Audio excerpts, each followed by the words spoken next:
Welcome back, Capsuleers, to day 2 of EVE Fanfest here on Twitch. Erst, how did you survive day 1?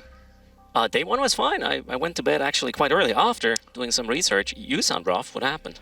My voice sounds a little bit different today than yesterday. That has to do with drinking a lot of tea, nothing to do with going out town in a pub crawl. Okay, you need to tell me that secret tea formula, though. Yeah. Off screen. Off screen. How did you like yesterday? Amazing. We saw a bunch of keynotes, a little tidbits here, tidbits there. Today we're going to jump a lot deeper into some of those aspects. I can't wait to see some stats about new ships, right? That we're going to see today in deep dives. We need to do fittings, yeah. So yesterday we opened up with obviously some stats during the opening ceremony. Way too many goons on these slides, and obviously the dangers of space followed a little bit as well with 2 presentations, and then DeepMind is playing EVE. That's going to be, I'm really curious on how this is going to work out. Cradle of War, the cow in the room. The cow expansion, yep. It's out. And what I took away from this is like every Capsuleer will be able to contribute through the campaigns in the theater of war, new window, cool stuff, cool maps, and progress, and it will have an impact. Even, I feel like the narrative, the lore and whatnot, maybe, or what stuff happens in-game, that's going to be pretty cool. The Faction Navy Destroyers, man, the only thing missing for me yesterday were the stats. I want to simulate something. Yeah. You know. And today I know we have at 1500 we have expansion unlocked. Here it still says redacted. Now we know it's called Cradle of War. Cradle of War, yeah. And so that's probably the one that most of you are looking forward to, where we're going to get more details, more insights into what is coming with the new expansion. But we also have other cool stuff today. We have the EVE Vanguard Keynote right after this. What are you expecting from that? More of these extraction scenes, which look kind of like closer to a barbecue gone wrong than Scotty beam me up. But yeah, this is an interesting way to leave, let's put it this way. I felt like, for Vanguard yesterday, in the footage, I felt, I myself am not a huge FPS player, right? But yesterday I felt like for the first time I saw the path of how it will be different from other FPSs, and I'm very excited about that today, to see more about that in the keynote. Especially the second part they didn't really talk about yet, but hinted at, is this meaningful connection between EVE and Vanguard. I hope it goes both ways. We'll learn more maybe today how this is going to look like. There's one thing though in the cow trailer. Yeah. I'm just gonna use that acronym. We're just using it's that faster, now. Right? Yep. We don't have a lot of time. There was a mention of how was it? Okay, I'm gonna not pretend that I'm not reading this. Victory demands more than soldiers. Yeah, I'm prepared. I came prepared. Okay. Victory demands more than just soldiers. Builders, hackers, and traders. That was in the trailer. So we will matter, chat. I've been fighting for years to have the trading profession be recognized, because right now in all the EVE trailers and all the EVE new player experiences, it's always about industrialists. It's always about the mercenaries. It's never about the traders. And we run the entire show. So I don't know. Maybe with Cradle of War, finally we get what we deserve. We'll see. What do you think about okay, this is going to be weird. I'm going to throw a ball at you. Okay. It will. If you would I don't throw like it at when me, he does that. It will not stick at all. There's Tech 2 command carriers. Can you explain to me what that means? Panda is not here. So Panda's not here, so you just throw it to the other German. Yeah, that's right. The German that never undocks and doesn't know anything about chips. Thank you, Erst. But I'll take this. I'll take this question. Go ahead. We heard yesterday about unprecedented command bursts, right? So this is going to, I think, change the entire battlefield. I just hope, looking at Reddit, which is the best form of information, as we all know. I saw yesterday. People are still unsure about the place where carriers are at. So I think this is for Tier 2 carriers or Tech 2 carriers is going to be a very interesting moment. The stats that we hear today are going to determine a lot about whether they're actually going to be used on the battlefield. But I know people are excited about them. So, you won't see me flying them. Way too risky. Me neither. But I will maybe catch a glimpse with the 3D mouse on stream, and then we'll be in awe. I mean, they look great. That's all I can tell. You know, today at 11 o'clock, right after the Vanguard keynote, we have the Blood Ink Edda thing. And I know, you know, for everyone that wasn't watching yesterday, you already had your blood taken. Can you tell us about that? Yes, I don't want to get too much ahead of myself, but for the main reason why I went there, I saw that slide from Larkin, Yeah. where a lot of goons are in attendance. And if they were to clone somebody from that blood, Yeah. I don't want them to be too much goon. So so if you're not a goon and at FanFest, Yeah. go get or give your blood.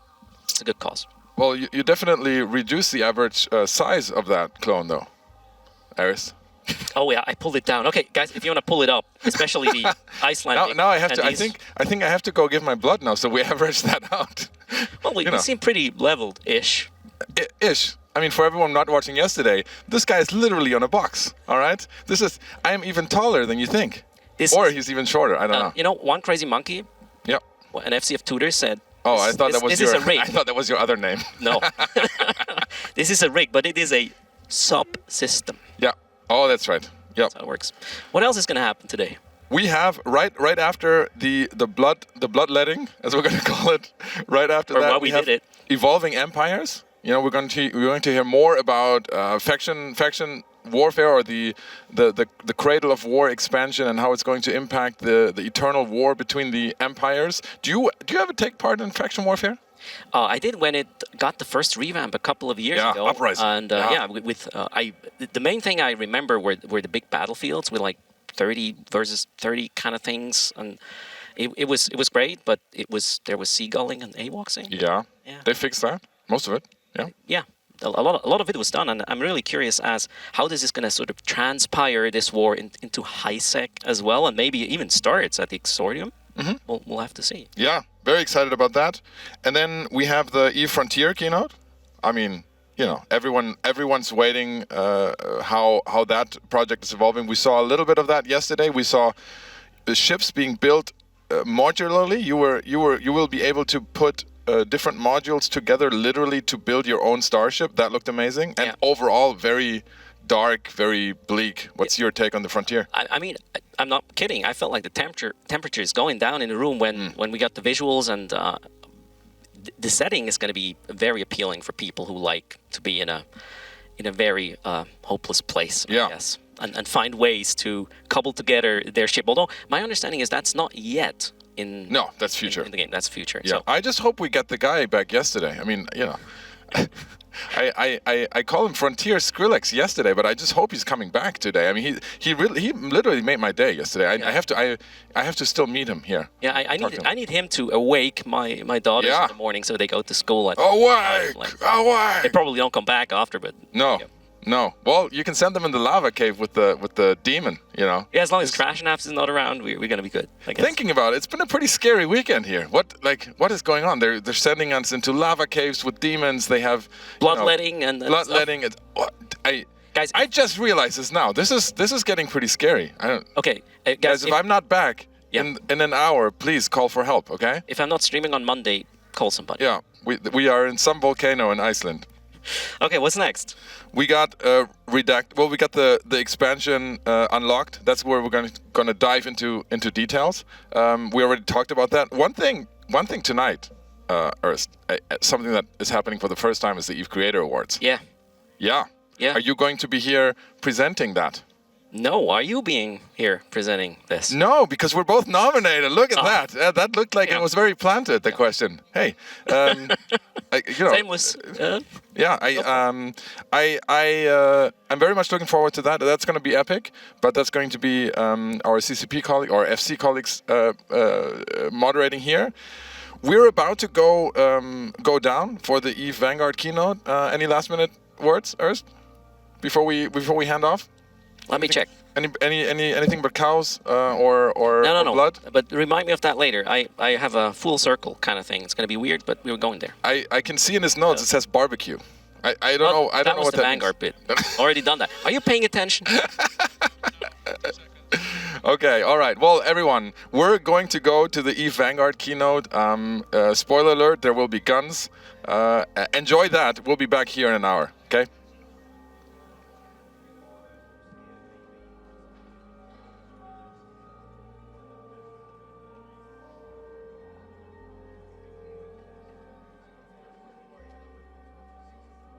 war clothes. Put down your weapons and put your hands together for FC Colins and FC Rattati.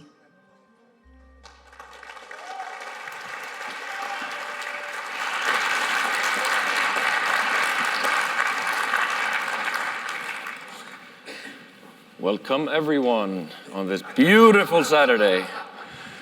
Hope everyone's fresh. I'm fresh. We work hard and we party hard and show up at Saturdays. With me are FC Colins and FC Jayess. But before we start, let's deploy.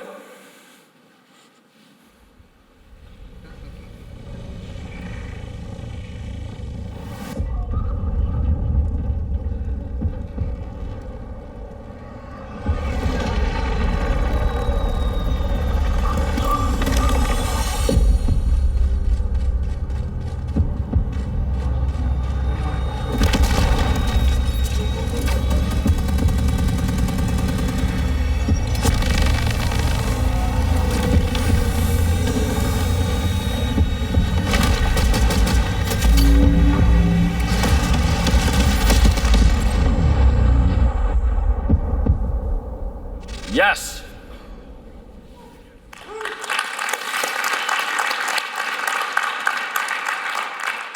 This is awesome. And I've been doing this for quite some time. And I'm a proud person right now seeing this. It's the closest thing we've been to this is what we're making. And that's why we're so happy to show this to you. But we get a lot of whys, especially like this morning, we even get a why make this? We're making a shooter to do, there's a lot of reasons. There's a lot of business reasons, you could say. We want to create worlds with meaning and we want to keep A forever. These are philosophical. But I think it's our duty to make an FPS that has the depth and longevity of EVE Online. And that is our responsibility.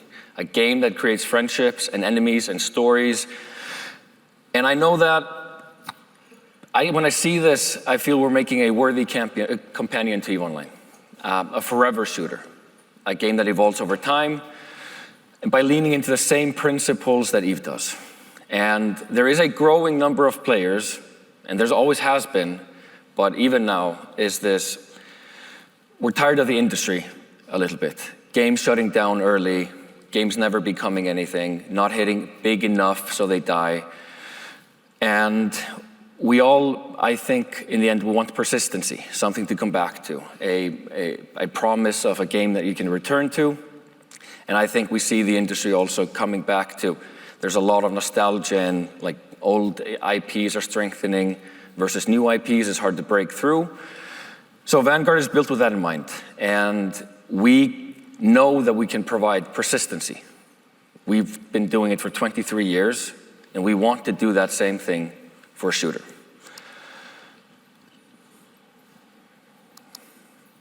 But Vanguard is really shaping up, obviously. There's a lot of polish, there's a lot of graphical ups, there's a lot of better performance, better shooting, better enemies, everything else. And that's what excites me. Not the business of it or the reasons for it is that when I joined CCP, I was an FPS player, mostly. My roots were in MMOs and maybe a little bit RTSs, but always this military authentic type of gameplay. And I'm very competitive, and competitive PvP drives emergent gameplay. And I think that's at the core of EVE's philosophy. Without any stakes, I just don't care at all. Like beyond leaderboards, I just don't care. I don't care about battle passes, sorry, I don't care about anything except in my killing for a purpose, killing for a reason, killing for a meaning. Like I want to see the stuff that I do actually reflected somewhere else. I don't want to see resets. That just takes all like happiness out of me. So I've struggled personally with finding a game because I don't want to commit to anything, because it feels like everything's just about to close or become something else. So I struggle a lot. But my fantasy is that every deployment matters. That when I pick my suit, I pick my weapons, I go down, I do my objective, that it is pushing something else. And I feel it's strange that all of the big houses or AAA game companies haven't done this. It's always going back to sequel. I've yearned for a Battlefield game that would have big stakes, or a world map, or where I could push the front, but it just never kind of happens. And I want to feel like when I come down, I can sell my stuff and someone else is going to buy it, or there's repercussions, there's consequences, and the butterfly effect. And I think it's been a long journey, obviously, to get to this place. We have, during this journey, tried to distill what an EVE shooter is, or a new Eden shooter. And it's taking a lot of trial and error, obviously. We did a lobby shooter, 16v16, at Dust was, with big vehicles, big maps, etc. That's an aspect of it. The co-op PvE/PvP game that Project Nova was meant to be was a little bit of that, trying to try a new boundary, a new type of entry point into EVE. But the essence of a new Eden shooter would always be risk and reward. Like, planning pays off, getting resources. And in Dust, there was always this big, I think people look back at Dust thinking it was perfect, it was exactly what it needs to be, we should just make that game. I've called it a flawed masterpiece. It wasn't perfect at all. The core mechanics drove a lot of players away really early, which is why we focus on the core mechanics of Vanguard. There was a lot of asks for co-op PvE, all these sweaty PvP matches, can we just get some co-op PvE, or can we have some PvE maps? That was definitely heard. And loads of people who came in expecting an EVE, wanted to evolve it further, were people that knew the EVE universe and wanted resource gathering and not NPC stores, right? Replace them with player markets, etc. So we had something to build around, but unfortunately on the wrong platform and other things. But what we want is an anchor. We're not saying the game is always going to be this. EVE Online wasn't just what it was in 2003. It's evolved, it's grown, everything has grown. And we really just want this core, distilled essence of what an FPS shooter in New Eden is, and then build from there.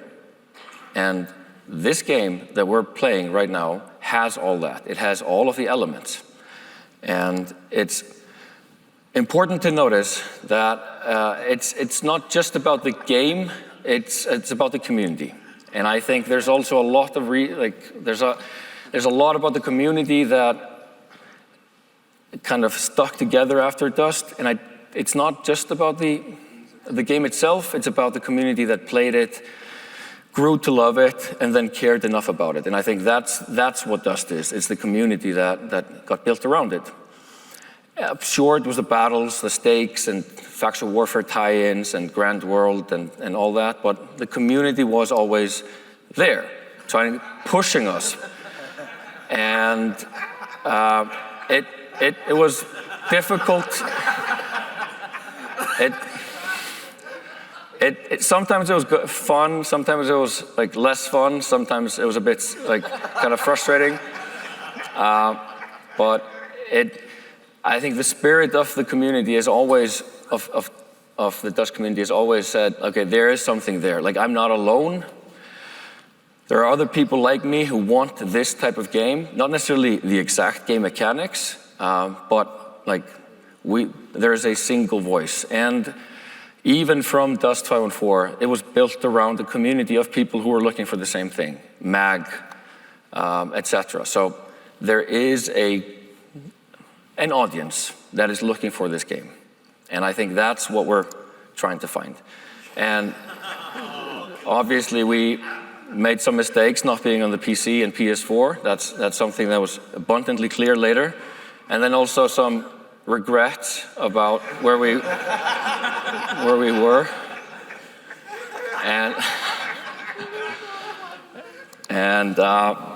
But in 22, I get this kind of chance to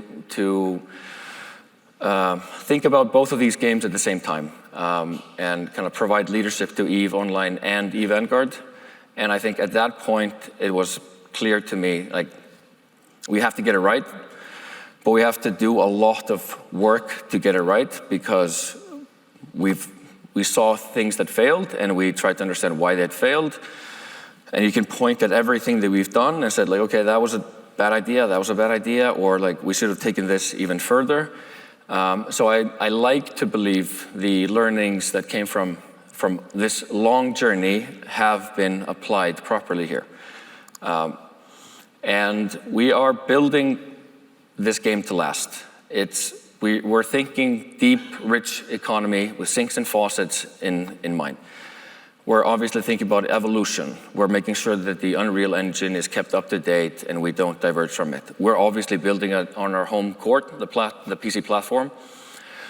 And we are building it so that it's not a content treadmill. Like, we're a small team. We're not trying to compete with games that can ship 7 weapons, multiple modes, multiple levels at the same time. We want to build the heart and the core. But there's no way to build a forever game with a small team where if it's not based on emergent gameplay and PvE/PvP risks. And we want to give the community reasons to interact. And that's what I talked about in the keynote yesterday, is this campaign element, that we are building that into the core of the game, that we are able to interact with EVE campaigns very soon. Or we know we can, we just need to implement it. So then if we talk about the game itself, this is what EVE is based on. This core principle is the first sentence in the game Bible. And I actually feel that this represents EVE the best, an extraction adventure. It caters to any FPS player, and it is for any FPS player. It's not just for EVE players, it's not built for EVE players, it's built for people who enjoy a rich, authentic science fiction world, but also enjoy shooting people. And if we embrace the loss mechanic, the extraction shooter, the high risk and reward, the chance of being killed by PvE, so undock, resource gather, kill PvE, maybe you're killed by PvP, dock, manufacture. EVE is an extraction adventure. That's just super clear. So that's why we feel that's a great great way to start that anchor for an FPS. And there is symbiosis, absolutely. Like, the communities can tie together, but also the game mechanics. And we're building all of the sandbox mechanics and the activities. We're not necessarily copying, but we're mimicking and making sure that the type of player behaviors or player desires are represented. Mining, resource gathering, delivery, straight up killing, co-op, all these things are represented in Vanguard. But what happened to a lot of Dust players is that they came into the game. It was a free-to-play game on the PS3. Never heard about EVE, never in their life. But they grew to understand that there was a bigger narrative, bigger world, richer kind of community through chat, through all kinds of things, and bonds started to build. And then when Dust closed, a lot of the community moved into EVE in some way or form. So it's not a stretch to think about that way. But in Vanguard, you have agency. Like, it's all about you have a lot of options. You will have more options, but we want you to have the ability to affect your progression. You can impact the world, who you are, who do you fight for, and how. We want to be able to pick sides in battles. It was harder in Dust, for example.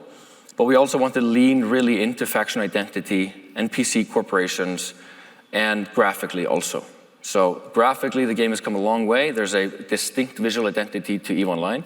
There's also a distinct visual identity to Dust 514, but we're not trying to copy that. We're trying to say, how would you see this game or see this experience from this point of view? Which obviously means, from plan perspective, you would expect to see grand outposts, hyper-Earth environments, not regular Earth, something that you wouldn't expect. So the new map, Lost Convoy, is obviously full of very EVE authentic things. Orbitally deployed huge stasis beacons and crazy stuff. So that's where I think we've also come a long way. It's no longer as kind of generic because, in fact, the older playtests that you've seen have mostly been about working on terrain technology and figuring stuff out. So this is the culmination. So we have been in pre-alpha since First Strike, which was a great playtest. And since then, we've been in a strange state. Pre-alpha doesn't really exist in the gaming industry, but we have seen also how other games fare if they just show up on Steam and haven't done any battle testing, any testing on their matchmaking, any servers. Like, there's just a huge amount of games that are dead on arrival just because of that. Not because of the game, but just of the technical difficulties. So we've been stress testing that. We've also been trying to figure out how much PvP versus PvE, which factions and why. FC Jayess will talk a lot about the narrative, which we have been building in collaboration with the EVE team, but also experimenting with the sandbox elements, kind of quests, missions, expeditions, contracts on the ground, etc. How much open world versus kind of specific closed. And we are just higher in confidence on delivering all of these things. But alpha, for this gameplay test, we really wanted to tighten down to just the first second, first moment, first minute, first hour. Not going beyond progression. We just wanted to nail that. Extract, basically deploy, survey, like you said, kill, extract, get that right. So there's no one can say, okay, I get this game, I want to play it for the end game, but I really can't deal with the core game mechanics. So that's what this alpha playtest is about. There will be more, but we are here. We are ready to see the beyond what FC Colins talked about in the keynote. There's a lot of depth here, and there's a lot of crazy things to look forward to beyond Operation Avalon. So welcome to the stage, FC Colins, sorry. This is 17 years, guys, 17 years. Thank you. Thank you, guys. Oh, thank you. Okay, yeah, I couldn't let FC Akami have the last laugh on colourful shirts, so I'm wearing the dogs today. That really just carrying on from that, how we build this game is really important. FC Rattati said we're a small team, we have to be careful, we can't just build everything at once, so we do have to build this experience in layers. The North Star for EVE Vanguard is and always will be that of an MMO experience. That hasn't gone away, but we do need to build that experience up in layers. We can't just go and build a lot of that now. At the very core of what this game is, we talked about yesterday, is that great shooter at the core of this. So we're focusing a lot on those elements at the start, right? That deploying, the raiding, the looting, the surviving, the extracting, getting that moment-to-moment loop spot on. Then starting to sprinkle stuff on top of that, expeditions and vendors and playstyles and worlds and bastions. And then going even further, doing something that no other game can do, right? No other game can just go, we're just going to connect to a MMO that has hundreds of thousands of people already in it that's been running for 23 years. We can, which is fantastic, right? So EVE embedded campaigns, economies, and jobs, all of which we'll be talking about a bit more in a minute.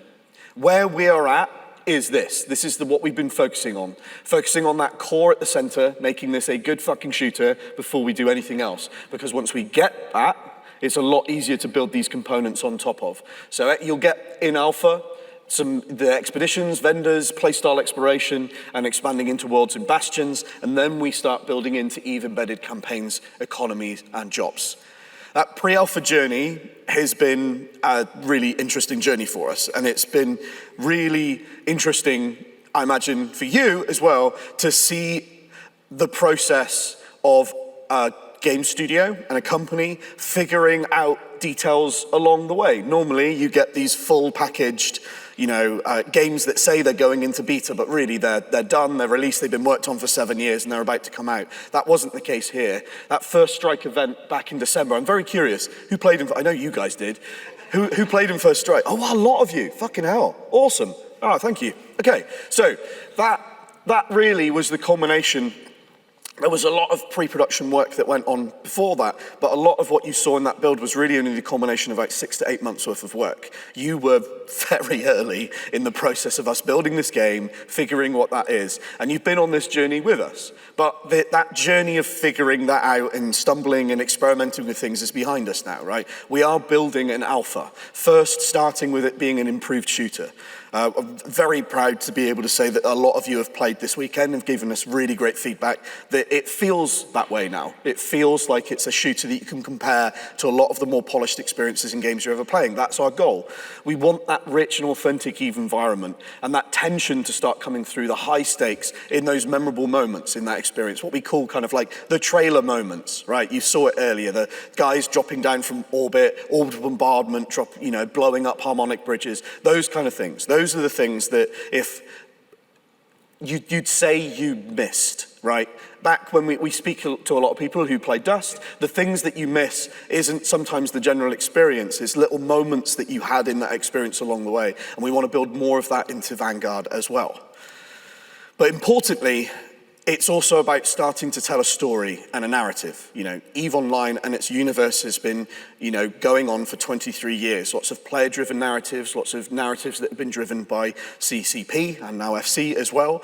And we want to be part of that story. It's really important that we build a narrative that respects the legacy of everything that came before us, but is something that doesn't just start and end with a playtest that goes on forever. So it's my pleasure to welcome to the stage to talk about this, FC Jayess.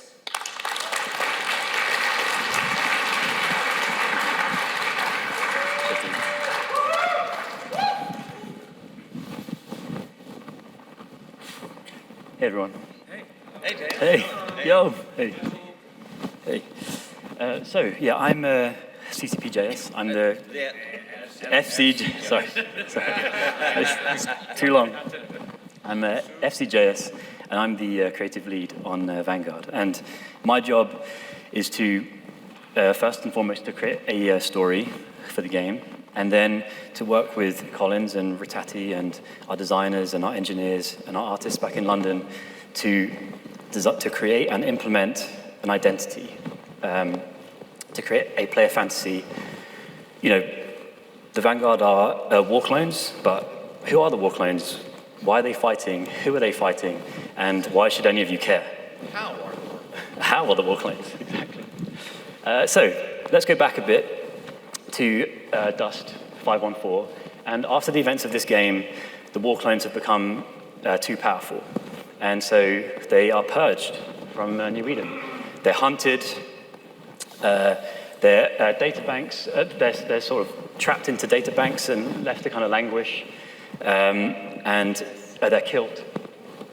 And so for a long time, the war clones are scattered, they're weak, and understandably, they are pissed off.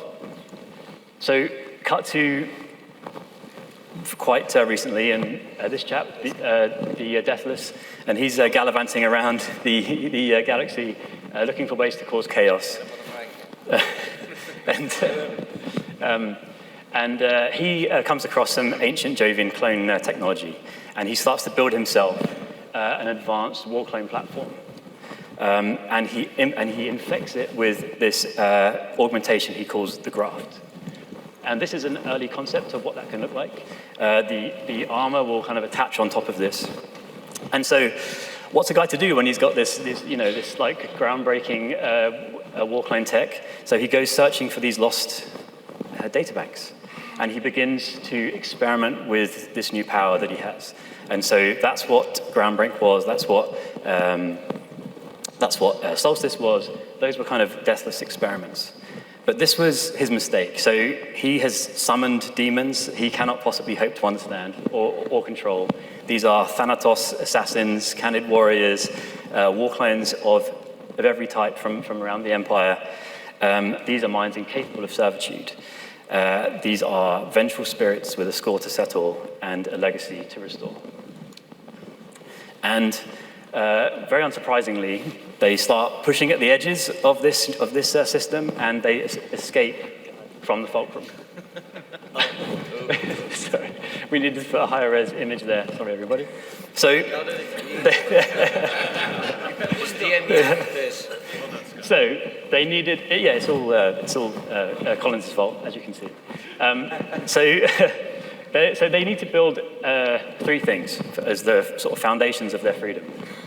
They need a war barge, a place to live. The war clones don't want to be trapped inside a virtuality. They want to live in the physical world, and they want to do that on a spaceship which they call Avalon.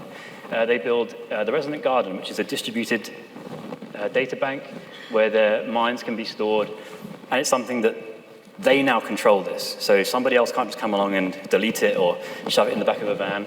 And they need then like a network, a way to travel around, and that's the harmonic bridge. And the harmonic bridge is actually some stolen Upwell industrial teleportation device that they've jerry-rigged and retrofitted, and they use those now to deploy and extract.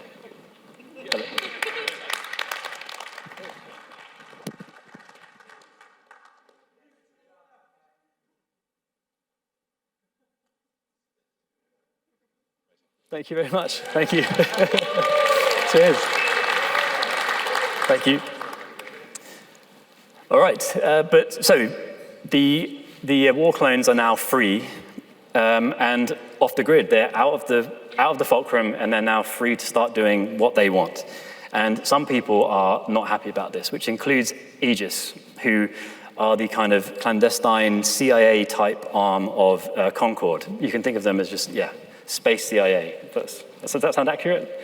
Probably not, but you can correct me later. Yeah. And so they invoke something called Nemesis Protocol, which is the creation of this rage-filled AI that they then implant into machines that they call engines. And so now we cut to July. So the war clones have learned that Aegis are hunting them, and there's a race against time to try and understand what Nemesis is and how they might be able to fight back against it.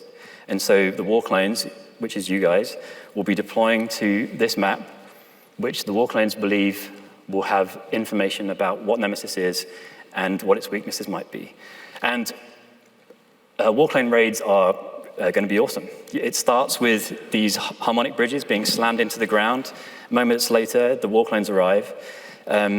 And then when that happens, a distress call goes out, and there's a race against time before Aegis arrive and start destroying those harmonic bridges from space. And they also search the system for Avalon. And so the war clones will explore this map and take everything they can and find information about Avalon, and maybe even encounter a under construction Nemesis engine and get out before Avalon has to flee, and they'll lose everything. So this is a very early concept of what a Nemesis engine will look like. So through expeditions, you'll start to gather intelligence about these things, and you'll build Avalon strength to have any hope of fighting back. But in future, these engines will be unleashed, and they will be the ultimate challenge for you as players and for war clones.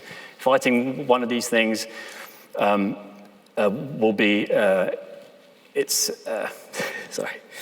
So these are like your dragons to slay, basically. But in time, you'll learn to hunt them. But from the remains of these enemies, you'll start to rebuild the war clone legacy. the Warclanes will grow in power, they'll combine arms with Capsuleers, and you'll shape the future of the new Eden. And this is the thing that I'm most excited about. This is why I'm excited to work on this game. This is the thing that nobody else can copy. Only we can do this. And to explain how it's going to work and show you some more cool stuff, I'd like to welcome back to the stage FC Colins. Cheers, man. Awkward handshake. Awesome. Right. Who liked the Scott high-res version of this key art that we had in the presentation? Yeah. Personal favorite of mine. We've got it on the wall in the office. So, right, you're now locked in here with me for the next 20 minutes, and I get to do the fun thing of just showing you some cool shit and then talking about actually what we're going to be doing after Avalon, which you're either going to hate us or love us for. So, just a quick recap though, we talked about that narrative that Jayess was talking about and the experiences that you'll be going through this core loop of deploying, surveying, raiding, looting and extracting to get there, right? You'll be deploying down to this map that has, I believe, 7 different points of interest on them. All have been individually designed to give you a different experience, from a sprawl of wreckage in the center of the map to the giant command block itself. Also the military compound, which is you'll be getting a lot of reinforcements coming in and trying to stop you from pushing in further there. But that upbar command block as well, that is fully explorable. You can go in there. There's a number of activities, and it's going to be housing some of the best loot in the game. But the best loot is reserved for the Upwell fueling tower, which you'll be finding right next to the command block. This thing, you can't just get into. At certain points randomly on the map, an RDV will come and drop off a Mordu's Legion reserve squad leader. You'll know him by the red decals that he'd be wearing on their suit. You'll need to find him, kill him, get the code that's on him. The code will then allow you to open the door. Then you have to raid the tower. The tower itself is heavily defended, and then when you get to the top, that is where eventually you'll be fighting one of these Nemesis engines, but for now you'll be fighting not one, maybe not even 2, but multiple heavy oppressors which will land down on that point. You'll be worried a little bit about being third-partied. I want to see as many people collaborate and try and clear this tower when this goes out in Operation Nemesis. I want to see a video of how many people on a single server you can collaborate to try and raid this tower together, because I worry not even a squad can do it without really some heavy enforcements. But this really, that idea of you being a knight and slaying dragons and climbing the tower is something that we want to build into that experience. And we talked a lot about the Mordu's Legion, that you're going to be fighting a more polished and finished version of this. We're also working on a marksman. You can see some early progress here, who's going to be taking up towers and the top of buildings and shooting you from a distance. And the heavy oppressor as well is some early work on some concept art and a block out of that. But then seeing that land down and escalate fights in front of you is going to be pretty exciting. But then we get to the weapons. Just want to show you some really great renders here. This is renders from Unreal. This is the game asset that we're seeing here of the Minmatar SMG. We saw some great footage of this in the keynote yesterday, inspired by the way that ships are revealed in EVE Online. And when you get a new ship, we want you to feel like, maybe eventually we can get this into the game, the idea of getting a new gun and having that revealed for the first time. But I just want to emphasize the amount of detail that has gone into creating these weapons. This is the game asset. These are the textures of the weapon that you will be seeing. The grime, the scruffing, this is how a Minmatar weapon should look. When a Minmatar weapon breaks, they don't just get a new one. They bolt it open and they fix it from the inside. And then we're working on something a lot more sleek. This is work in progress versions of our Amar laser rifle at the moment. If Minmatar is, chunky and dirty, this is if Apple made weapons. Closed architecture. Nobody's getting into this. If it breaks, you have to buy a new one, and it's going to be twice the price, right? So we're working on this at the moment. There's going to be 2 variations of this. There's going to be a pulse DMR and then a full beam DMR, and the weapon will overheat as well, so there'll be some management. How you reload this weapon, you can see here on the side there are these fins. It's crystal loaded, so these fins will open up. You will eject a crystal, load it back in, and then you're ready to go. And then there's the Vanguard harmonic bridge. Put a lot of time into building this. This is previously Upwell architecture that the Vanguard have co-opted, jerry-rigged, and got working for themselves. And we can go back. Oh, I can see something happening on my screen here. There we go. We can go back here and see the process of what happens. I think is this gonna loop? It's not, sadly, but this is one of the things we've been really excited to be working on. That was one of the things when we were sitting internally and going, right, how do people extract from this game? What is something EVE? What is something badass? What is something cool? And I think it was Jayess that was like, what if we just burn you alive? And that's the way you'll be doing it over and over and over again every time you want to extract. But enough about Avalon, which you can follow these QR codes. If you haven't already, we've already had thousands of you sign up, which is fantastic, so keep going. But I want to spend the rest of the time talking about stuff beyond Avalon. First and foremost is actually bringing ground warfare to military campaigns. The military campaign system that Akami talked about yesterday, that's coming to EVE Online, we will be adding ground warfare to through Vanguard and the same campaigns later this year. So not only are we going to be doing an update in July, you'll be getting one in November as well. 2 updates this year, which we haven't done for a while, but we'll be bringing the ground warfare to those campaigns. And by I mean those campaigns, it is the same campaigns.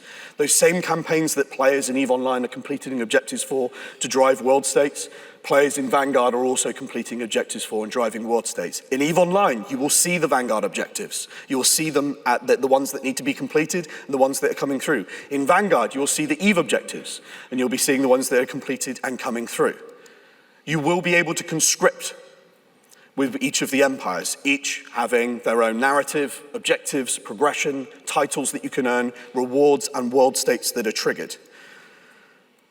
You complete the objectives in the same way that you, the same way that you do in EVE Online. There is a personal attribution. Completing an objective for yourself moves you through the personal progression and milestones of that empire that you've conscripted with.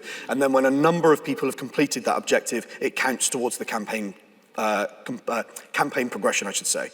The world states that we can trigger in Vanguard are things like more vendors turning up, selling commodities that are rarer or unique, efficiency changes to manufacturing, campaign narrative expeditions that can show up at certain points of the campaign. These are quest lines that you can go on in a number of objectives. We can tell a story of how that campaign is progressing with some of the characters within that empire. Map modifiers like loot and enemy presence, but also shaping future content. You know, Caldari were the first to finish their campaign. The next weapon and suit we're going to make is going to be of Caldari origin. And then there's personal rewards that you can earn through the milestones. This is resource bundles to help with manufacturing, special keycards. Maybe there's a special Minmatar secret lounge in one of the rooms, and you have to become a Minmatar champion before you can get access to that secret area. Weapons, upgrades, blueprints, faction variant weapons, titles, skins, and cosmetics. This is all about ensuring that these two games are demanding of and impacting each other. Vanguard players waving their fist angrily at the spaceship gods, being like, why aren't you completing your objectives for Caldari? And same, EVE Online players starting to rally Vanguard units together to help complete objectives for a particular cause. This was always the goal, and with this system in play that's been designed from the very start for both games, we're one step closer to that goal of one universe and one war. Now to something a bit spicier. How we will be building an economic bridge beyond this year for Vanguard and EVE. Okay, so hear me out. This is some director level art and presentation now. Okay. So in EVE Online, when a ship dies, you lose stuff. It goes to something called the graveyard. What if Vanguard players could get access to that graveyard? Get back what was lost and trade it back to EVE players.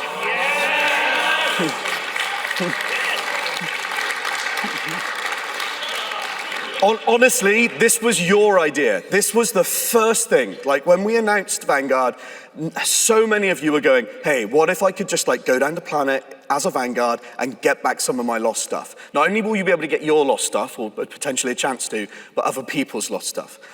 But there's a deeper layer to it. So basically how it will work is Vanguard will deploy, they will raid, they will loot, they extract, they'll go through that loot, and they will find a resource along the way that is called contraband. They will either find that lying around or have to complete activities to earn that.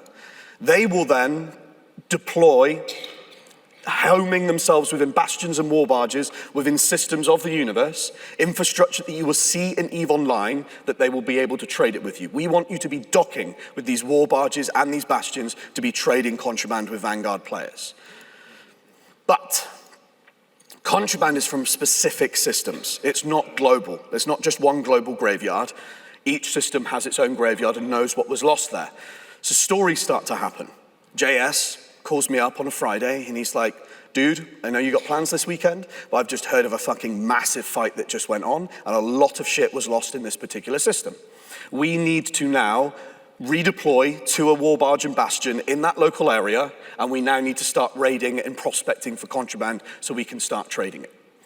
What that starts to do is that starts to move the value of the contraband within the eye of the buyer a bit. Someone said something really great when we were talking about this and workshopping it with a few players.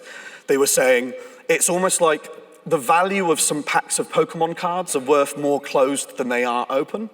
The idea that there is contraband from a specific system that could be pulling from a particular fight, from a particular set of modules that was lost recently, there is value to that. So, just to recap a little bit, how that will work. Ship modules are lost on death. War clones in Vanguard deploy from the systems. They raid and extract that contraband. The ships dock with bastions and war barges to trade with Vanguard players for that stuff. But what do they trade for? We don't want it to be ISK. That's not the kind of economy bridge that we want to make. It's not, Vanguard don't care for cash. Especially they can't match the cash at the scale of the capital ships. That was one of the problems that was with Dust. The price of an assault rifle was the same price of a capital ship, and that doesn't really line up. So what can they trade for? Contraband is something that only EVE players can get via trading with the Vanguard. What's something that only the Vanguard can get via trading with EVE Online players? Well, we're thinking mutaplasmids.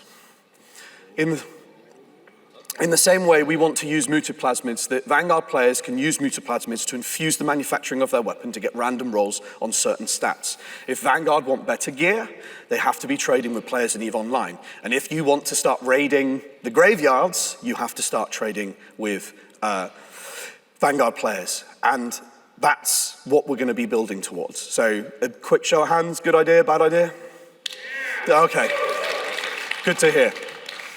We'll be working on this post this year. We'll be doing military campaigns as part of a November update. And then as we work towards plans in next year, this is one of the systems that we'll be working on. This is a more permanent and meaningful connection. And this is part of what we're building towards and going towards an always-on live 24/7 version of EVE Vanguard. Sadly, that's our time today. Oh, can I get an R? Come on, work with me, people. Yeah, thank you. Oh, yeah. I do want to invite back to the stage, though, FC Jayess and FC Rattati. If they're there, they are.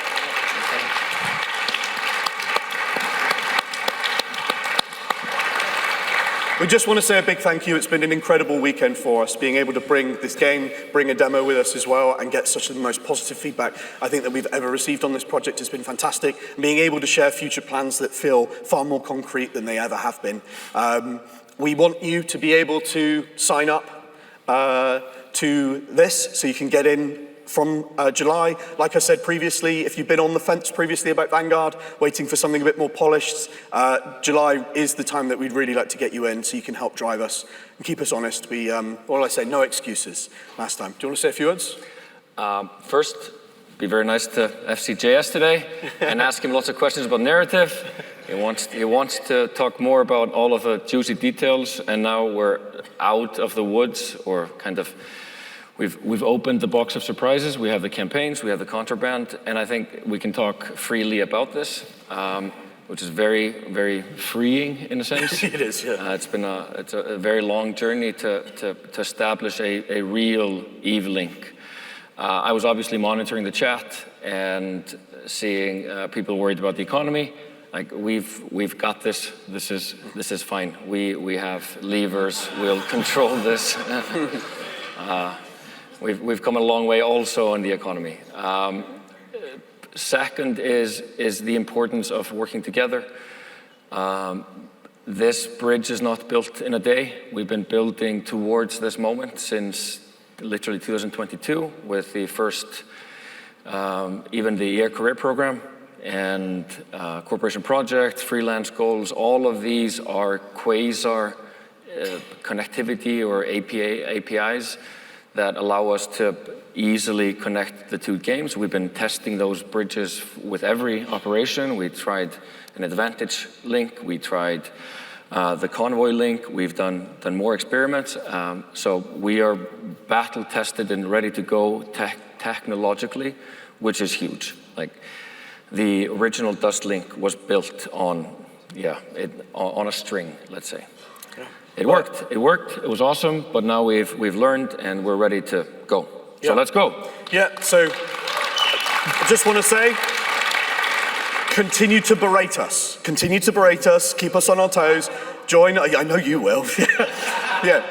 Well, join our Discord. If you can't wait for July, we're constantly posting stuff in there as well. We have a VIP program as well that you can apply for to get into regular behind-the-scenes tests as well. But we've got a demo station. If you haven't played, please go and play an early version of Operation Avalon. Let us know what you think. We're going to be wandering around, and we're always going to be here. So thank you very much, everyone. Orbital strikes are back. Orbital strikes are back. There we go. That's what's happening. Thank you, everyone.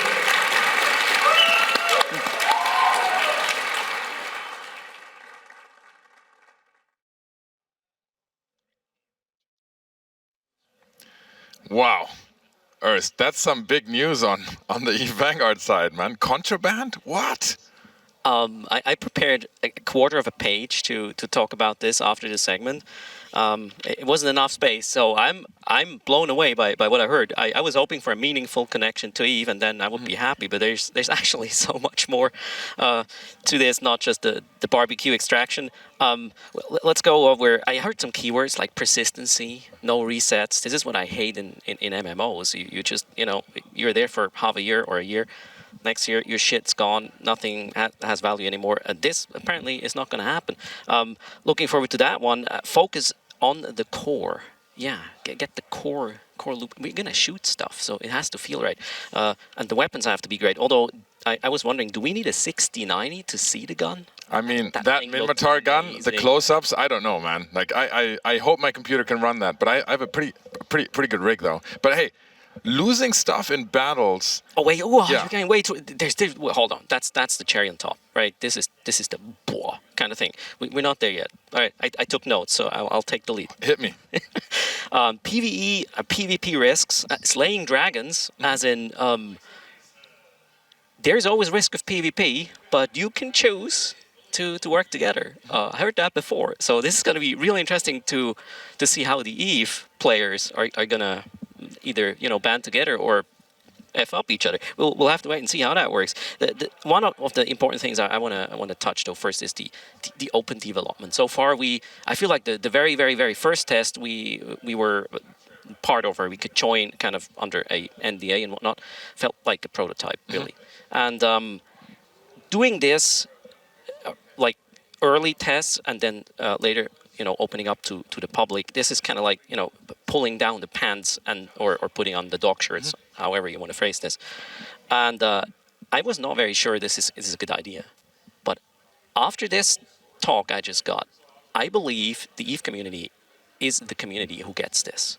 Yeah, it can be a valuable part of the process to get this done into a place where people actually are going to enjoy and understand the impact they have while playing the game. I thought there were some great moments with the audience interaction. I mean, apparently a lot of people have been taking part. Thousands of people already signed up. And I think today was a monumental point in time for Vanguard when people really saw that connection between EVE Online. I think today, that pin dropped. I think for me, this took Vanguard absolutely to the next level. Definitely. So we're getting closer to what you want to talk about. Please. Interact with campaigns. So there is this meaningful connection to EVE, as in you can participate in these new campaigns, which are part of the theater of war in EVE Online. You can do your store or your part in EVE Vanguard, and stuff that happens in EVE is actually going to affect on what vendors apparently are in Vanguard available, or what missions you can do as a Vanguard. So I'm actually stoked to see when is the test in June, right? Yeah, very very very soon. So we'll be trying. You have you taken part in every test so far?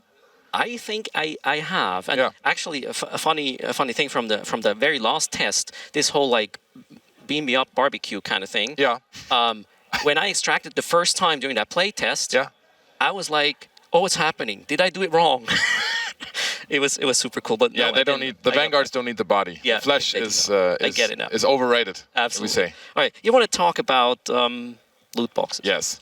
I mean, like that's what gets me excited. I think that's 99% of what I look at that keynote and go, oh my god. I mean, we're going to have battles going on in space. We're going to have the part where the loot fairy says no.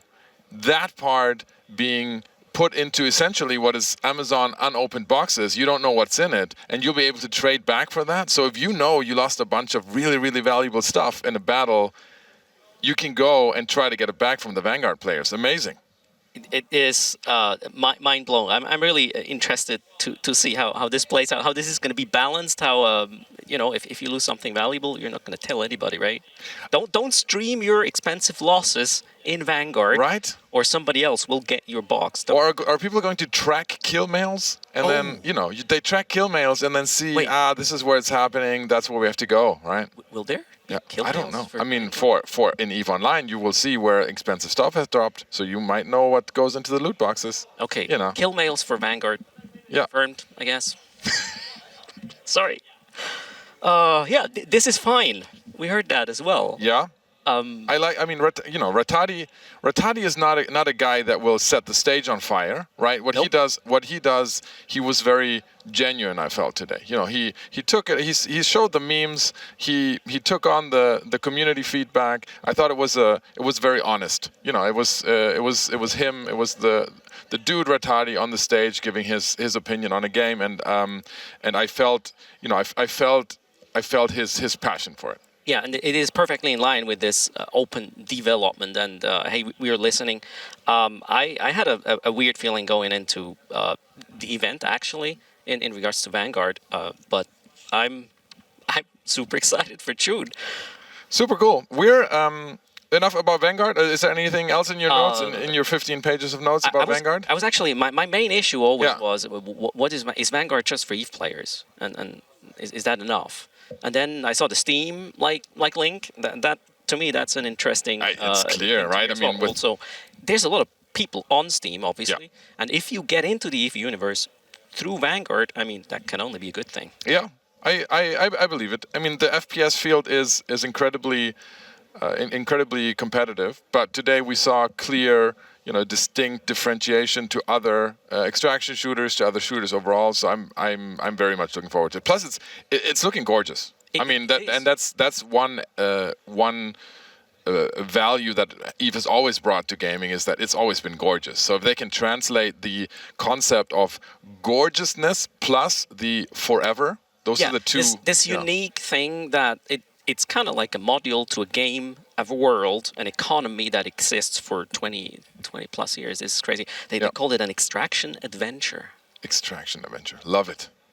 It's a gorgeous extraction adventure. Yep. Yeah. All right. I called it. I claimed it. Now, going from barbecue extraction to barbecuing blood. I don't know what they're doing with it to get to the ink, but yeah, we're finally going to know. So yesterday, if you saw the keynote, there was a beautiful poem. By the way, I thought the poem. I mean, it gave me the chills. It was dark. It was about dying and rebirth and the fleeting moment of time that we're all here. I mean, it was epic, and to take that and put it on, I think they said 700-year-old. Process of creating the ink, like the ink or the way the ink is created is that old, and they're gonna print it on something called vellum, right? So yesterday you asked me and I said, that's too sciencey for me. You were talking about cows yesterday, and I remember they talked about the vellum being the skin of cows. So that's don't take my bit right now. I just take it easy. Okay. Yeah. My research. I don't have notes, dude. I just wing it. God damn it! I should go to the pop crawl next time as well. I guess that's how it works. So it is treated animal skin, the vellum. I guess we will get more details. Oh, you researched this now? Okay, go. Hit me. Okay, so it is treated. I don't know with what. Treated as skin or membrane of mostly calf skin. Oh. So cow skin, Yeah. young cow, Yeah. And Cow. Erst's blood. cow. Yeah. Now. Yeah. It's all coming together. The Cradle of War. I got it. Yes. Oh wow! Yes. Okay, Finally. Today All right. you got it. You got it. See, there's I just had to do some drinking, guys. See this? Now I get the stuff. You don't understand Earth's jokes sober. Yeah. So that's Oh wow! confirmed. That's a bummer. Sorry, guys. Yeah. Yeah, so we're gonna finally hear about how all that is done, but certainly very Iceland, right? Very EVE, very Iceland. It's dark, it's epic, it's blood sacrifice. So I was actually talked to by the guy running the how do we call it, the blood taking booth. The blood letter. Yeah, The main blood letter. The main blood letter, and he called me out. He was like, "Oz, you haven't been there." So I will. I'm going to go, and I'm going to give my blood. Hold on a second. Yeah. You're not a goon, right? No. You're allowed to go. Yeah. Thank you. Cheers. Thank you. I'm very independent, as you know. I will step down and stop you personally. Yeah. You can try. All right, but yeah, so we're going to do the blood thing. We're going to hear about the entire process. We're going to hear about the poetry behind it, because it's not about, it's not it's not just a meme of taking blood, putting it onto vellum. It's actually it's very much in the theme of EVE Forever.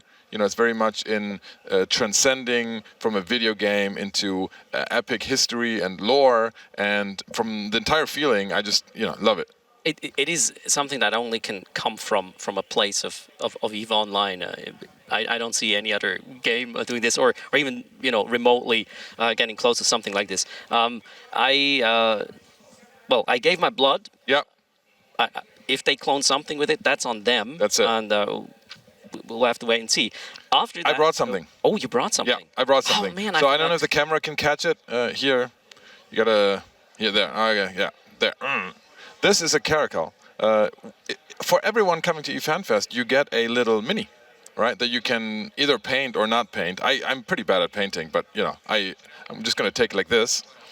And so I picked up mine. It's supposed to be random. I peeked a little bit. I picked one of my favorite chips. So this is one that every EVE player coming to EVE Fanfest gets to take home, and I'm very excited about it. Okay, do they have a Stratius? I don't know if they have a Stratius, because it's the 4 factions. So I don't know if I didn't see the Sisters of EVE there. So if you had to pick a mini, you haven't picked yours up yet, right? No, I haven't picked mine up. The first day I forgot the card with the punch. Okay, out of the I think they're all Tech 1. Ships out it's just cruisers, or I think it's cruisers. It's just cruisers. I only picked at the Kaldari one. That's easy. Yeah. Yeah. Well, why would you pick this Kaldari boxy stuff? I don't know. Dude, this ship is gorgeous. The caracal. Are you kidding me? Okay, so this is one of the best looking ships in the game. Okay, I like curves. Don't make it weird. You like?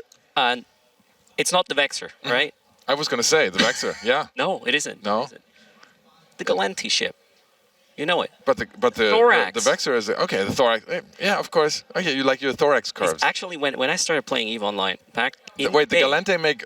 I thought they only made Vexor cruisers, and nobody talks about other cruisers that the Galante make. So. Yeah. Well, they used a lot, but. Yeah. Anyways, especially back to my story. That's more fun than throwing Vexors at Keepstars. So when I started EVE Online, this was actually my first motivator. I want a thorax. Because the ship did have curves back then already. I think was it symmetrical back then? Yeah, maybe a bit I more. remember them. I rember some changes in the past. I was super worried about the change when that happened. 10 years ago. But it's a gorgeous ship, and it deals some damage if you overheat the weapons. Just not for too long. Agree to disagree. I don't. I mean, I think it's got nothing on this one. But if they had the Stratius though, I would have maybe thought about it. But you see people over here in the Builders Village painting these, so that's pretty cool. These are, by the way, all from the EVE board game. So the board game actually uses these little ship models, and if you paint them, you can use them painted. It also has a lot of big models. I'm still have yet to unpack all of it, but yeah. Nice. All right. Well, we're almost on top of the hour, and that means that we're going to pass it off to the Blood, Ink and Immortality. How more EVE can it get? So, guys, enjoy it. All right? Edge.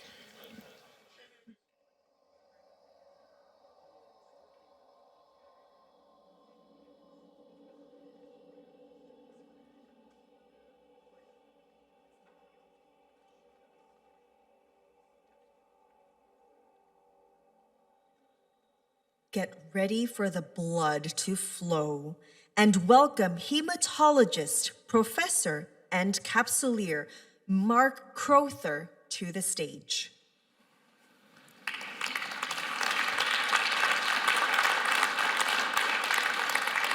Good morning, everyone, and it is such a pleasure to join you up here today. I'm Mark Crowther. Wow, there's a lot of survivors of the pub crawl last night out there. I'm really impressed, actually. I'm going to talk to you today about a couple of things related to that project that, almost said it, FC Hilmar introduced around writing the history of EVE in blood. And I'll explain how I got involved in this project in a few minutes. Before I get started, I'm very aware of the fact that I stand between you and lunch, and so I will not take up the full length of time. I'm going to do 3 parts to this presentation. The first is I'm going to talk to you a little bit about me, who I am, and why I'm standing here. The second is to show you that I am a really bad but long-standing player of EVE. And thirdly, I'm going to talk about the human blood system for a few minutes, and then I'm going to talk more about how this project came about. So here's me as a person. I work at McMaster University, which is a small university in Hamilton, Ontario, just outside of Toronto. And I've spent my entire career doing research into the blood system, predominantly on how we manage and prevent blood clotting complications. And people say, why is that important? It's really important because half the people in this room will ultimately die of a blood clot, either a heart attack or a stroke. And my job is to reduce the risk of that happening to you, or at least happening soon. So my specialty is hematology, or the study of blood, and particularly blood clotting and what happens when it goes wrong. Why I'm here talking to you today, however, is a little bit different, and that is because I'm an EVE player of no repute. None of you will have ever heard of me. However, I do think that I solve problems, and I do have a lot of interesting hobbies and interesting things that I do. And I wanted to show you this at the start to prove that I'm a really bad EVE player, because I have heard of the Magic 14, and I realize you shouldn't be flying a Hound, but not able to fit an MSH. I realize that. MSHs should be something you do in the first couple of days. I know that. So here's me as a capsuleer. I've been in space since November of 2016. I have 15,400 hours on all 4 of my accounts, so I'm a little bit more than average, 7,800 hours on my main, which means that for the 9 years and 1 month I'd played up until I got these statistics, I put in a little over 2.5 hours per day on the game, which I know for many of you is light. I know that. But for me, with a job, that's actually a lot. And I do what I call industry exploration, and I didn't write it here, but what I would call non-consensual PvP. And I've learned many times that EVE has its own form of mathematics, and that is that when you play EVE and you watch YouTube, you should not go into nullsec, because you die, as I will tell you in a second. And I will say that my predominant business in EVE Online is selling nanite repair paste. And for some reason, I actually like the complexity of a combined nullsec and lowsec NRP manufacturing business. My in-game summary is thank goodness for YouTube. I've watched the tutorial many times. I really did understand the tutorial. I flew somewhere and immediately died and rinsed and repeated that. And I will say that despite having flown into many, many gate camps, including one recently and stupidly in Abazon, 15,000 hours in game does not equal 15,000 hours of skill. And I thought I would point this out to you. This is a recent kill that I had in a deluge, which I know you should never die in. And the reason I died on this one is I warped to a gate, which I know, and forgot to put on my cloak, which I know, because I was watching a YouTube video. And I learned that I've met another set of new friends who were not normally at that gate with their bubble. The kill board is really important to me because it doesn't lie except when it does. If you look up, this is my main down here at the bottom. It looks not bad. You know, I know many of you got 100 times that many kills, but for me, that's not bad as someone who doesn't do a lot of PvP. But I've got a number of really important firsts in the game. I have probably killed more cheetahs and asteros than anybody else ever. And you'll see here, I managed to have 2 cheetahs die in just under an hour in 2 different systems, which is hard, I realize. And I will say that I'm extremely proficient at pressing F1, which really does explain the 400 destroyed ships. And that's because for a while I was in CVA before we got our butts kicked and were extirpated from Provi. And I've been a long-standing member of EVE University when I first got into the game, and I know that we all have starter corps, but I'm a big fan of EVE University. I've spent a lot of time there when I first got into the game, and more recently I've been there for the last few years trying to help out other players who are getting into the game, which I think is just a super great part of the whole thing. So let's talk about blood for a few minutes. Your blood is a living factory, and blood, people think of it as a liquid. It's actually a tissue. It's produced continuously in the bone marrow from what are called hematopoietic stem cells. And your body, while I'm talking, are making millions and millions and millions of blood cells every second. One single stem cell can regenerate an entire blood system, which is something we do when we do bone marrow transplants on patients. And just to illustrate how fast the bone marrow works, during the course of this talk, I will make about 4.2 billion red blood cells. That's 1 for every 2 people on Earth. Today, I'll make about 302 billion. That's about 30 for every person on Earth. This year, I'll make about 110 trillion. That's the cost of a random encounter in LowSec this year. And since I started playing EVE Online, I've made about a quadrillion, which is the cost of one of the big nullsec wars, I think. The blood system is amazing. It really is amazing. And what I'm going to try to do is relate parts of the blood system in the next couple of slides to what you guys understand as the EVE Pilot's Guide. So the way that I think of the blood system is it carries things around. It stops you from bleeding when you cut yourself, and it also helps to fight off infections. And my son, who also plays EVE and is out in the audience somewhere, I can't see because of the lights, was explaining to me this idea of what he said, you can call them Death Stars, but they're sometimes called something else, but I'm not sure if I'm allowed to say that on stage. Dick Stars, because your immune system is really designed to do 2 things. It's designed to wear down the attackers, and it has armaments. So it's truly a Death Star. And the fact that it's truly a Death Star is the fact it can actually kill things. So I'm going to talk about the parts of the blood system in ways that you guys might understand. So I've already said the stem cell is the keep star. It is the key thing that drives the game, at least in some places. Then we have red blood cells. You're all familiar with them. You cut yourself shaving. You have an injury. You bleed. The red blood cells come out. They're like T1 haulers. They're countless. They're expendable. They're cheap. They have one job. And they have a limited lifespan, sometimes shorter than others. Neutrophils are one of the white blood cells. They help you fight infections. They're like drones. They just go, attack, and die, as mine find out regularly. They're first responders. They swarm and destroy. They're not smart. They don't think. They just go. Neutrophils, macrophages are the thing that goes around and cleans up after the battle, but also learns, as a result of that, some of the stuff that was destroyed to help you fight off future infections. So in my mind, it's like a Noctis with a whole bunch of sanguine, or one sanguine tractor unit. It cleans the battlefield, it eats the dead, and then presents the intel that it finds. T cells are the recon ships. They're the ones that go around, they remember the enemies, they find new targets, they coordinate the strikes, they help you to know what's going on.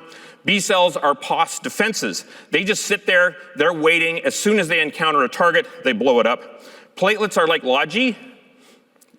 They're never on the kill board, but they don't fight, but they do keep everything from falling apart. And then NK cells, which stands for natural killer cells, that's what we actually call them, are like Black Ops. They just appear, they kill things completely, and they disappear afterwards.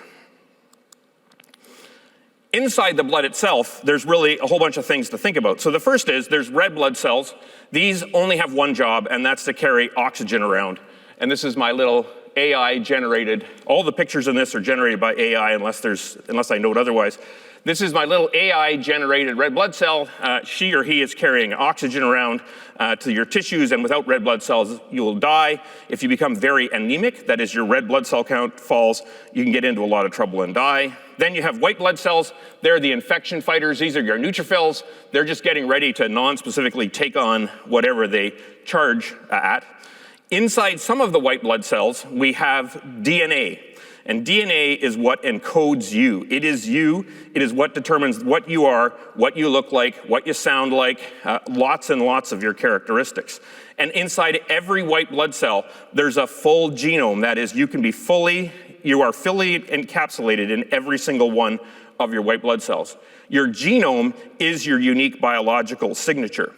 The liquid part of blood contains proteins, hormones, nutrients, and all kinds of chemical signals. It's basically like the communication system that we have in EVE Online. It's like local, except it doesn't go down. Platelets are the little sticky things that stop you from bleeding when you cut yourself. They just charge around looking for injuries and clog them up. So blood is simultaneously a fuel and supply line. It's your logistics people. It's the immune army. It's what helps you fight infection. It's the communication network. It's local. It never goes down. And it's the waste disposal system. It's those guys who appear after the big battle to clean up all the bits and pieces.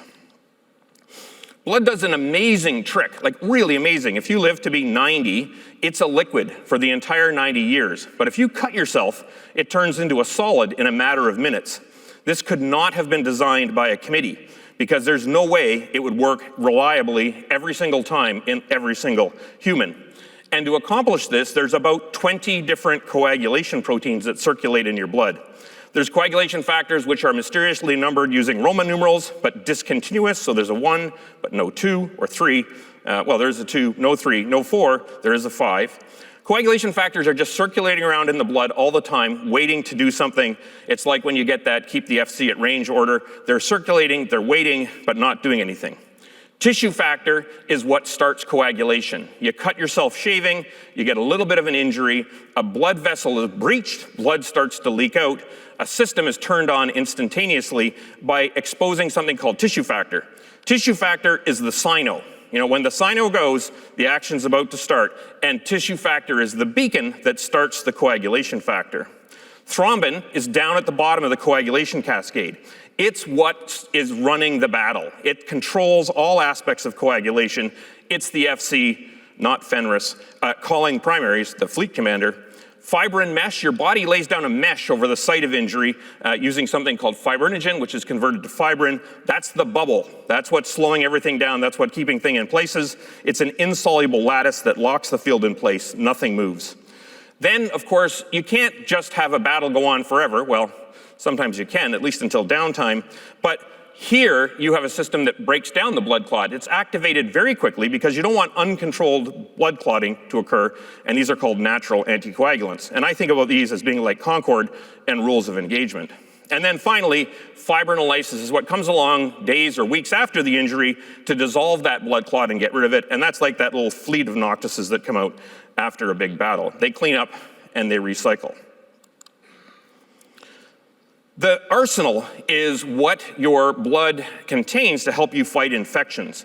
And so there's first responders and then some specialists, just like in the game that we all play.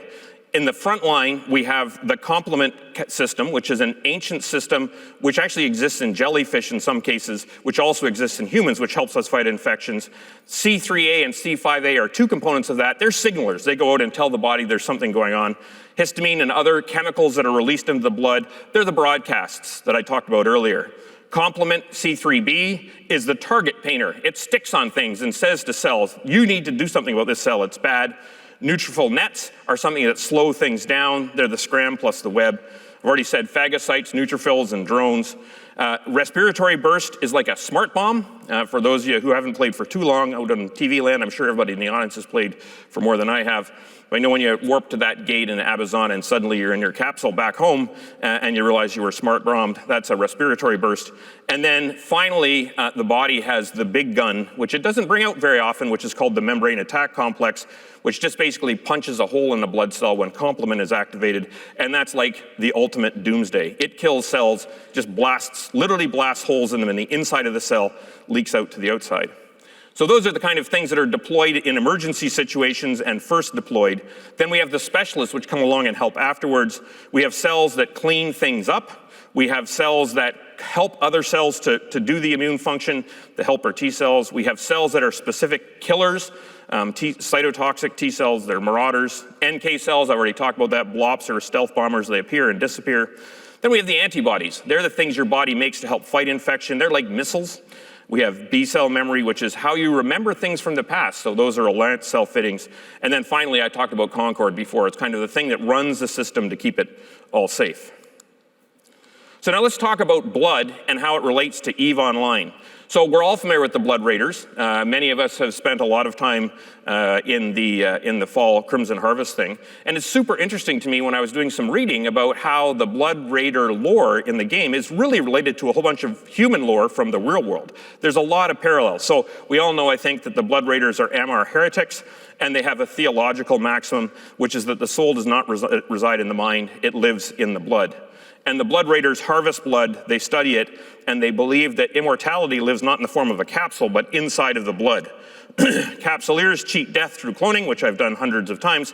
The Blood Raiders are looking for something even more older and something more enduring. And as we all know, in the fall, Crimson Harvest allows us to explore that.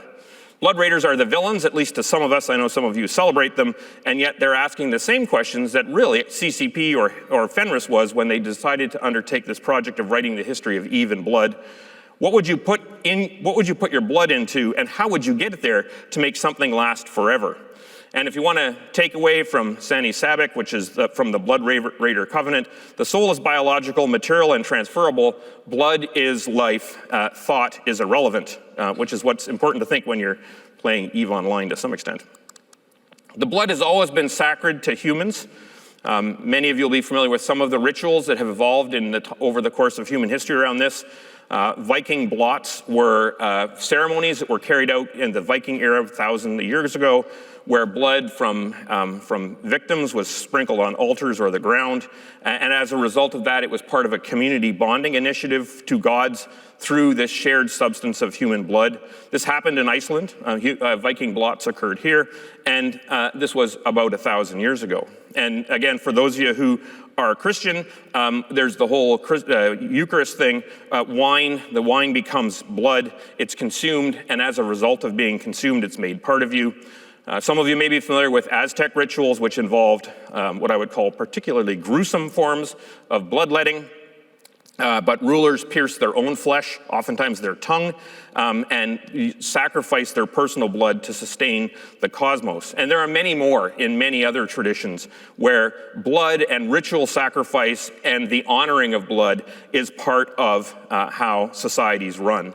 Blood is identity, it is a covenant, it is a thing that you share with those who matter. And many of you will be familiar with runestones. This is an AI-generated representation of a runestone, but they oftentimes refer to rituals, and those rituals oftentimes involve human blood. In the real world, this idea of blood as something that is important in ritual is actually factual. And so many of you will be aware of the idea of Dracula or vampires, not just as monsters that drink human blood, but as something that actually has a medical diagnosis which underlies it. And so there's a disease that humans can get called porphyria. It's very, very rare. But basically what happens is your body has trouble making red blood cells. And when it tries to make them, it only is partially effective, and byproducts which shouldn't normally accumulate. And as a result of that, those byproducts go into the tissues and they cause damage. And as a result of that, some people who have porphyria, not all of them, get extreme photosensitivity. That means if they go into the sun, which doesn't happen very often here in Iceland, they can get very bad skin reactions. And in fact, they can actually erode off their fingers and their toes. They can erode off parts of their face. And so if you look in Wikipedia, you'll see some particularly gruesome pictures of people who've lost their nose or their fingers as a result of this disease. And the reason why Iceland is important is many of those people move north because they get less sun exposure, and so it's safer for them. I actually know somebody who's got one of the extreme forms of this, and he lives in the far north of Norway simply because it makes it safer for him to go outside. They also get funny colored staining of their teeth and urine, which is probably why vampire blood and teeth has become so important. They can develop a whole range of psychiatric conditions, psychosis, seizures, and personality change. And over time, as I said, facial disfigurement occur. But interestingly enough, drinking blood may actually alleviate the symptoms. And in fact, This was discovered in medieval times, and communities witnessed it, and that probably led to the development of the whole lore around vampires in human culture.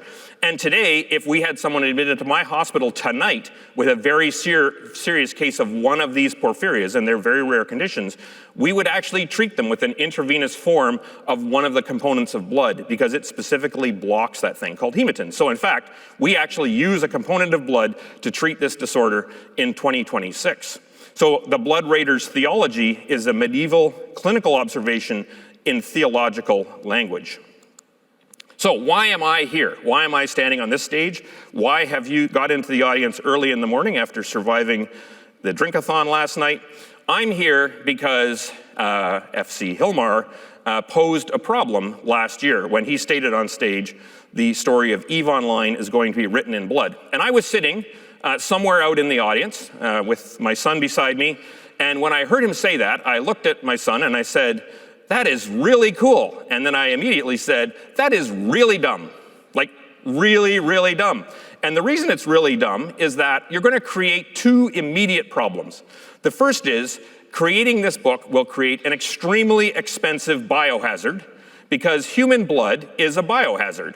Many of us have conditions that are transmissible through blood, and those can be transmitted to other people through uncontrolled use of blood. And so it would never be allowed to create the book out of human blood. It just wouldn't. There's no way you could do it. But secondarily, and more importantly to some extent, blood just makes terrible ink. You can't use it as ink. It's not possible. So I was sitting in my office, and this is from PC Gamer. EVE Online Studio CCP is making a medieval-style tome of epic poetry inked in the blood of players to commemorate the games. It turns out to store information, a really good way to take blood and write on calfskin. Not sure that's very accurate. But blood is a very enduring memorial of every single person in this room, and so I'll tell you how we got to being able to actually do this. So if you want to do something really cool and really dumb, safely, ethically, and without creating a biohazard, you need a hematologist for this case. And so in August or September, I was sitting at my desk, and I got an email from then CCP saying, "Are you a hematologist?" I said, "Yep." They said, "Could we talk?" I said, "Yep." And they said, "We have a problem." I said, "I know you have a problem." And I got on the blower with them, and I said, "Is your problem that your CEO or your boss has stated that you will write the history of EVE in blood?" And another Hilmar, differently, is on the phone, and he said, "Yeah, that's my problem." I said, "Good." And so we met a few times, and we developed a plan that will allow us to actually fulfill that obligation.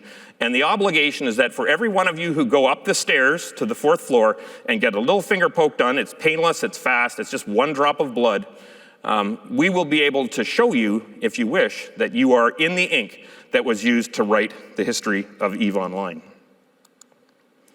So let's talk a bit about what this is all about. You saw this picture yesterday if you were here. What is an Edda? An Edda is a medieval Icelandic text. It contains either prose or poetry, and you heard yesterday that this is going to be a book of poetry. I was brought to my attention some of the excitement on Reddit, which I call the land that all grumpy people inhabit, about the fact that we shouldn't be writing poetry, we should be improving the game. That's for Fenris to decide. I can tell you that I think, personally, this is an exceptionally cool project, and it is exceptionally unique to EVE. No other video game, in my opinion, could ever do this, because no other video game has the kind of incredibly dedicated audience. 7,800 hours on my main is actually the average for the attendees of this conference. You heard that yesterday. The average person who paid to attend here on their character they registered with has 7,800 hours. I won't point out to you how many days that represents in time, but it's a ridiculous amount. The Icelandic Eddas preserve the stories of gods, giants, heroes, and the end of worlds, and you heard that yesterday. And they were composed predominantly in the 1200s, but traditions are much older than that. It's a living container for memory, and it's a way to make stories survive. The original Eddas were written on vellum. Vellum is stretched calfskin.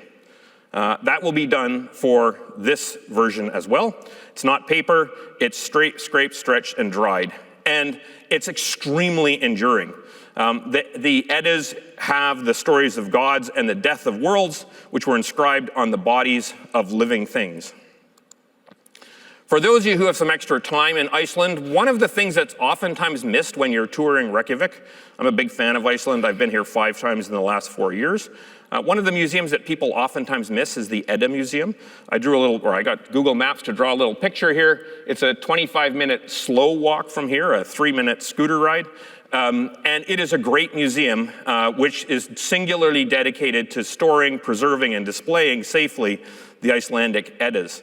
I would strongly recommend you go there if you have any interest in this area at all. It contains at least 22 medieval Icelandic texts. I don't know the final number. And the one we saw on stage yesterday came from there. And it also has a great explanation of both the texts themselves and the places, places the texts, and I don't know where that extra M came from, in an appropriate context. I strongly, strongly recommend you go there if you're interested in Icelandic history, and many of you probably attended that. So what is the Capsuleer Edda project? So it is, as you've heard, a handcrafted vellum tome charting the history of EVE Online. It's written by calligraphers using period-specific inks. They are actually going to use feather quill pens to write this. There are people in Iceland who do this professionally. And the ink is going to be made this summer by an alchemist, that's what they're actually referred to as, who will make it from the natural products using what we understand to be the original formula for the ink. Someone asked me, why would you do that? Why wouldn't you use a modern ink? I said, well, I can't imagine that something that I write in modern ink is going to exist 1,000 years from now, if anything exists 1,000 years from now. But I can guarantee you that this can, because we have documentary evidence just a few kilometers from here that things written with this ink on vellum can exist 1,000 years later. This is going to be exactly the same as it would have been done hundreds of years ago. It's not printed, it's not digital, it's handwritten on skin and ink. It will preserve stories against forgetting. But unlike the original Eddas, this one here will be written by people understanding from us what the story of Eve is. The blood raiders sought immortality through blood. The scribes of Iceland sought immortality through story. We are doing both. How are we going to do this? So let's talk for a minute about the science of biological permanence. DNA is the most information-dense storage medium ever discovered. Every white blood cell carries a complete copy of your genome. DNA can be extracted, purified, stabilized, and preserved. And under the right condition, it can survive for thousands or hundreds of thousands or millions of years. There is extracted, proven woolly mammoth DNA from 1 million years ago that has been taken out and reproduced. And there are complete human genomes from the Viking era from 1,000 years ago, and many older human genomes as well. This is the molecule that makes you. And some of you may see in this news in the summer, this is a little mouse where a company called Colossal, which is trying to recreate the woolly mammoth and is close to doing so, took the gene for the fur of a mammoth and put it into a mouse and created a woolly mouse. And then some of you think, well, wait a second, are we heading towards Jurassic Park with this? And I can tell you, we are. This is not a woolly mammoth, but my goal as somebody who's doing research in this area is to see whether we can have pet velociraptors before I die. When I asked Copilot to draw that picture of a velociraptor, as I said, I've corrupted Copilot so badly that originally it drew it with a cigarette hanging out of its mouth. So what do we actually do? We take your blood, we put it on a piece of filter paper, as you saw for those who've done it. It literally takes a minute. We then cut out that sample, we extract the blood from it, we sterilize it so that it's not a biohazard. Then we extract the DNA. So every single person who contributes will have a DNA sample which goes into a machine which then cuts it up into little pieces, and those little pieces will be preserved and injected into the ink. You might say, well, wait a second, I don't want to do this because you'll be able to find me in there. There's 2 reasons why we won't be able to find you in there. So the first is, when it's drawn, your piece of paper is just thrown into a vat. It's not labeled. We're not recording whose is whose. That's a very simple way of anonymizing things. But chemically, when we chop the DNA up, it's going to be mixed together with everybody else's. You'll have a soup of many small pieces of DNA, and that DNA will then be extracted, and it'll be injected into the ink. There's a second part of this, which I learned yesterday, which is some of the red coloring that will be used in the ink is actually derived from iron, and the iron for some parts of the ink, I understand, I'm not involved in this part of the project, will actually come from the blood as well, which is really, really cool and an added little bit of the story. But from my perspective, our commitment is that when you say to us, am I in there? I can say, you are absolutely in there because we have taken a sample of you, we have chopped it up into little pieces, and we have injected it into the ink. It's not a metaphor, it's molecular biology. And so when CCP then called me and said, we would like your help to make this project work, this is what I brought to them, the ability to actually fulfill their promise to the Capsuleers. Now, you might think, well, wait a second, I'm worried about all this stuff, and I can guarantee you, as someone who does medical research at a fairly high level, that this project has met all of the requirements of safe, ethical, and enduring projects in the year 2026.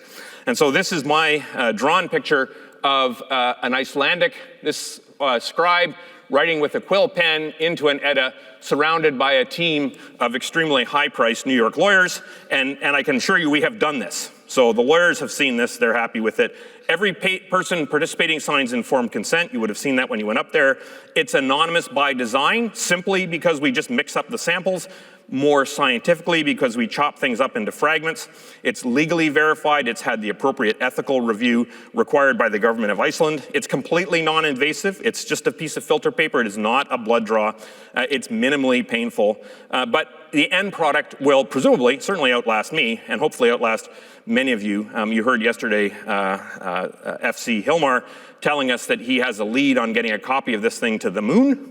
If it was anybody else, I would say that's not possible, but given that it's him, it could well happen. I did ask him the other night how he was going to do that, and believe me, I can't tell you what it is, but he does have a plan. The good news is you'll be able to see the book. The other copy will be stored in the Edda Museum, I understand. That's what I understand. So if you want to, when you come back in a few years, you'll be able to go down to the Edda Museum and see the history of EVE there. I'm getting to the end of my talk here. Why this matters, I think we all know this. EVE is 20 plus years of human stories. Capsuleers have built empires, collapsed economies, grieved, celebrated, betrayed, and endured. A lot of salt has been generated in this game. Much of it by me initially when I realized that I was dying again and again. In our opinion, or in my opinion, those stories deserve a monument other than the one that might just be a few hundred meters from here. Again, for those of you who haven't seen the EVE monument, just a little short walk down there to go have a look at it. The Edda is that monument written in community memory, inscribed in community biology. In the game, blood raiders harvest blood to chase immortality, and we're going to achieve the goal of having you incorporated into a book that records at least some of the history of EVE Online. This is really important because EVE is a game of memories, and I think one of the reasons why so many of us have played the game for so much time when we have other things we should probably be doing. It is one server, one universe, and has been played since May 2003. Congratulations to the person who attended the conference this year who signed up on the first day. That's remarkable. Every pilot in this room has shared a sky and sometimes weapon receipt with every other pilot in this room. This is not a normal game in my opinion, and I don't think there's any others that have this. And many of us have made friends in this game. Some of my friends are sitting in the audience that I would never have met through anything else other than this game. And I put in some of the reasons why you make friends: betrayals you never forget, 3-year-long wars, voice channels that are open for half your life. People don't understand when I go to a meeting with a whole bunch of really important people at my university, when my phone dings, sometimes it's a Discord about nothing related to work. And having 20 plus Discord servers, and I can't figure out how to use Discord, so I have to ask other people. I'm too old to use Discord effectively. These are not friendships of convenience. These are people who held the line when you went AFK at 3 a.m. for many different reasons, including going to the bathroom.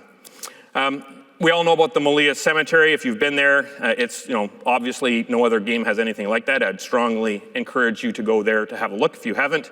And I think all of us have probably participated in Sino vigils, which again, I think are extremely unique to this game and a real marker of this. And Sino rituals are essentially pagan funerals in space.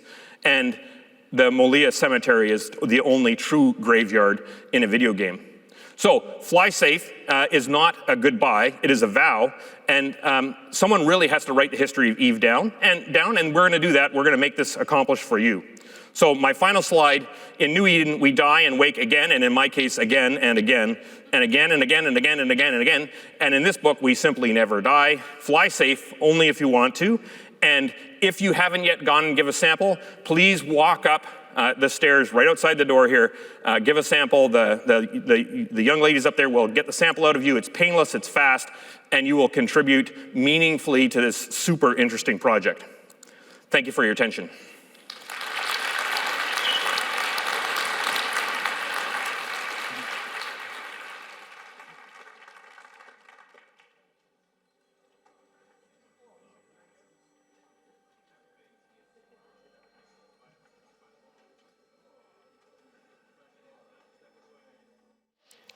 This guy. I mean, we've got the GOAT on stage. I'm a big fan of Dr. Crowther. I mean, he's one of us. Yeah, he's clearly one of us. I mean, he hit Logi on kill mails. Did he say he killed 2 cheetahs in 2 different systems in 1 hour? I didn't see him going there when he started, man. No, I mean, and he died basically to a YouTube video while playing EVE, right? So yeah, he was watching your videos, I'm sure. No, I don't do them. That was a market video. That was Oz's fault. He didn't strike me like a market guy, though. Yeah, he was very much out there in space. And at the beginning, I thought, oh, he's going to drop, a few memes that Copilot told him. But then they kept getting more specific. And then he said his son also plays, and he brought his son to Iceland. So, hey, respect the guy. Yeah. Very cool. As EVE players it gets. Yeah, yeah. Man, I thought EVE was a submarine game, but I almost feel like it's a blood vessel kind of thing. Apparently. At this point, with all the parallels on the tier 1 hauler. I learned the one thing that boggled my mind was the 300 billion blood cells you produce per day. Yeah. That made me realize why I'm always that tired. That's right. Yeah, that was not a good segment for people that don't like hearing about blood. Nope. I saw a lot of Twitch chat about people, besides the people that were scared of cults, the people that got weak knees because of all the blood. Certainly a risky move. Yeah, right? Especially, it is the second time or second day of FanFest after the pub crawl. So people are overhung. It is around lunchtime, and let's talk about blood. That's a good timing. Exactly. Perfect. And it coincided with EVE downtime. I mean... So I think a lot of viewership came over because the game went down and said, hey, let's watch some EVE Online, and you immediately went into blood cults. Yeah, I think it was the land of grumpy people who arrived there. The land of grumpy people. We are stealing that. That's what Dr. Crowther called Reddit. Yeah, our absolutely. EVE. Yeah. Glorious. He has been there. Apparently so. Yeah, our EVE, a big fan, but also scary place to go if you want to hear about EVE Online. Yeah, I have another question. Well, it's Please. Related to what Dr. Mark Crowther said in regards to PvP. Did you have consensual PvP yet in EVE? In the game? Yeah. I have. I used to live in a wormhole. Where else? Yeah. Because in wormholes this happens. In wormholes you have this weird situation where they knock on the door and then they say, "Oh, let's meet outside and fight," like in the schoolyard. Wow. Is it Bushido they call it? And I spent a few years in a wormhole corp, and that's how they do it. Right, so that is consensual PvP. Yeah. I think it's consensual PvP. Okay. Well, what if the hole's not big enough for both guys to get out and dish it out? Well, I mean, gotta find another connection or work together first. Okay, that was no. They take small ships. Like they don't. They do small ships. They don't do the big ships. Yeah. I actually, one other fascinating thing is, I'm getting ready for a bit. I prepared. Please. Oh God. Oh no. There's another Erst bit, guys. So Dr. Mark Crowther was claiming that there won't be a way to identify individual samples from that ink. Supposedly, but I learned a lot about there's different kinds of blood cells, but there's DNA in it. Yeah. Right. Yeah. But they're not going to be able to. But but if they look at just the DNA, there's a market ticker in one of them. Yeah. Absolutely. Mine will be too short for anything meaningful, but that's also an indicator. It will just say stonks. when they find my blood, it will just say stonks. Yeah, shout out to Caldari Prime Pony Club or Tiamber, who's again making amazing skins. I heard you guys are all getting cool skin as part of the drop. Watching this, I think. And also don't drop out of a FanFest. He's gonna make a T-shirt of you and make you look like a drifter guy, and he's gonna wear you during FanFest. You're not attending. Is that sounds like a true story? First, what happened? That happened last year. So I chickened out. Well. And and then he came. I couldn't do anything about it. Yeah, he was here. And Is you that, by the way, warn me. isn't your Twitch picture a chicken? It is, yeah, it is. So you keep chickening out. Is there a connection there? It's somehow part of the brand at this point. Okay. You know, being a little bit of a Care Bear, although I take risks in EVE at times. What's the biggest risk you've ever taken In EVE Online? In EVE Online. You can do something getting trading voted with. on the CSM and not being able to trade for 3 years, man. That's fair. You have to imagine. I have large assets, as you can imagine. I invest a lot in the market. I have a lot of assets, and then I didn't think about what it meant getting voted on the CSM because I saw the NDA, and depending on how you look at the NDA, you know, you can get nervous if you say, okay, am I really going to sell skill extractors now if I know what is coming in the next expansions? And so I have been losing money for 3 years. It's been very, very expensive being on the CSM. And all the money you couldn't like make because you couldn't do anything is probably even more. Yeah. That's crazy. I remember a meeting that I was sitting in where they announced the Skinner. And you know, my skill library at the time didn't appreciate that, and I was listening to what they were saying about Skinner. I was saying, okay, this all sounds good. This is costing me a lot of money, and I can't do anything about it. So I died a little bit inside that day. That's actually an interesting thing. When the Skinner was added, Yeah. was there any like impact on markets in that regard? Because you know, existing skins, right? They're getting bought from the NES if they're pretty enough, right? Yeah. Or people think they're pretty enough, and eventually we could just design whatever.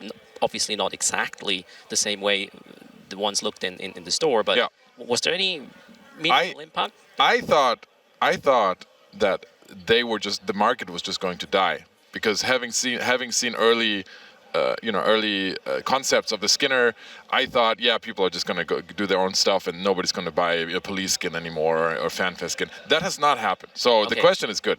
The market is still there. People are buying skins. It's intact. I still lost a bunch of money just because of perceived, you know. Do you think it would change if they were letting us adding these blinky lights to our skins as well? As long as it's so expensive with Plex, I don't think this is going to happen. Right, 'Cause, there's clever.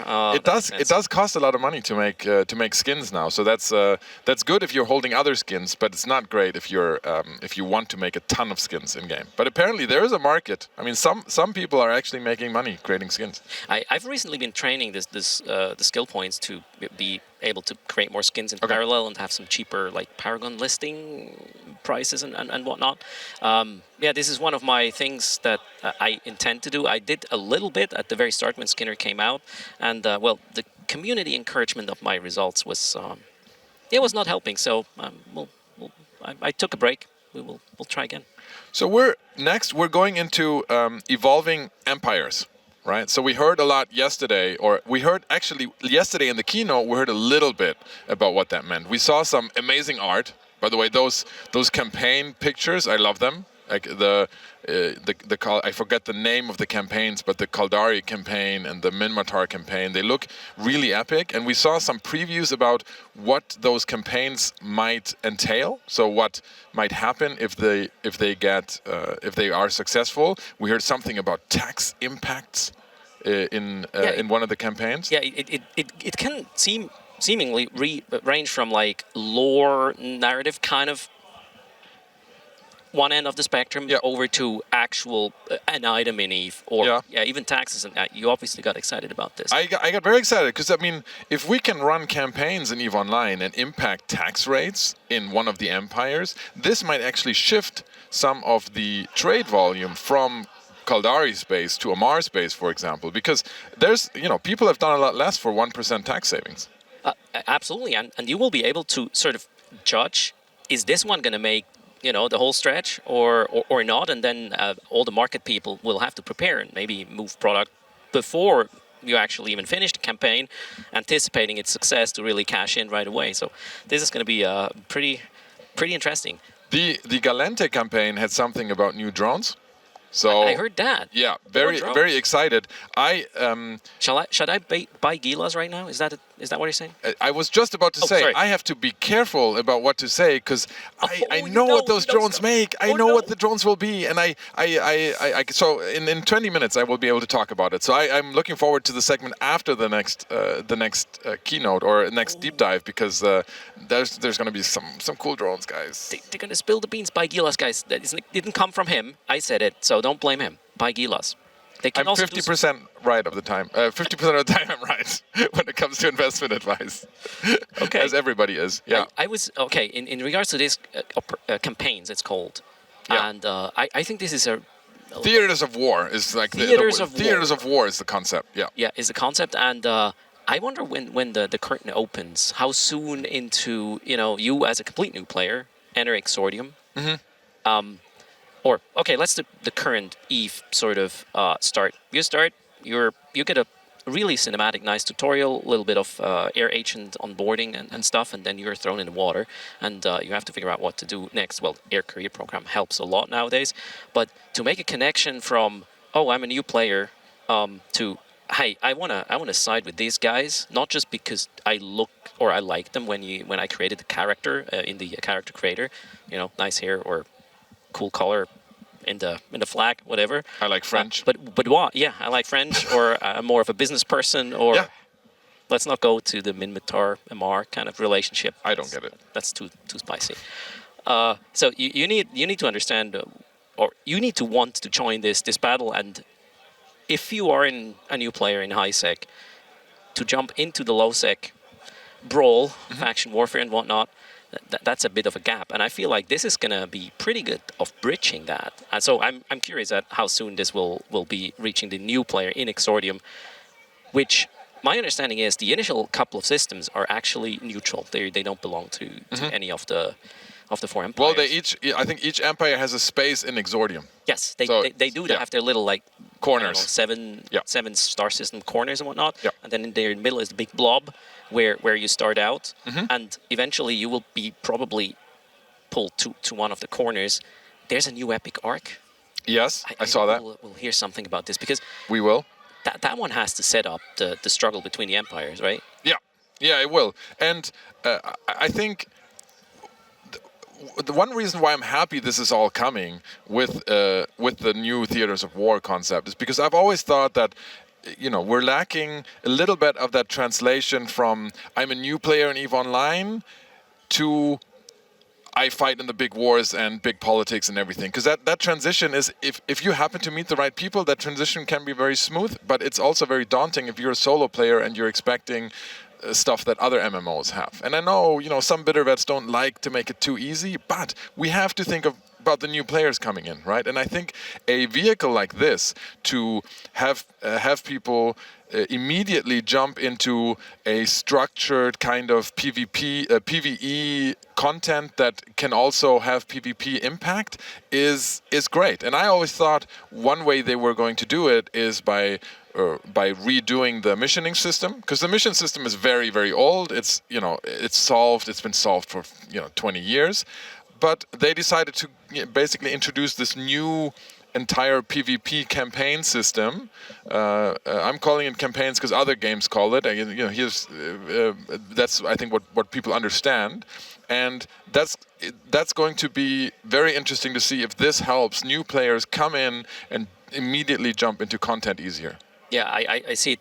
This is going to be like the retention sort of vehicle, so they don't fall off the wagon before they actually get into the really, really, really juicy stuff. That is super exciting. Also, again, the effect we will have by the campaigns we push on the actual universe we live in. There's a lot of story that sort of, the soft people in nullsec can write, and now everybody who may not want to go there, even solo people, might be able to contribute, which excites me a lot. Even, especially the hackers, the builders, and the traders, as I've been mentioned. Yep. I wonder if I can just hack my faction into glory.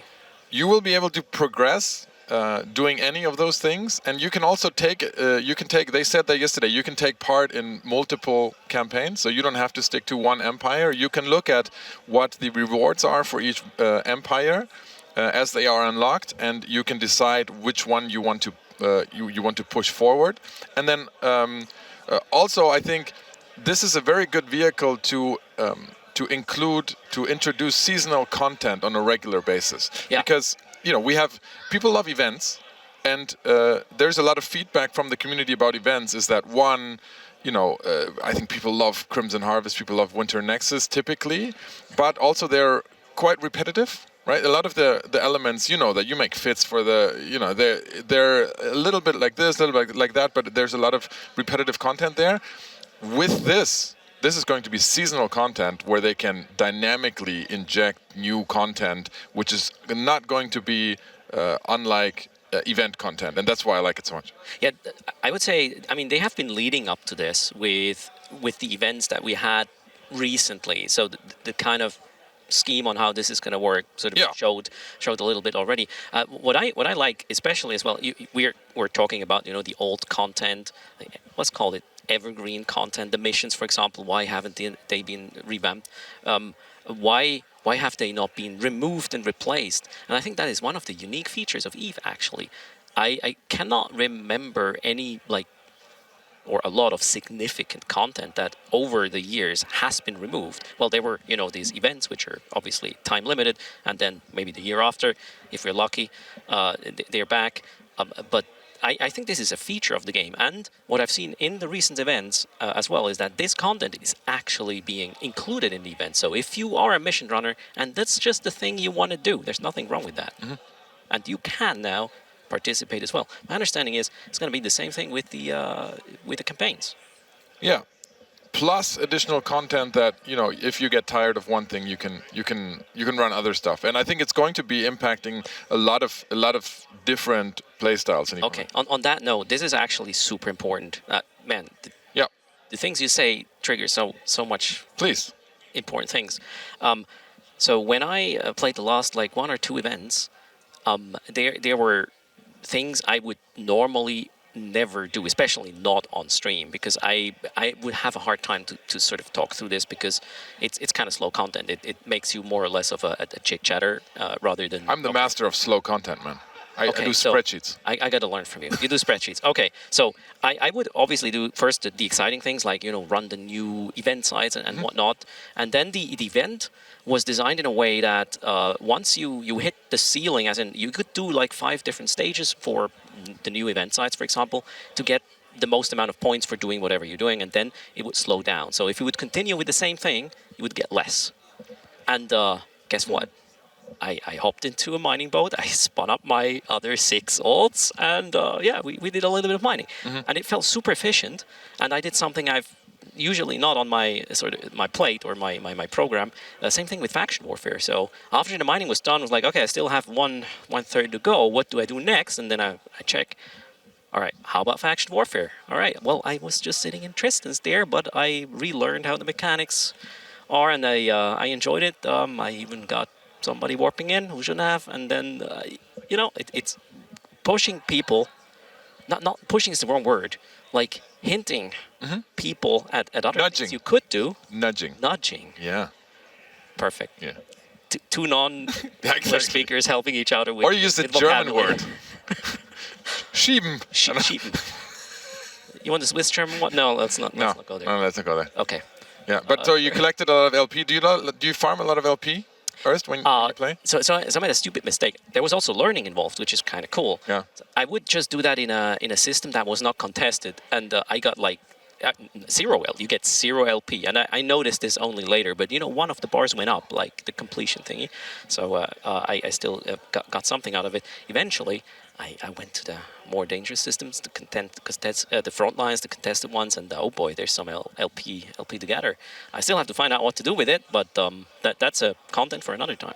I want to bring it back a little bit to FanFest. So Oh shit! Yeah, we're here. We're at FanFest. There's the camera. If you can see it in the background, this is all the nerds hanging out and doing the EVE history stuff behind us. For example, there's a Vanguard data team right there. There's a tattoo booth there where CCP Jotunn got tattooed. Wormholer, by the way, yesterday. Yes. If you missed it, find the clip. There's a clip of him showing it off. Okay, and Chad, you need to make Crashnap's tattoo a Vargar. That's your mission. to get a Vargar. Yeah. Write messages to Crashnaps to get a Vargar. Ping him tattoo. in Discord, Vargar. Speaking of Crashnaps, Oh shit! I should have done it. yeah, Here we are. we went out last night. Yes. Okay. We went out around town in Reykjavik, and Crashnaps was live streaming the entire thing for I think 9 hours.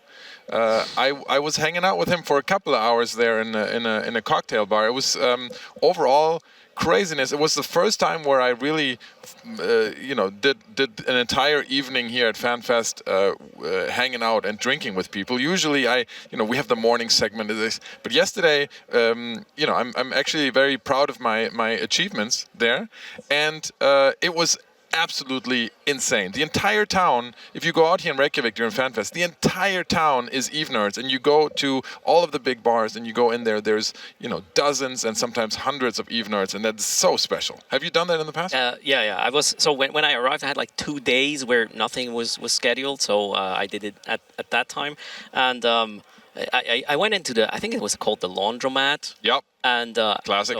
So I went there because there's a bunch of different Discord groups who are like, hey, we're here, we're there, and you just go to a place where you feel like, okay, I want to talk to these nerds. Walk in, and the server said, oh, you're part of that group. Ah.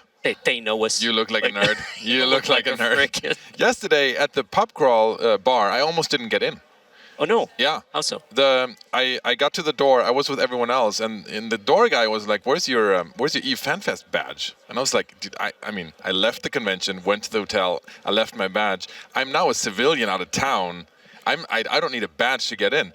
Turns out, for the pub crawl bars, you need the actual badge. And long story short, I finagled my way in there. He asked, "Okay, so which company is throwing the party?" And I was like, "CCP." And he's like, nope. I was, oh shit, yeah, Fenris, that's right. Oh my God, yep. So then they let me in, and I had a very epic night. Thank you for everyone that was partying last night with me. That was an epic night.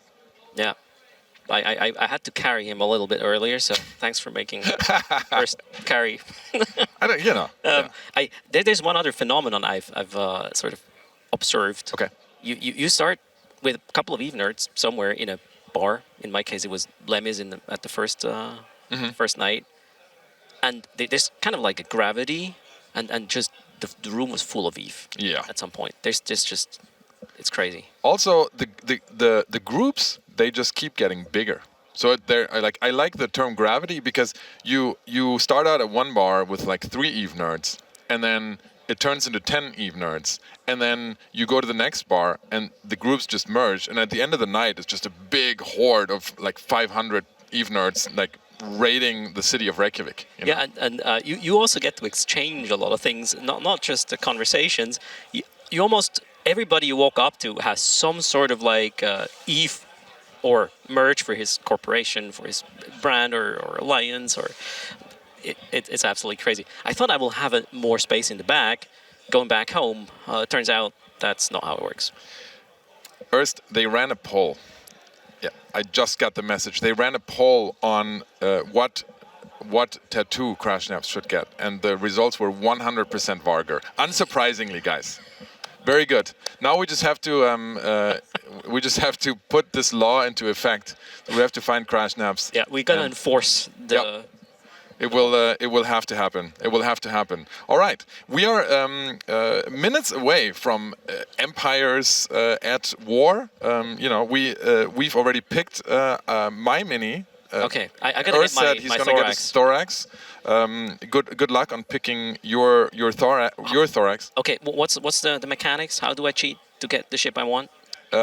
You ask him, is it random, and he says, yes. And then you peek into the bag, and then you grab the right one. But presumably you can spot the thorax at from a distance. So I mean, how high I'm is the very bag? good at. Do I need my subsystem? Right. You might be challenged because you can't look into the bag. I'm challenged. There you go. You heard it. Yeah. Okay. I mean, how about you find CCP Jotunn and he carries you on his shoulders, and then you look into the bag, and then you pick the right thorax bag. I'm gonna thread CCP Jotunn's skincare routine on whoever holds the bag, and I get the whole thing. Can you tell me about this? You keep referring. I keep hearing people referring to skincare routines in CCP Jotunn. I'm not in on the joke. You haven't seen Crash Naps running around sweating like I don't know the term, and then he got the skincare routine. Right. I know. That was yesterday. Yeah. Speaking of the devil, look at who's coming in there. Handsome CCP Did we say Jotunn. the name 3 times? Yeah, we said the name 3 times, and he came up. Not completely though. Okay, we're safe. Welcome. Okay. All right. Wrapping up. We are seconds away now from going into Empires Evolved. I cannot wait to see what's happening. You guys will all be able to fight for the empire of your choice. You're going to be part of campaigns. You're going to be collecting points. You're going to be getting new drones, I think. You're going to be getting a tax break, which is like my wet dream. So we're going to go to the main stage where we will see Empires at War, and we'll see you back here afterwards. Let's go. Come back.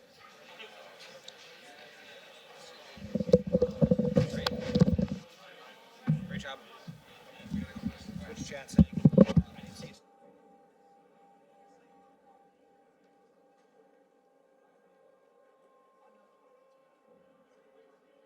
There are 4 sides to every story.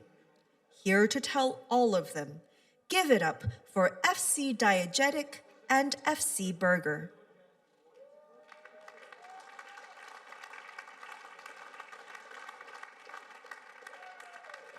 Yeah! Hi, everybody. It's already noon, so we're awake and happy and excited. I'm CCP Burger. I'm CCP Diet. Oh, FC. I'm FC Burger. Diegetic. You FC almost got me. Burger. And I am FC Jayess. Yes. Jayess is our we decided to add him to this little panel of ours to talk about narrative. And this is my energy drink. And I'm not going to tell you why I need that energy drink, but it's a very comfortable sofa. So we're here to kind of have a little conversation about empires and how we've been evolving the empires. I mean, the 4 empires are kind of the core of the history of EVE, the canon of EVE, and it's quite challenging when you have 4 empires to kind of develop a game, because you always have to kind of develop 4 things at the same time, and this has been a bit of a challenge in the past. Sure, yeah, of course. And so we kind of gravitated towards kind of all the factions and kind of more unique things. But as of lately, we've been wanting to kind of go back and take a look at kind of these 4 core pillars of EVE. So maybe if you kind of, Diegetic, if you maybe go a bit into the role of the empires in EVE. Yeah, absolutely. So the reason we wanted to return to these 4 empires and give them focus is because they are at the heart of New Eden's story. So I identify this as being that they are our main superpowers, but then they're also the first identities that we serve to all of you and anyone else who joins the game. People may go on to be like, actually, I want to be a Garistas person, or I'm more identifying with my own personal alliance. But initially, we give you this choice of these 4 empires, and we've done that since the start of the game. Yep. And then in terms of how they influence the world of New Eden, the changes that occur within the cluster, and beyond, these 4 empires are always at the heart of that, I think. Yep. And so we really wanted to give them the attention and the love that they deserve, and make sure that we had a really strong idea ourselves of who they are and why they do what they do.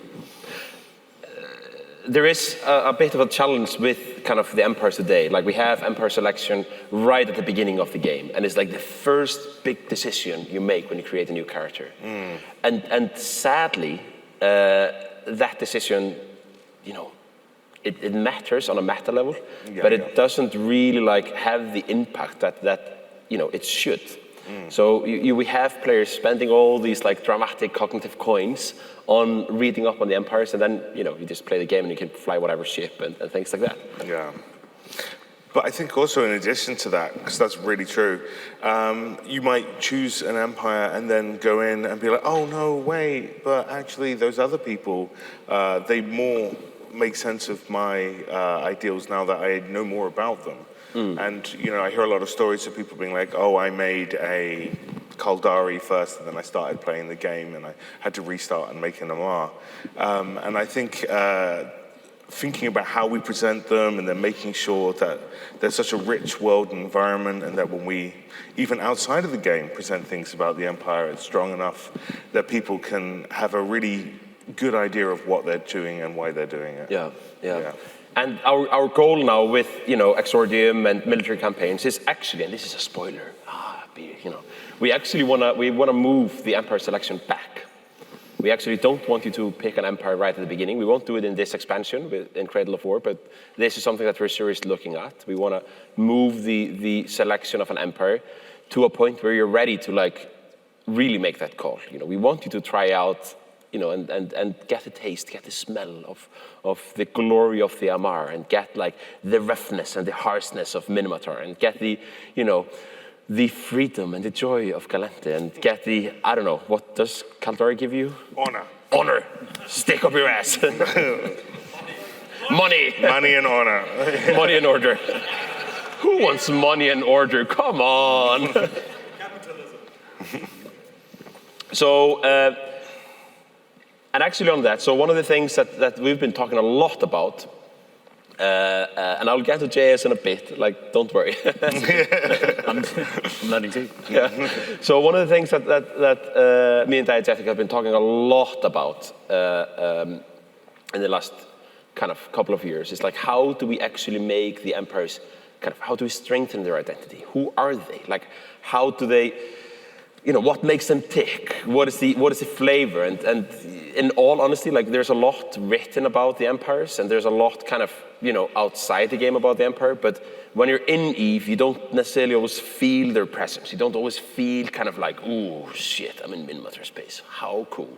Yeah. So we wanted to so we've been going through a lot of work, kind of mapping out how we see the empires and how we and where we want to push them. Like, what are the things that we want to kind of squeeze, and what are the things we want to change, and what are the things that we want to kind of shake up a bit.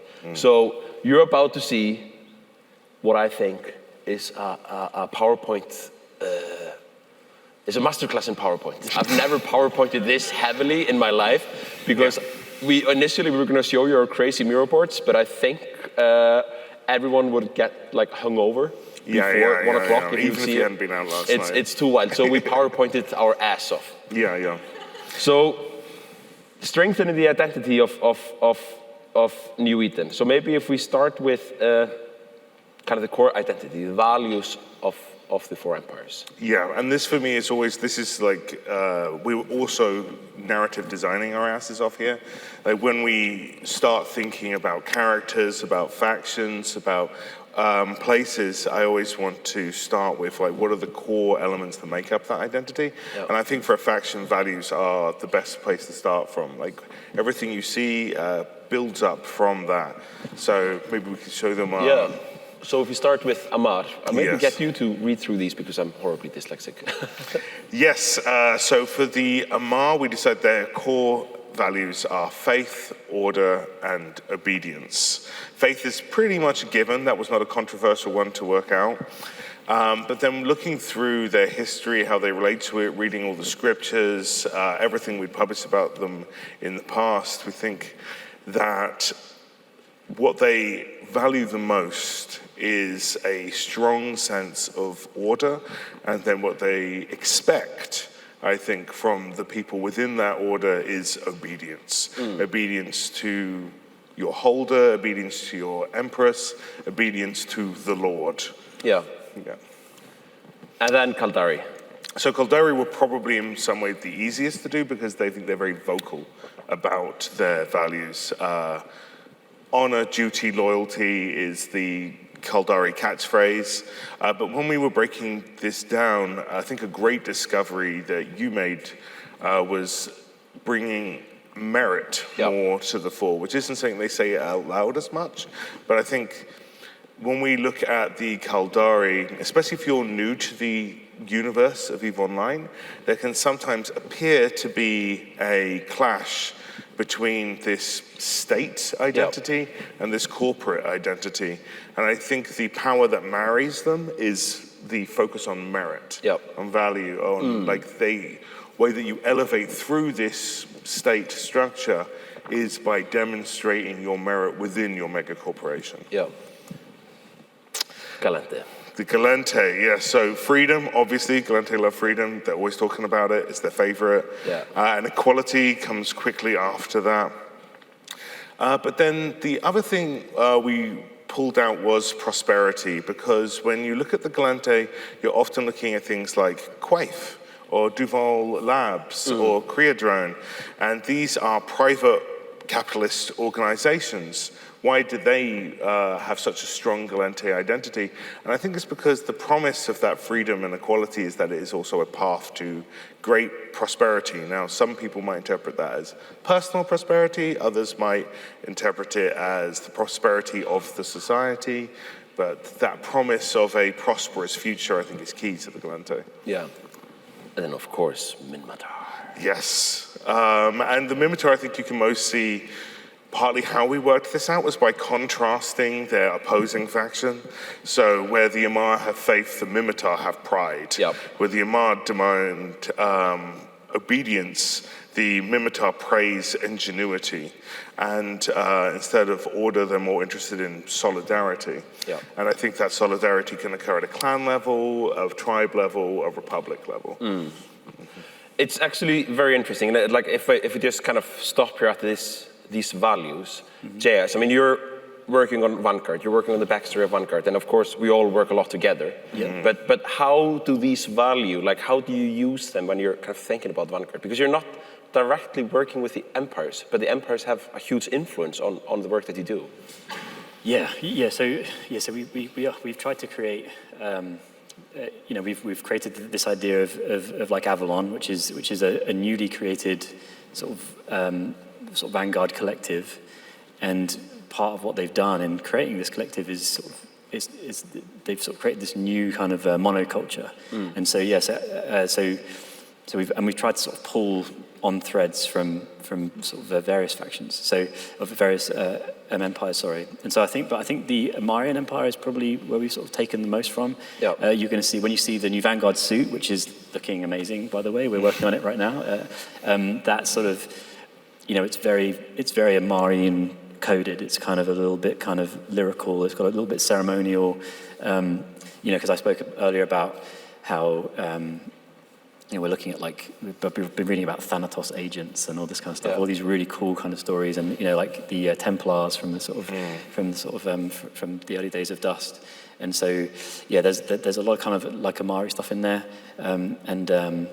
So I think that's probably the sort of like the main influence, but then also trying to figure out what's the uniquely Vanguard thing that we can kind of add on top that sort of ties them all together as war claims. It's actually very exciting to use Amar as a catalyst for Vanguard, because it's, if you're building a sci-fi world, it's very easy to just default to Caldari. And it's also quite easy to kind of default into more the Minmatar, the drama. And I think it's like a nice pairing, because the Vanguard are like super brutal, and as you saw yesterday, like they burn alive, and so it's like it's a nice pairing to take this kind of super brutality thing and combine it with something a bit more like divinity, religious. Because then it kind of elevates it and gives it a bit more sort of meaning, and then sort of burning up then becomes this kind of sort of like almost religious act of sacrifice. And so we're kind of really playing with all of that kind of, all those themes with the Vanguard. And like this work that we're doing here with the values, and we're going to continue this, this, this actually opens up a lot of these ideas. Like this is stuff that you don't really think about unless you go through this work. So, Diegetic, Oh, yes. Did you see this animation? I did. I didn't want to call it out because it was too cool.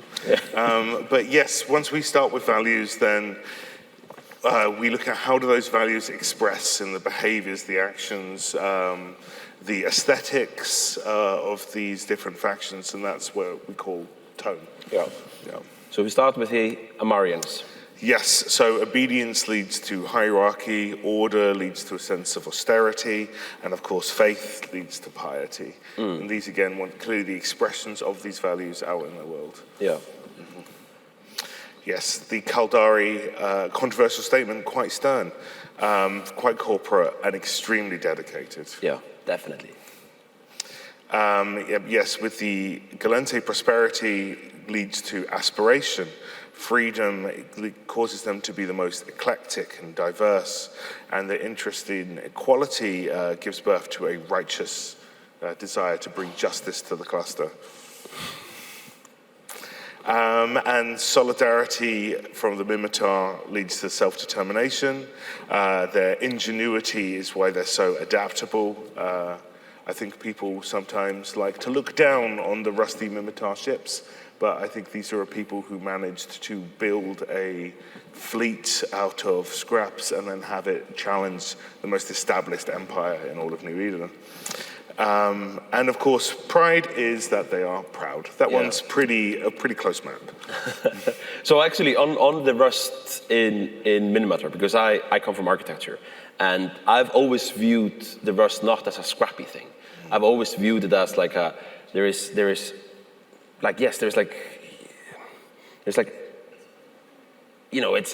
like power in it, because you're basically using the natural state of the metal to guard it from oxidation. It's like core 10 steel. So rather than like spending time, painting your ships, you're using the way of the nature. This is the correct state the ship should be in. Yeah, I think that's a really insightful way to see it. There's an embracing of like what works and what you can do at a mass scale, and then thinking in non-traditional ways about it. Like they're not gilding gold over their ships. Yeah. All right. More animations. Whoa. And so finally then these tone help us give rise to what are the actual goals of these empires. And I think this is something that feels like, well, we all know the goals of the empires, but it's actually something that we rarely codified or talked about in the past. So it was really great to go through this. With the Amar, from their hierarchy, the desire to maintain order becomes a strong goal. Their austerity gives rise to the reclamation, and their piety, the desire to spread their faith even beyond their own borders. With the Caldari, obviously the return to Caldari Prime is a core idea within them. To prove that they are the strongest and the greatest, it is born from their corporate culture, and the importance of safeguarding their culture against outside influences comes rise from their dedication. Definitely. For the Gallente, prosperity for all from their aspiration, the spread of democracy from their eclectics, and to bring justice to the cluster from their righteousness.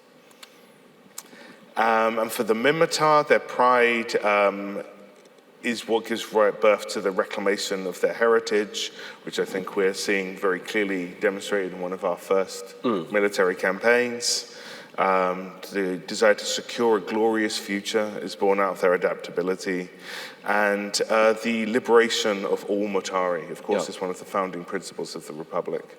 So these goals, I mean, they kind of vary from very kind of, things that you can do, kind of almost like physical things, and to all the way to very kind of subjective, dramatic goals. Like how do we use this as a tool to play? Yeah, I think with the campaigns, as we said, absolutely there's a lot of drawing from these goals as inspiration for that. But then also when we think about, well, how do they behave in any given situation, it can sometimes lead to surprising results, I think. But also there's a strong sense of clear direction, and I think when we talk about like the fact that these factions have all been at war for a long time, it's important to think about, well, why are they at war? War is expensive, war is costly, war costs lives. Why continue to dedicate yourselves to these endless struggles? And I think these goals are a big part of the answer to that. But then there's a lot of contradictions in the empires, and the contradictions are actually kind of, that's where a lot of these stories happen. That's like where a lot of the kind of the meat, the meat on the bone is on those bones here. Yeah, absolutely. I think this is something you did a really good job of focusing us on, and it's an important part of how we design characters often. So it was really great to then bring that thinking into the factions. I think when we look at these contradictions, we see the flavor, the uniqueness, what brings these factions alive, and also what often defines the sub-factions within them.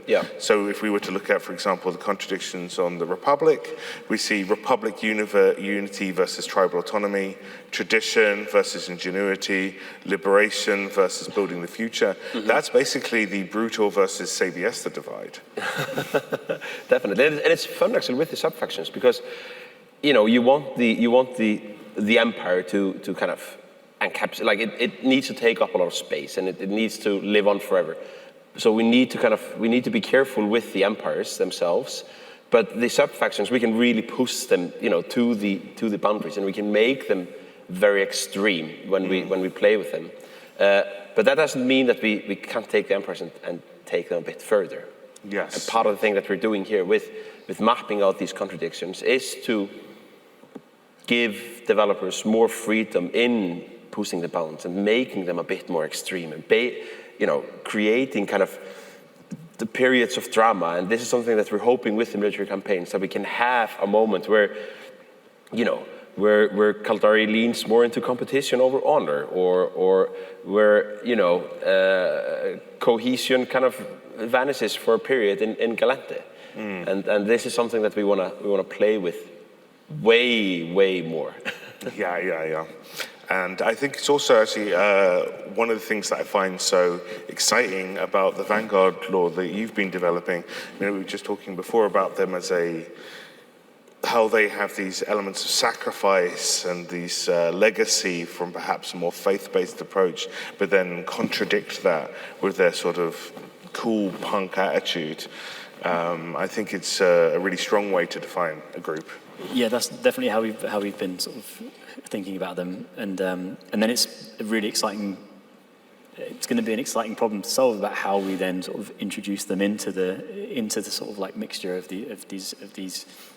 of all the pre-existing kind of structures. But yeah, like we've been writing some expeditions for the Vanguards will be doing in the upcoming release, because we got in trouble last time because we forgot to put a Caldari one in, and everyone was like, what does this mean? Why have Caldari been left out? But we just ran out of time. So this time we're really sort of like looking into the empires and how they might want to use the Vanguard. And start to sort of try and sort of start to think about what the relationship between the Vanguard and the Empires might be. A fun example this week was that I heard that the Caldari like to gamble. I really hope that's true. but so it could be that, for example, that Caldari are just treating the Vanguard deployments almost like these Hunger Games, like bet you can't kill 100 guys in one session, and they're just paying Vanguard to do these like feats of heroism or sort of feats of craziness. Yeah, sort of gambling on it. I forget the name of it right now, and I'm sure everyone in the room in front of me remembers it, but there is an ancient form of dueling in the Caldari culture. We'll totally rap about that later. Okay. I'd love to see a 1v1 PvP mode or something, basically. That'd be cool. Ooh, live design. Yeah. But one thing is about, there's one thing kind of talking about the empires and kind of, building these maps and kind of doing endless paperwork, but we also need to show it. And, yes, there's a lot of amazing stuff written about the empires. in different corners of the universe and outside the client, inside the client. But you don't want to force people to read whole heap, to kind of see and feel the empire. So we've been talking a lot about like how do we take these values, these goals and things like that, and how can we kind of echo it more throughout. So, and of course, like we do a lot of things. We do a lot of art. You know, there's different nebulas in different regions. We have, unique, we have music that kind of is dedicated to each empire. And we're in the midst right now of actually redoing a lot of the empire music to give them even more identity. But one of the things that I want to talk a bit about is we've actually been playing with this idea of giving each empire their own kind of header font. So, when you do missions for the Minimatar, you actually get this kind of Minimatar-esque font here. And I know that like Minimatar used to be like, hand script and stuff like that. It's very difficult to use that as a header font because when you get a scribble M that always looks the same, it kind of breaks the immersion. But there is something quite exciting about this font here, where it's kind of, it's a monospace font, and you have a odd M and a strange R. And what I really love actually about this Minimatar font, and I know that's a sentence I wouldn't say in a lot of rooms, but is the way that it speaks to the same thing you were talking about with the Rust. Like it's the best, quickest, most adaptable, most applicable solution is the one that Minimatar will go to. They're going to iterate, they're going to find the best thing, and then they're just going to go with that. Sometimes with a unique aesthetic, but with also a disregard of putting form over function. Yeah. And I think this speaks to like a simple, straightforward computer script that you can imagine displaying on a Minimatar terminal in the front of a Rifter. Yeah. And then Caldari, this was it was kind of a surprise to all of us that we ended up here, because we all kind of came into this work thinking we would definitely end up in kind of a Helvetica, very kind of US military, very kind of straightforward. But we wanted like a bit more sci-fi element to it. We wanted to keep kind of the militaristic feel.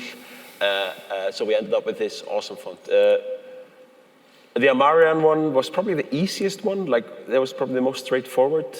It kind of echoes the old kind of Amar typography, and so that's a good one. And then the Galante one, we wanted to go full on Art Deco. We wanted to embrace kind of the raging 20s. It's very French. It's very American. There's a dance between Art Nouveau and Art Deco in it, and there's like there's pride, there is prosperity, there is like there is freedom and. It's an age of liberty and prosperity and boom that never expects to see us. There is nothing bad here. Everything is great. Everyone is happy. That's what we wanted the Galante font to say. Can I just say as well, this was actually as someone who spent the last 6 months trying to learn 23 years of history and spin off like a new kind of culture from that history. This was I remember we had this presented to us internally at the studio, and it was just okay, it suddenly really kind of made things clear, so something like a font can actually be especially if you like fonts like I do, it can be really helpful. And we're distributing it around space, and in Cradle of War, we're kind of starting to introduce it in small places. So when you warp for the first time into the Galactic Federation, you get welcome, freedom, happiness. Everything is good. Nothing bad will happen here. Says this font. And if you warp into a different system, the font tells you it's okay. The God is here. It loves you. It will force you to do things that you would never do. But the Lord tells you to. It's a font that demands respect. Demands respect. Yeah. I'm a bit hungover, so yeah. But one of the things we also wanted to do, and we were very, very, very adamant about, is that, EVE Online the empires they aren't ours. The empires are way bigger than Fenris. And the empires, they control, millions, billions of people. and trillions of people. Yes, exactly. So we wanted to make sure that if you wanna really echo your empire, that you can. So all of these fonts are actually Google fonts. So anyone can use these fonts, and these are the names of the fonts on Google Fonts. So if you want to build, your applications or your third-party tools using these fonts, you can. And this is something that we've been talking a lot about internally. Is how do we actually give you all more assets to make the things that you build feel more like EVE. Like people keep on mimicking our UI, they keep on mimicking like our stuff, and this is a step in that direction. So how can we make sure that these things are just like, this is just Creative Commons, like it's free to use, anyone can use it, and yeah, we don't want to, this shouldn't be, we shouldn't, we need to unleash the empires. I think it's a really cool thing. But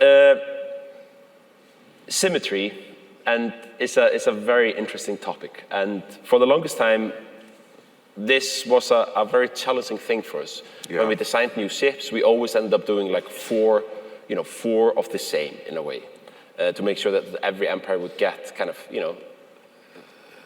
the same thing. And it's really difficult because it basically means that, introducing a new ship meant that we had to spend 4x time in doing it. So we actually we started leaning more into kind of individual factions.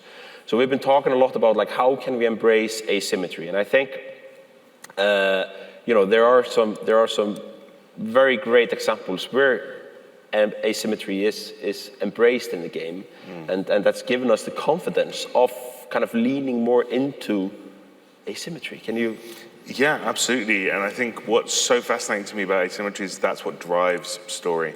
Like a stable situation has no change. And story is what comes from change and conflict. And I think that our forebearers did a fantastic job of building that fundamentally into the empires themselves. So rather than create 4 empires with the same size of empire and the same shapes in the mirrored locations, we have extreme differences, like the Amar Empire containing significantly more space. If we look at just the Amar Empire worlds, let alone if we also encounter the Amatar Mandate and the Khanid Kingdom, the number of stars they have significantly dwarfs, say, their opposition, the Mimitar. But then that invites the question, well, why are the Mimitar such a significant threat then to the Amar? And it's not just a case of, say, like a massive force comes in and gets defeated by guerrilla warfare. The Mimitar pose a serious threat to the Amar at home through their military strength. And so then that leads us to make decisions about, well, how are they organized differently internally? What does it mean that the Amar has this proto-feudal, not proto, I guess super feudal structure that governs it? How does that lead to a difference in the availability of empire resources versus the sort of more scrappy, dynamic, and often more mobile infrastructure that the Mimitar rely on? And so that's a really powerful storytelling tool. But then we've also been leading into this a lot more with our event design and how we put choices into your hands, something we like to do as much as possible. I think the shipcasters, the Shadow Wars and the development of the shipcasters was a huge example of this. Great shout out to the team that worked on that. And we saw people scrapping over these different sides of the same story as they develop towards the same goal. And then more recently, the Race for the Hives, where the Calante didn't even get a Drifter wormhole.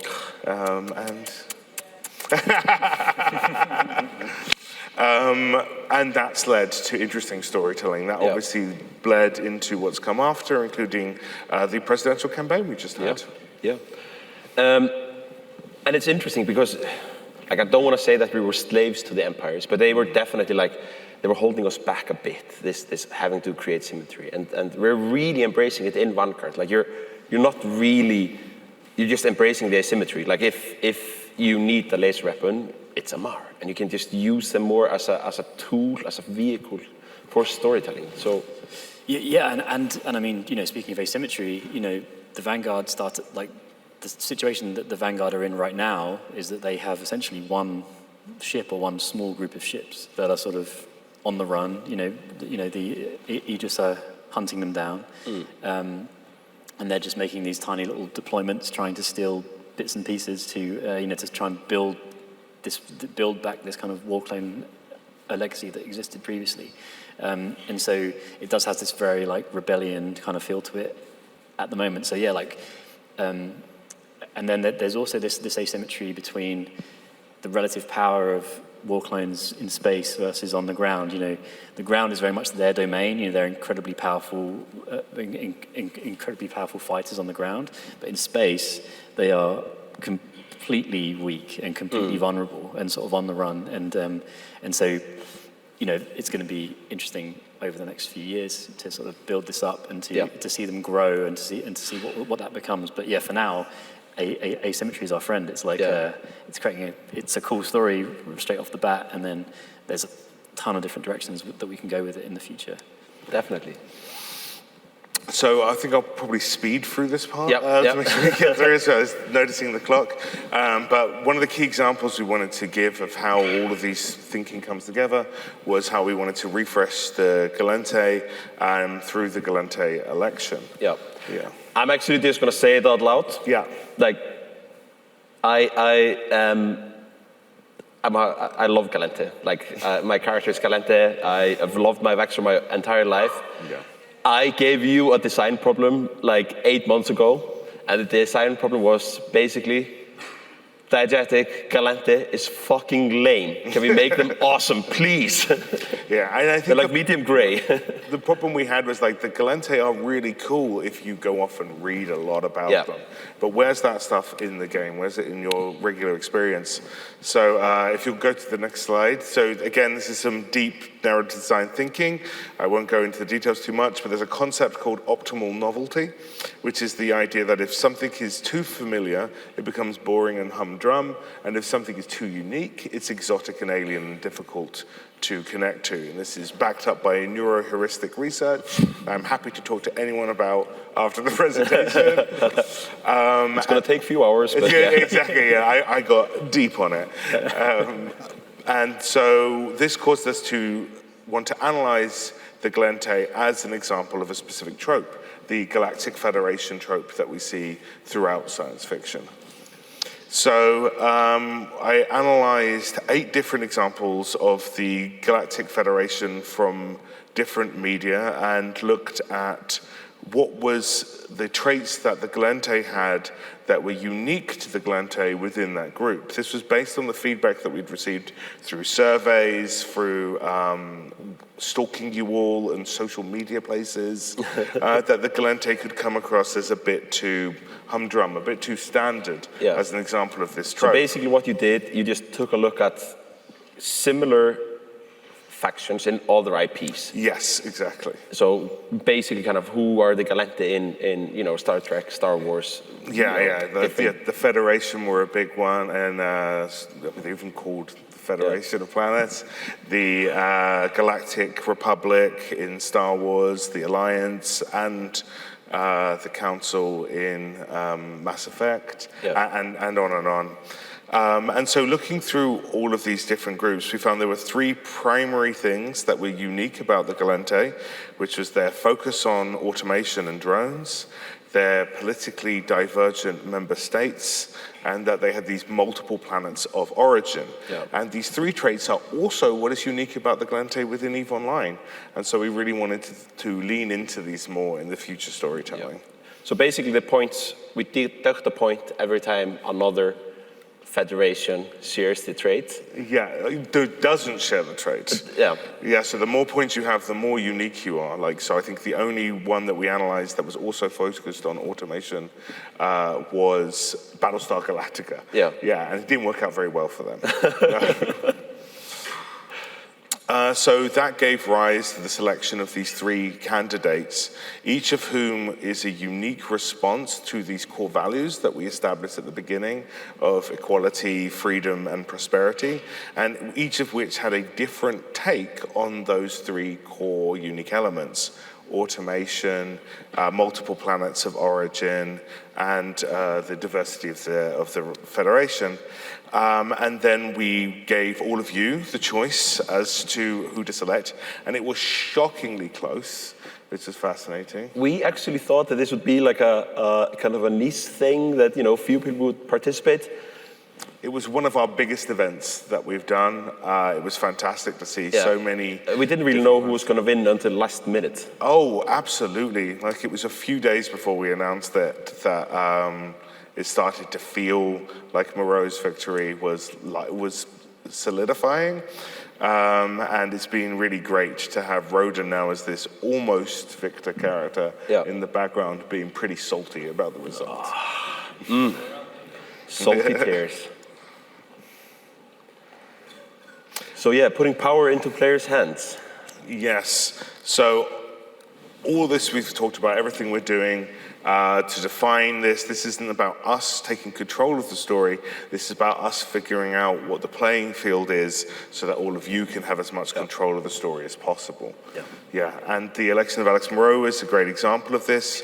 Of course, we've done this in the past with like the Amar Championship, with our live events like Tabitha, and how that then played into the Race for the Hives. And I think we're really excited to keep looking for ways to do as much sandbox storytelling as possible. I was asked recently, you know, what is the difference between working on EVE Online and a different game? And for me, it's the difference between building a beautiful dollhouse and making Lego blocks. And we want to give you as many different kinds of Lego blocks as we can. And that's always our goal. Like, how can we give more control to you all to tell your stories and use the Empiers as a backup to make them deeper, darker, harsher, cooler. All right, I think we're actually we have run out of time, sadly. Can I say one thing? I just wanted to ask everybody. So so my title on Vanguard is creative lead, but actually my job has been way more like archaeological, I'd say, than creative. And so like I've been talking, you know, so if you are somebody who cares about war clones at all, for sure, but if you care about the impact of war clones on the main EVE game, I really want to talk to you. I've been talking to a bunch of people in the community already on Discord. I'm just CCP Jayess or FC Jayess now on Discord. Just add me and tell me who you are and what you're interested in. And because I'll chat to you, and you'll just be like, you should go dig over there, and maybe go dig over there a bit as well. You know, CCP Helmar gave me his copy of the source book, for example. So I'm just trying to gather as much information as I can. So if you're somebody that has information and wants to share it and wants to just talk to me about what I'm doing, then please do reach out. And hunt him down. He's great. Yes, hunt me down, Awesome. Diegetic, Jayess, everyone. Yes. Thank you all. This was great. Thanks for having us. Oh, and have a great Fanfest.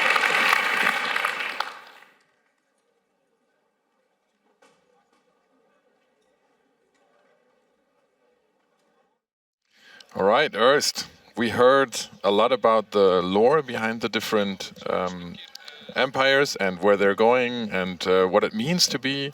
I saw different fonts for each empire. Crazy. How did you like that talk? I'm actually quite excited. I'm not much of a lore guy. That would be chaos, kind of a meme. But it feels like we have to pick it up. So in the past, when somebody would pop in the stream, hey, I want to start playing EVE Online, what faction shall I pick?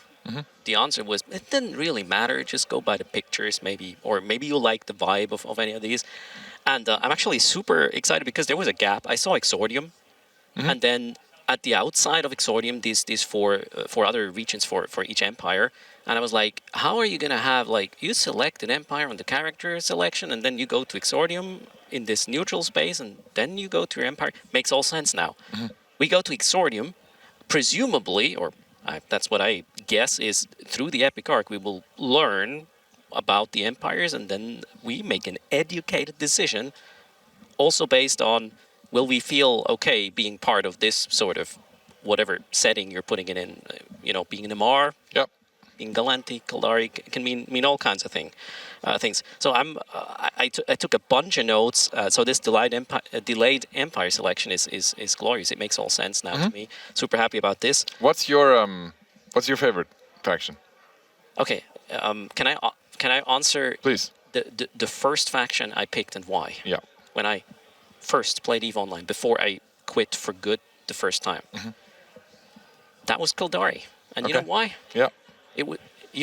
No. Okay, that Tell would me. have been scary. Yeah. I was talking about that situation. I read this gaming magazine, and it was the first faction that was explained to me in that article about this game, EVE Online. And since I don't really like to read too much, I was just like, yeah, Kaldari, that's it. Now I will probably get told a bit more about what choices I actually have. You're gonna get told how old you are that you were reading gaming magazines, dude. I mean, I get that every day. Do those exist still? Oh. They do, Yeah. but I don't do train rides much anymore, so I don't need to buy them. And then there's the internet. So. But so Kaldari was your initial pick, but what do you fly nowadays? Actually, I didn't. I already knew it doesn't matter after that. When I came back to EVE after I finally quit, it was a Mar mainly because I wanted to do lasers. That's it. Okay. Yeah, I like lasers. What was your first one? Galente, definitely. So I always go into these games, even in Civilization, I always pick the ones that are, more freedom, republic, that sort of feeling. So going in, I picked the Galente. It evolved more and more into Kaldari just because you guys know I live in Jeddah, right? We have it back there. I live in Jeddah, so it's at least back then it was still Kaldari space. Let's see what happens. But for me, it makes sense to pick a new character, go into Kaldari, and just go. But I think for things like faction warfare or for the lore and for the background, I would still go Galente. But my favorite shifts, I said that earlier. Yeah, I mean, this is kind of weird. This is a crossing here. You want a Caracal, I want a Thorax. Yeah. Although we need to be able to. Will we be able to switch Empire? No, probably. In the future, probably not. But also, I don't think they can. I don't think it can matter too much in the game because not everyone can have a character for each faction. There's going to be always one character players, and they want to experience all the ships. They want to experience all the skills. So I think in the end, it's impossible to make it to push people too far into one corner because some people are just not going to care. Yeah, but I think the campaigns are perfect for this, though. You can apparently just join any campaign and then push for more drones or better drones or get the tax relief in MR, which is kind of an interesting thing to talk about. Right now, it seems like Jeddah got sort of strengthened to be the main hub or the thing where people go, even more so than before. And what's going to happen if there's a tax break in Amar? If this has tax implications, as I said yesterday on stage, right? Then this could definitely at least pull a little bit of the tax of the trade volume towards other factions. If even if it doesn't have a huge impact, I think it's a really good experiment because I think so far Fenris has never in the history looked at individual taxing.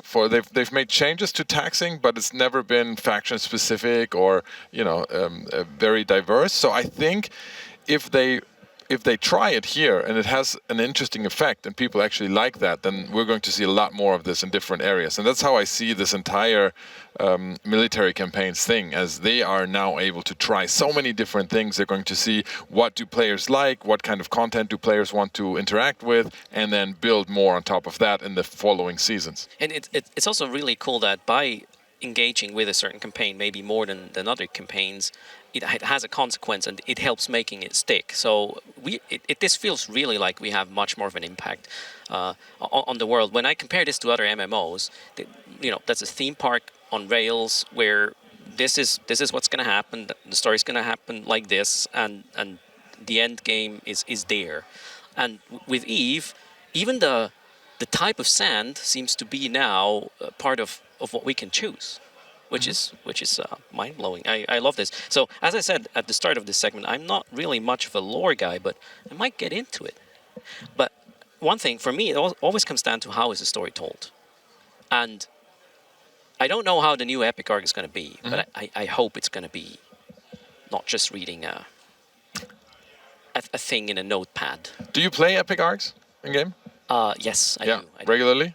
Yeah, my standings need fixing. Not regularly. I like the Pyrofaction ones because they also kind of pay a little bit and they're a bit faster and there's a bit more risk to it.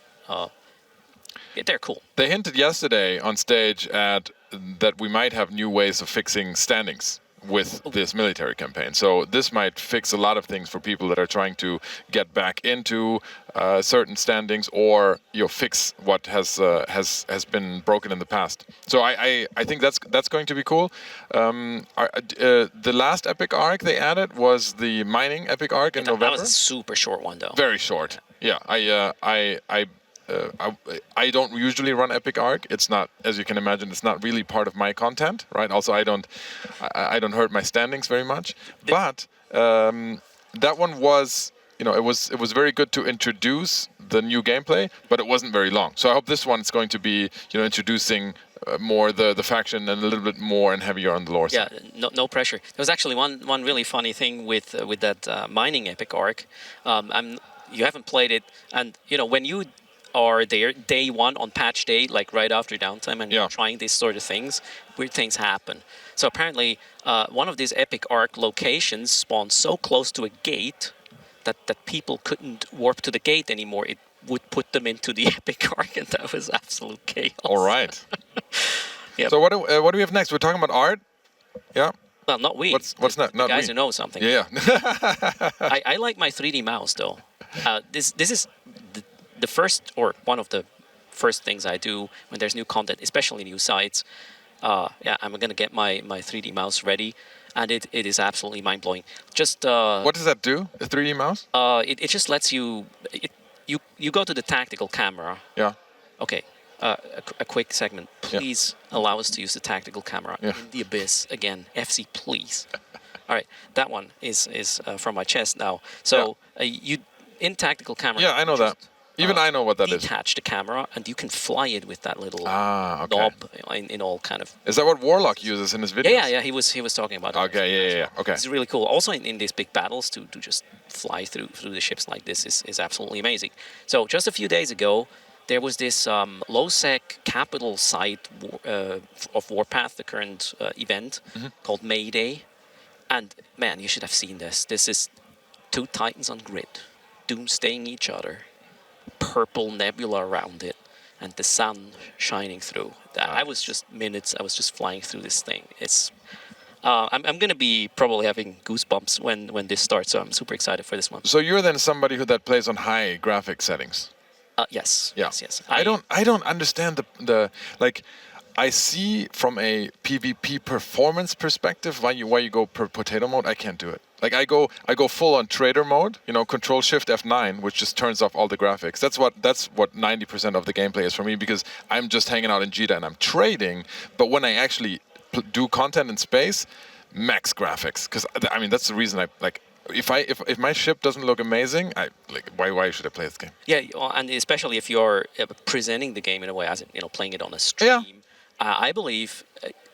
Okay, questions are sometimes good. So if you play EVE zoomed out and just the overview and the little. And you have to sometimes. Yeah, you have to sometimes to get a grasp on where to go and not to die. But even though that generates questions, it's not immediately like putting people in awe. But if you play in a almost not completely first-person perspective, don't do that. You will get seasick. It is so much more engaging and cool. There's so much happening when you zoom in. Guys, zoom in. Try it yourself. And the PSA for new players, you can turn off the rumble of the camera. Rumble is on by default. BJK? Like FC, please default off. the rumble makes you crazy, and also the scrolling direction. The first things I go new client or new account, I always change invert scrolling direction and turn the camera bob off, because it's just, you can't do that. It's probably also that from a technical standpoint, more movement on a stream, more bandwidth used, less quality broadcast. It's really, so yeah, I'm a nerd. And I do spec a system based on how many clients of EVE can I run, max fidelity in 1080p. Okay. But At 60 FPS, that's how I spec live on stream. Yeah, absolutely, yeah. If you need the specs of my rigs, we'll talk about channel commands when I'm back. And they're bigger than Warlock's PC then, because he said yesterday on stage that his PC is actually not that big. He's just recording all the big battles in slow motion, because of the tie-dye. He has time after the shit happened to squeeze this and make it smooth. But when shit actually goes on, if you want to have a somewhat, like, I don't want to call this playable in an FPS kind of sense. Yeah. But if you want to have a few frames per second, you need a beefy machine and a good CPU. We are going to be handing over to the other team after this next segment, right? Yeah. And then hopefully we'll see you back on camera later. But if you have then a little bit of free time this afternoon, what are you going to check out? Are you going to do more panels and more stuff, or are you going to walk around and paint some minis or play some board games? So I want to put myself back in time, checking the walk-in stations. Right, situation. They have the Crucible experience. So for those of you that don't know, like to the exact right of us, there are, I don't know, maybe like 10, 15 PCs here, and they have the Crucible state of EVE Online on these PCs. So you can go in there and actually try walking in stations. And, have you tried it? You haven't tried it? No, but we have to make this popular to give a signal, right? It's not. It's a lot of nostalgia. Yeah, it's a lot. I remember playing EVE Online with walking in stations. I never heavily used it, but it's definitely interesting. So I'll go there to sort of warm my heart, and if I feel too hot, I'll go over to the Frontier guys, and then my blood is gonna freeze. And maybe you can take some pictures and then post them on your Discord so people see what walking stations. Oh yeah, I need to do more. I suck at this. I came here. I created a Discord channel called FanFest 2026. Yeah. And then I don't know. I'm just an in the moment guy. I always I go to dinner with my wife, and what happens? Well, no, stop. You can't touch your food yet. We need to first take some pictures. And I'm like, okay. It's hard. Yeah. You're not. I honestly. I saw the Instagram game yesterday of some other streamers. We're behind Erst. Like there's a whole world out there. Do you have an Instagram account? No. No, me neither, man. We're old. Yeah. Yeah. So we need to probably apply to some group to help us to figure these things out. Loru knows these things, right? He does. But I'm afraid every time I talk to him about marketing, I get afraid because my head explodes. But also, I just noticed, why did they put the old guys together and the young guys together, huh? What? This is discrimination. Erst? Is it? Am I not allowed to call you old? I'm sorry. No, and that's perfectly fine. I feel I'm okay. Yeah, I'm that's okay. Good. This is the experienced commentator team, right? You get the kids back in a second here. Yeah, and I got an excuse for being slow, so that's fine. I got an excuse for this to remember things, right? That's good. No, I didn't draw any weird pictures in here, contrary to popular belief. So here we are. But I'm going through this. Let's see. There were a few bits we messed up. We're 4 minutes. Yesterday, a meme that I loved about the Thursday was the bald Caldari. Did you hear about that? In the security panel. Apparently, you used to be able to spot botters by the fact that they were bald Caldari characters, because that was the default when you created your character. And so back in the day, it was very easy to spot them. And now, when you create a new character, the appearance of the character gets randomized, which for the security team now makes it more difficult to find botters. And so they ended their presentation yesterday by saying, never trust a bald Caldari character, because they're probably a bot. And I don't want to generalize, right? There's probably many bald Caldari characters now being offended. I think I have a few myself, to be quite honest. But remember out there, don't trust Caldari bald characters. I'm so happy I picked Amar. My guy's bald as well. But okay. You just keeping it I'm keeping it on brand. Yeah. Pretty much. Well, Right. you know, I had to actually. So that's 2 years. No, 3. I don't remember. 3 years ago, I still had hair. So there are bits out there on stream where Erst has hair, but at some point it was just like the whole maintenance and you know, getting a bit thinner. And I was like, you know, fuck it, I don't want to. You can get some cool hats here. So at the merch booth, I wanted to get one of those nerds hats from the Nerds show. I really enjoy that. And today we saw it on stage already, the new Fenris merch. So with the wolf. Yeah. So if you missed it yesterday, that was during the keynote, I think, right, where Helmar explained the story behind the Fenris and how the sun sets into the mouth of the wolf and then it comes back out. Yeah, it's a regurgitating wolf, is what I call him. Yeah, and there's one guy in the community that I met for the first time physically on FanFest. I had him in the ear for years at this point. He's called Wolfie, so he's happy. Oh, he's happy. Yeah. He got what he wanted. Fenris is cool. So we're going to see more about art now, which is a lot of people say the coolest part about EVE Online. Right? Yeah, but we also have something sad to say. This is almost it, right? This is almost it. Yeah, Erst. This is the last minute of us together on stream. It's been amazing. Thank you so much for hanging out with me and taking me on to this journey. It was an absolute pleasure. We will have to deal with. I think we were back on all together again. We'll have to see what to do with this situation here, so nobody.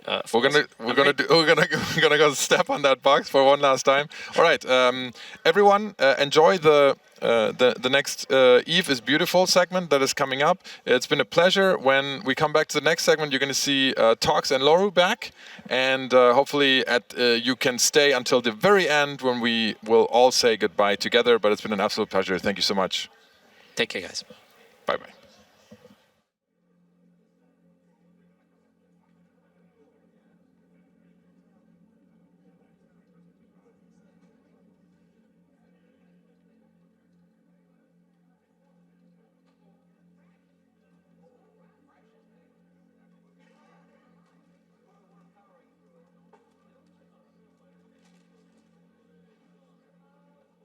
Please welcome to the stage the most picturesque of developers, FC Goggi and FC Seaslug.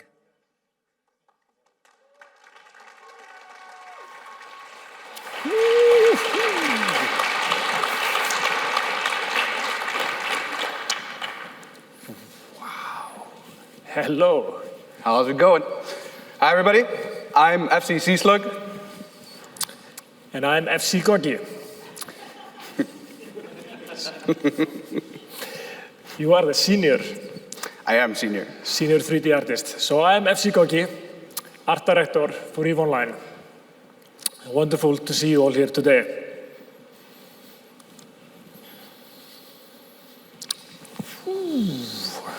It's missing the sound. We're going to dance to that. Yeah, that had some good audio.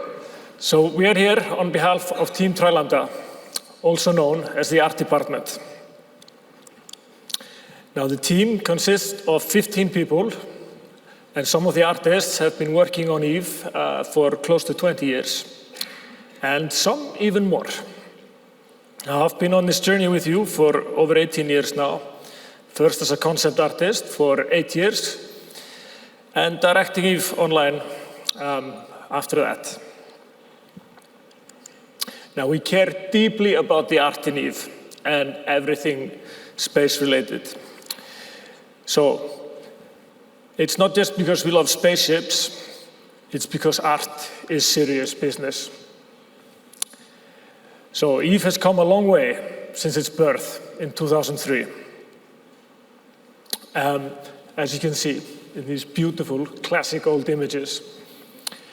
But we're often so focused on what's next, it can be easy to forget where we came from.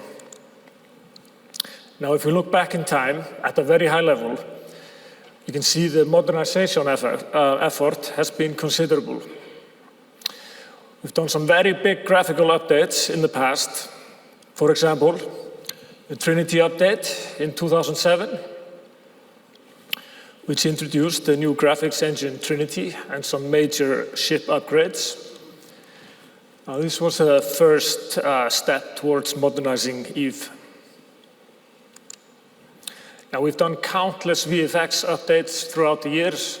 Explosions, fire and smoke, cloud, fog, weapons effect, and the list goes on and on. Super cool stuff.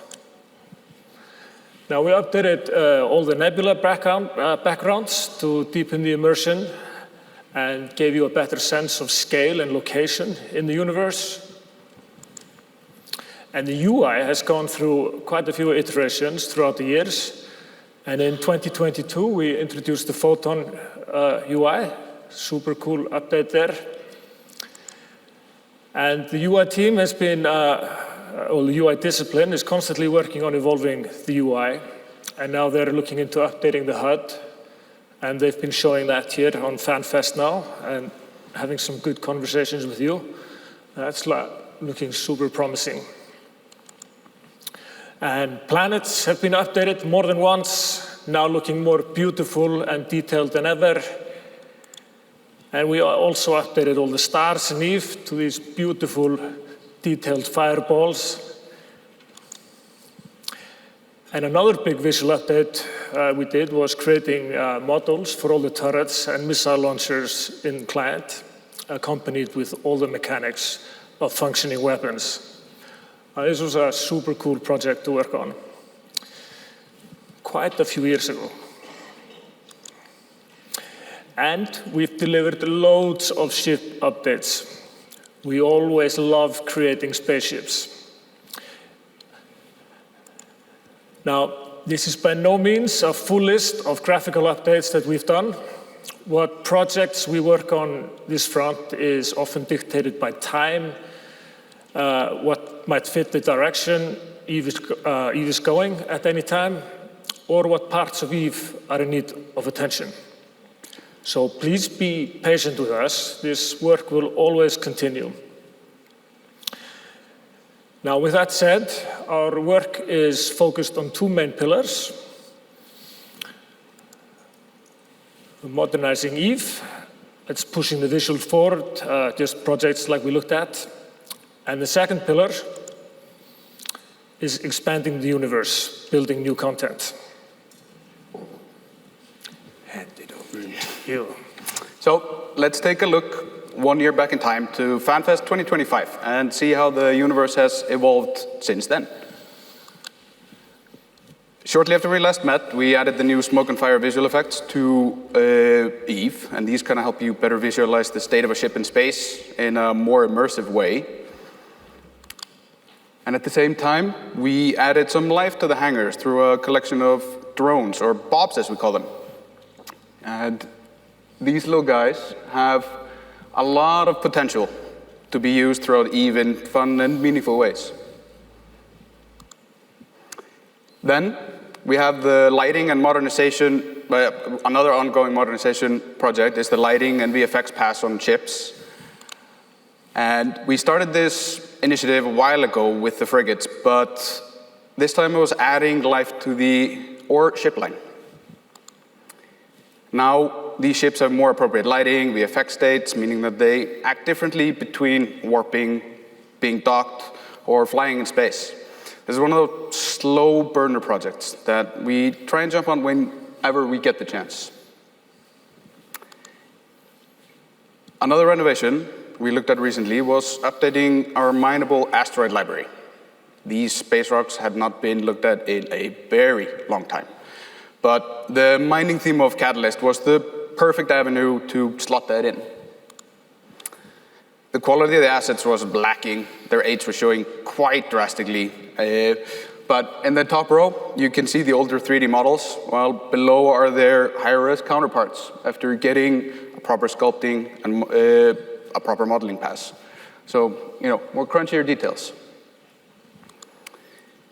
The way asteroid belts appeared in the past is that rocks would just scale with the amount of ore that they contained. But now we have proper size classes between small, medium, and large, along with the scaling. So the size of the rock is more appropriate to the amount of ore in each chunk. We used a lot of procedural methods to shade and texture the asteroids, and we experimented with lots of different presets to work out the proper feel for each mineral type. And now, whenever you're mining, asteroid belts make a more immersive background as the detail and texture quality holds up a lot better. But we have a strong foundation to build on, solid pipeline to expand our library of beautiful rocks, which we intend to keep adding to down the line.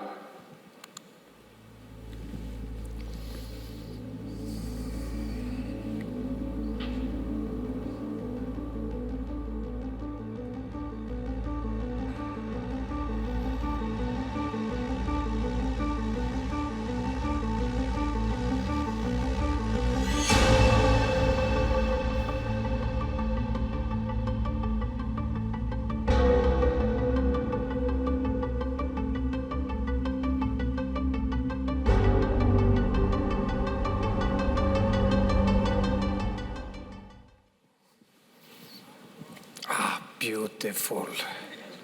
Pretty rocks. Pretty rocks. Now, those were some of the modernization projects that we did last year. And then there's the second pillar we're responsible for, which is expanding the universe. Now, we always work with game design teams for major expansions, and sometimes these projects are very heavy on the graphics side, and Catalyst was definitely one of those projects. There was new gameplay mechanics that we'd not done before, very heavy on the VFX front, and a ton of new assets to create asteroids, ships, environments, and also some strange space phenomena that we needed to figure out how to present. So we started prototyping and sketching out early on and trying to figure out how to finish this project. And we found out quickly that concepting ferrofluid proved to be a fairly tricky task, but we somehow managed to work our way around it. And it's a phone video there. I was so excited in the office, like, I just grabbed up my phone and ran around the office. We have ferrofluid. It's super cool. And so these came out super good. And we found our way through this chaos. And the final version of the Catalyst was quite spectacular.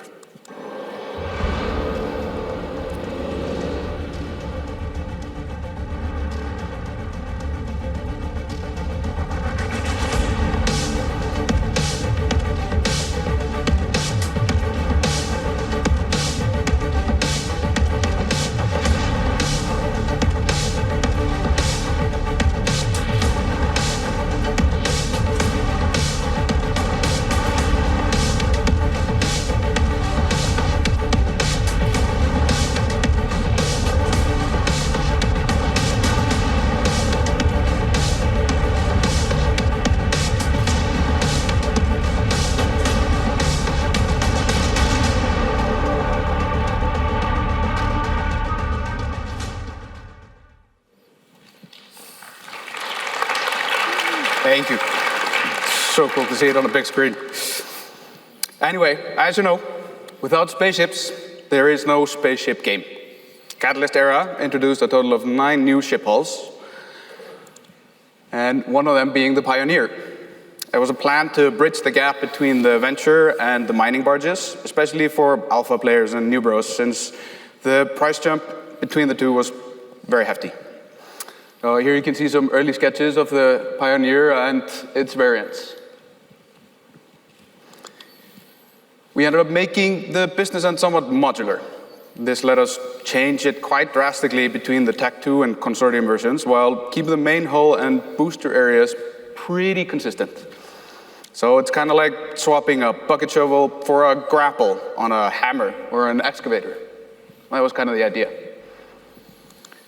But here's a ship that originated in the art department. It originated as a concept exploration to make a ship that was very effects focused. This beautiful looking ship also ended up kind of inspiring its own game design, which was very cool, to be the Explorer's gold standard. The idea behind the sphere on the back there was that it was supposed to serve as like a high-tech fuel converter that would let the pilot be deployed for longer and possibly even interact with wormholes. The spinning rings were then inspired by the common hacking structures, which further solidified what the Odysseus was all about. So let's take a quick fly around these ships and see what they look like in space.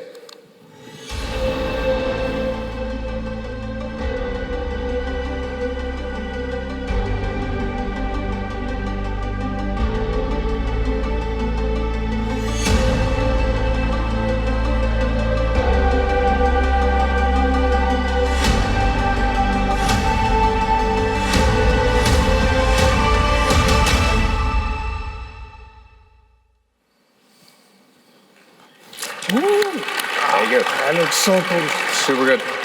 Beautiful. But next it was the carriers. So these ships did not only get a visual update, but also a balance pass. We don't touch the numbers, but we make things look pretty. When we modernize EVE ships, we're trying to stay really close to the DNA of the original character. These ships are so well known by now that we want to keep the magic alive whenever possible.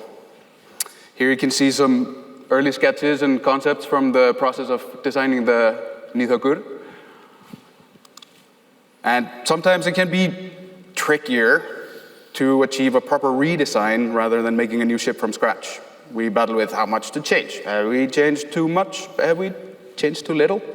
How do we make an old, weird, asymmetrical design look interesting when you have more details that you can add to it? Well, a new ship is a blank canvas. And here you have the Nidhoggur, Thanatos, Chimera, and the Archon. Now they show appropriate scale, and they feel a lot better, bigger, when you get up close and personal. They got new models, higher density textures, and proper lighting, VFX, animation states. And they also got a cool little feature that now when you deploy your fighters from the tubes, you can see the same fighters come out if you look closely on the ships. We tried to stay really close to the original designs as they were really strong already. And now they just read much better. They feel bigger, they feel stronger, and at the same time, just beautiful pieces of art. Okay. So in the coming weeks, in Cradle of War, you will be able to get your hands on a few more exciting new ships. What a beautiful line of ships. Tech 2 carriers. So when we design these, our philosophy with the Tech 2s is to do a design upgrade of the Tech 1, make some cool modifications that make the Tech 2 feel a little more aggressive and powerful. As you can see here with the sleek Galente carrier, Gaia. Now the front end has become symmetrical and stronger for a beautiful silhouette. And it's just mighty cool ship. Love it. And here you have the Ymir, a brutal looking Minotaur carrier, taking inspiration from the Kumak on the front, looking quite aggressive. And here we have the Godly Salvation. Oh, it's just so nice to look at it here on the big screen. Yeah, it's way nicer. Yeah, looking awesome. Really like it. Team did a really good job on these. And finally, the Tech 2 version of the Chimera, the almighty Simurg. Now this was the biggest model change of the 4 ships. Aha! Smart. Smart man. Yes. As you can see, like this gentleman said, there we go.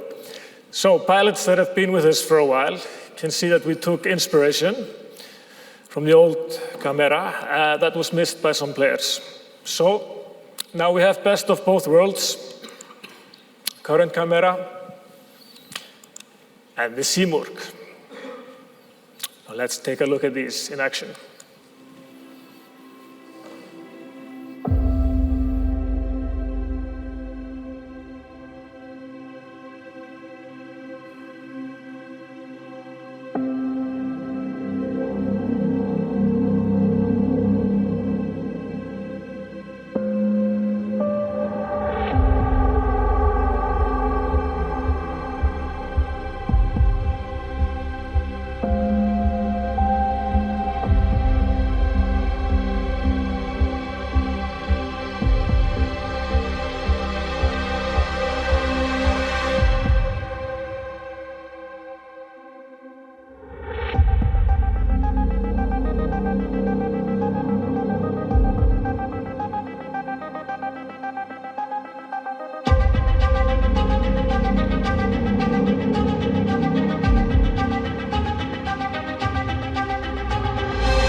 very proud of these. They are quite pretty. But there was a buzz for Cradle of War as well to expand the Navy destroyer lines. Here you can see the Talwar, the Corax, the Algos, and the Dragoon Navy issue with their respective TAC 1 parents. This is something we know how to do. We've done it before, so all these ships got a proper model pass, which includes new armor platings, some attachments, silhouette changes, and other cool parts to kind of make it look bigger, stronger, a little bit more aggressive. They got faction boosters, animation states, along with the classic lighting and VFX updates. And as you can see, the Navy issue camo patterns. So you can be invisible in space. So here are the first 9 hulls from Catalyst, with 8 more coming in Cradle of War. So 17 new ship hulls since last FanFest, making a pretty sick collection, if you ask me. They're all quite nice. We're very proud of them. Yes, give it up.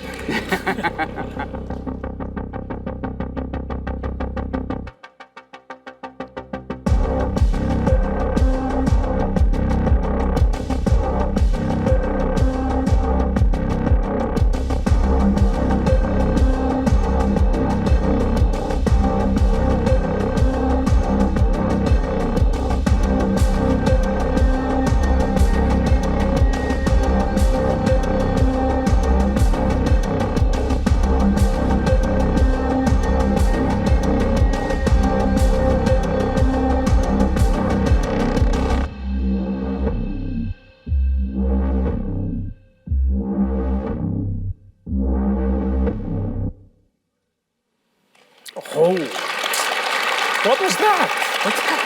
What was that? So another big task for Cradle of War was the new air trade hub located in the heart of Exordium. The goal was to create a feeling similar to when you arrive at Jeddah for the first time. It's a grand scale, lots of activity, a spectacle. So everybody remembers when you warp to Jeddah for the first time. It's huge. But here on the left, you can see the size comparison to Jeddah. The small crab-looking thing down there at the bottom, that's the air station from the new player experience. Above that is the trade hub, and the pink blob-looking thingy there, that's Jeddah. It's a proper evolution of the older air stations, a grandiose structure perfectly placed for lighting and backdrop. And if you look at it from above, you can even see it makes a full Fibonacci spiral. So design, like through and through, very cool. The level of detail and sense of scale of the structure is quite captivating, and it helps you immerse yourself into the depths and details of EVE. And Starter Space also feels somewhat more friendly and neutral, contrasting the stronger, darker styles of the Empiers. It's a beautiful addition to New Eden to welcome new players and should help them get a sense of scale of the world they're about to embark on. But on that note, a new station needs a new hangar. These are big, grand-scale projects that require a lot of attention and time, and at any point in time, somebody from the team is going to touch on it, like the entire team. So it's important. Like, there are lots of important elements at play that need to work together. Here you can see some early blockouts of the hangar. So once we figured out the floor plan, we took the old air hangar, cut it up into pieces, and rearranged it in a new way, along with making some new models, of course, to get it all to fit together. From there, when they've been cleaned up and prepped, we take them into Graphite, which is our in-house authoring tool. There we apply textures, add lights, blinkies, flying drones, smoke, all the stuff that kind of makes it come to life. And one of the goals with the hangar as well was to take lessons learned from the Upwell and Deathless hangars and apply those lessons in a new setting.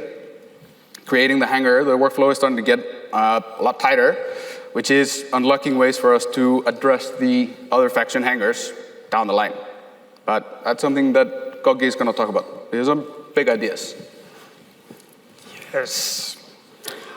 Okay, so let's take a look at what we've been cooking behind the scenes, where we plan to take EVE in the future. Now, I have a disclaimer for all you here and all of you on the internet looking.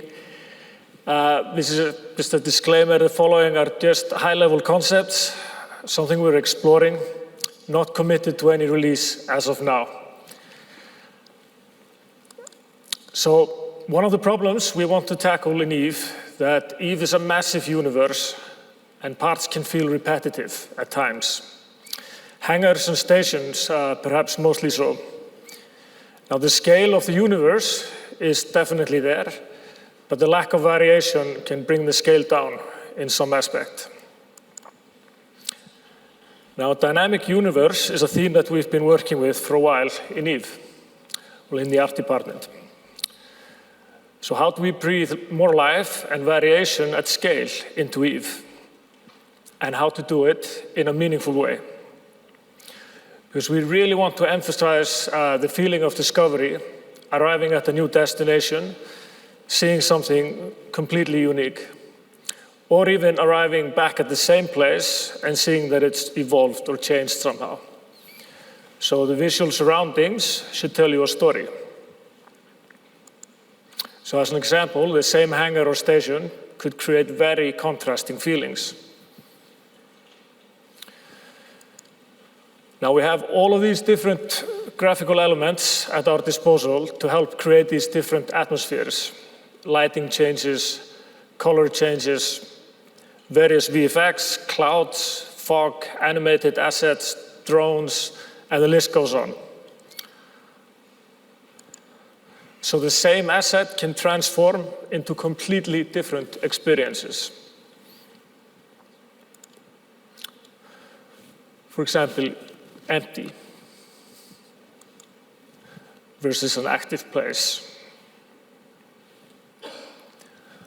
Or thriving versus decaying. That's some cool contrasts to play around with. So how do we do this? We want to pull in as much meaningful data as we can to help visualize this. So what you guys are doing as pilots, as a collective, has influence and shapes the visual storytelling of EVE. Now, to take this concept further, we don't just want to add this layer onto existing assets. We want to rebuild the empires and start to re-envision the core assets. So empire hangars, they should have multiple different layouts and different sizes, with plenty of new angles to discover within each hangar. And if you have low standing, you're going to be docked in a dirty basement somewhere with no visibility. Right down there. I think that would be cool, actually. Subpar clones. Yeah. And while good standing will bring you to a super nice location with really cool music, and you'll have your court banners and whatnot. It will be super nice up there. Pleasure hubs, yes. Okay, then. Thank you. I'll add that to the presentation for the next one. Yeah. And with multiple parking lots, docking with your fleet members will become a super nice experience. So remember the list in the beginning of all the modernization projects we've done in the past. These are just a couple more. We'll get there. We'll get there. But building these assets in a modular fashion, using our layout system, is going to help us create this vision. And here's an early prototype for a frigate chamber within the Caldari hangar. So this is a small little area. And you would progress into larger areas once you can fly bigger, more powerful ships, feeling of progression for new players. So let's check out how this could look.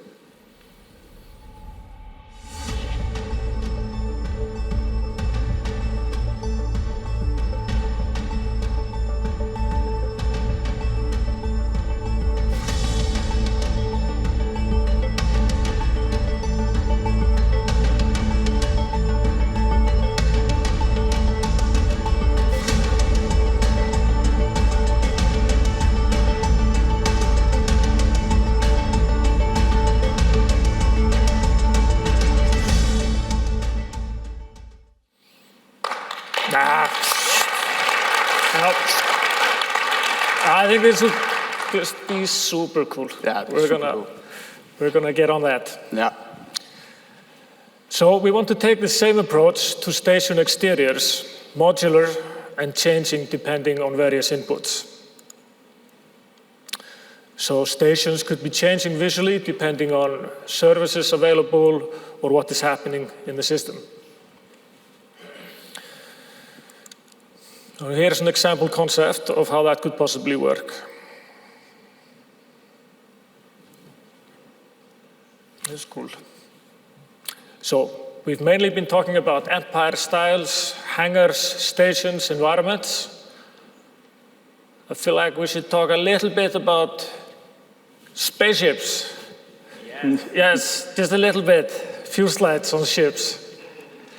So ships are always at the core of what we want to evolve. We just love doing these. And you can probably recognize some old concepts here and some new ones. Now the modular system that we talked about before can open up some exciting new possibilities as well for visuals. For example, creating variations quickly, or create unique hulls for all Tech 2 ships, or even visualize passive modules, rigs, or just some modifications to your ship. So this is something we'll explore more when these systems become further polished. So I have a new concept here of a fairly large ship. We'll give you a very rough sketch of the Erebus. So it's just a very early stage, but something like this, some rough sketches like this, is enough for us to start exploring it further in 3D, where a lot of the design work happens. But I can see like there's probably going to be a power core unit in the center circular negative bit, and there'll be openings into a giant city in the back, and there will be some energy flowing to a new super weapon, and I can see it all happening. It's gonna, can you see it? It's gonna be great. And we have projects that are further along in the pipeline. Here's the Minmatar burst concept and the 3D work that's come so far. This little guy is looking super nice. And finally, here's the Abaddon work in progress. Now this ship is furthest along in the pipeline, and we stayed very true to the original design, as you can see, just adding animations and states. And this.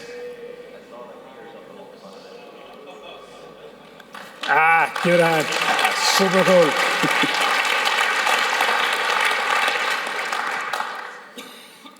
Like I said, we love doing spaceships. It's the best part. It's the best part. Now these are, like I said, slow burner projects that we jump on when we have time. So hopefully we get these to you soon. So going back to the dynamic theme, another level we haven't talked about is the graphic design layer. Now this layer is quite static, but we want to have more of these elements and having them change with time and activity, and that's the goal. And we want to give you more options to show your colors in space. Now, with all of this in mind, everything that we've talked about. Imagine a beautiful keep star in all its glory. And with time, it perhaps changes as it takes on, as its lifespan progresses. And perhaps we could add some dramatic lighting to it. So, is it still missing something, perhaps? Should we maybe add a logo to it? Yeah. If there's any alliances here, we'll test out one. Anyone from Kunzform here? There's a couple of people.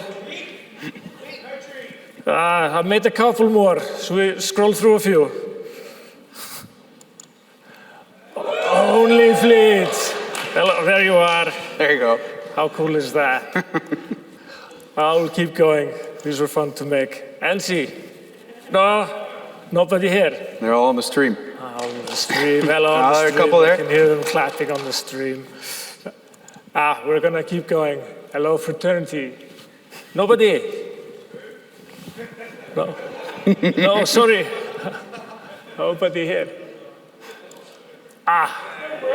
Brave. Should we look at a few more? So these are getting quite wild. Remember the disclaimer in the beginning. You know, we haven't committed to any of this. And when we do the customization, it might not look exactly like this, you know.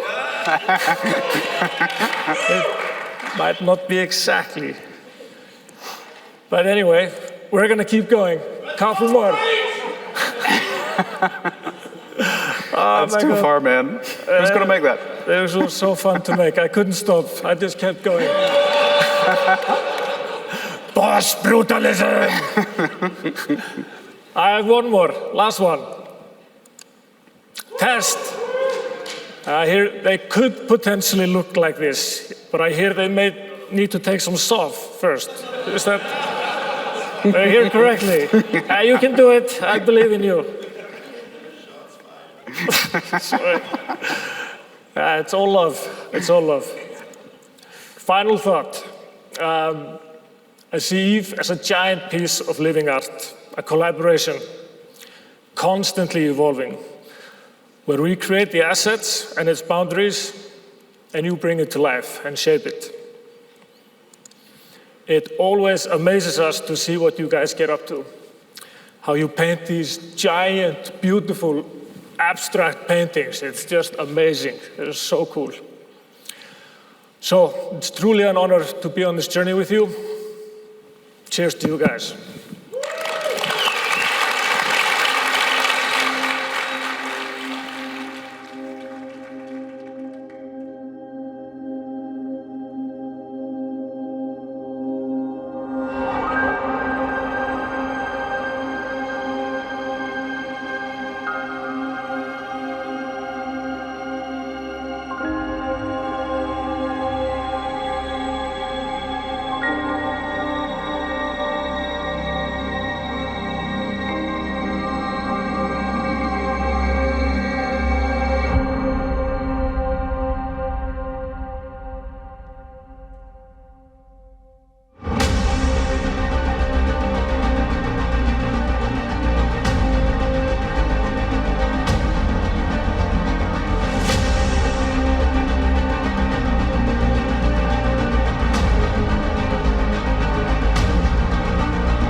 Thank you very much for attending. Hope to see you soon. See you at the party.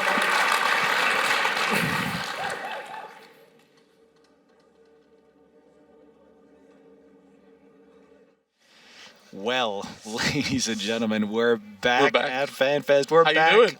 Oh, I'm doing good. Loru and that guy Toxic. We have so much to talk about, dude. We have so much to talk about. That I literally have goosebumps for what was happening right there. Yes. Yes. You are definitely wanting to talk about certain Vanguard stuff that we've been held down by CCP almost at gunpoint, because I know Vanguard does have guns. At gang point. Yeah. Right there. Yeah. Now that the NDA is finally over, we can finally be excited in front of you about the certain changes. Also, the modular ship designs. I'm so excited about the modular stuff. We get finally as a talk about it. PvPer. Oh my god, it's so good. It's so good. Let's talk about that first, actually. Because you were saying, and you're totally right, that like visually speaking, we've only been able to zoom in on like missiles or lasers, whatever. Yep. But now, since you do more PvP, take it. You can now counterplay. Go ahead. Absolutely huge. Having modular ship design, so I can figure out if this Gnosis, right, most likely going to be buffer fit or whatever, but I can finally figure out if it has newts or it has some sort of E-war going on, some attachment that I can easily find out, like you do with Tier 3 Cs, where you can find out what kind of configuration it is. Being able to understand that is so big for PvP. I hope it's kind of... It's easier to see. It's not super like you need to zoom in and then right click and do that extra zoom to figure out what kind of Arbalast or Tech 2 rocket launcher or whatever. But oh my god, just being able to understand if it has newts and not have to like try and count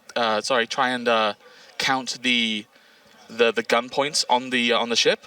Yes, absolutely massive. Huge, huge. Well, I was just thinking as you were talking, this makes scout ships way more viable. Yeah. Something with a cloak, something on point, because now they can be cloaked. You can zoom in and go, oh, they're running XYZ configuration. Oh, these guys are doing this, that. Yeah. It's going to make the counterplay less, hey, we arrived and they got blob with 60 people. Let's bring 61 people. It's, hey, we have some. It makes it more about the information 100%. Instead of just about like, as you say that, oh, there's so many people in local. Go ahead. Information in PvP especially is completely key. Understanding all the stuff required, like information in EVE is key, right? Like looking at somebody's fit, and if I can just quickly click that look at your ship and just understand, okay, I don't even need to look at your Z kill. Now I know exactly what your fitting is. I can see your guns, I can see what systems you have on there, and now I can see if you have newts. It's just, oh, that's so good. It opens up a whole new line of play style. It opens up a whole new way to actually engage, and also to look really cool. I mean, come on. What is the MMO endgame is fashion, ladies and gentlemen. Did you guys see that nice explosion at the end there? What did you? It was like a magnate hitting like a Naglfar, and it blew up in like a green sort of. Is that 8-bit style? 8-bit? We don't know. Is that a Skinner death animation? We don't know. Yeah, I'm talking to you, Chad. I don't know. So exactly. That's crazy stuff. So big stuff there. Oh, we want to quickly mention, y'all, if you're at FanFest, these are dog tags. I'm going to talk here. These are dog tags. These are free with your character name on them. You can go to the second floor by the bar. It is a charity spot. It's all free. If you feel compelled to give, there's a charity there. You can give whatever you want, but these are free no matter what. There's a bunch of little like corp swag up there. A lot of the alliances have left some stuff for y'all. A lot of good swag, shirts, stickers, coasters, a bunch of stuff. Go check it out. It's free if y'all want to walk up and get your dog tag. But if you feel compelled, $5. We can all afford $1. We can all afford $1. So exactly, 100%. Yeah, it goes to a great cause. Also, they do have pins and other stickers and other stuff like that, and they also have shirts from previous fan fests. So if you don't want to go over, please donate. It's a great cause, and of course, you get some swag. So it's not really, I wouldn't complain. I wouldn't complain, so. Yeah. And this morning, I was very jealous of Oz and Erst that got to report right after the Vanguard stuff. We started our segment with Vanguard. I know. Toxic and I have been NDA'd out of our minds since we went to London. That's right, because every time somebody like, Loru, what's the connection to Vanguard, blah, blah, blah. It's this, contraband, your implants, you can get them back. Your high-grade snakes that you lost somewhere, you can now buy them back, roughly speaking. We don't have all the details yet with the contraband system, region-based in Vanguard. Your items are now on planet. So your kill When you kill somebody, if you see, oh my gosh, they had a bunch of purples, and they didn't drop, Loot Fairy said no. Thank you, Ezekiel.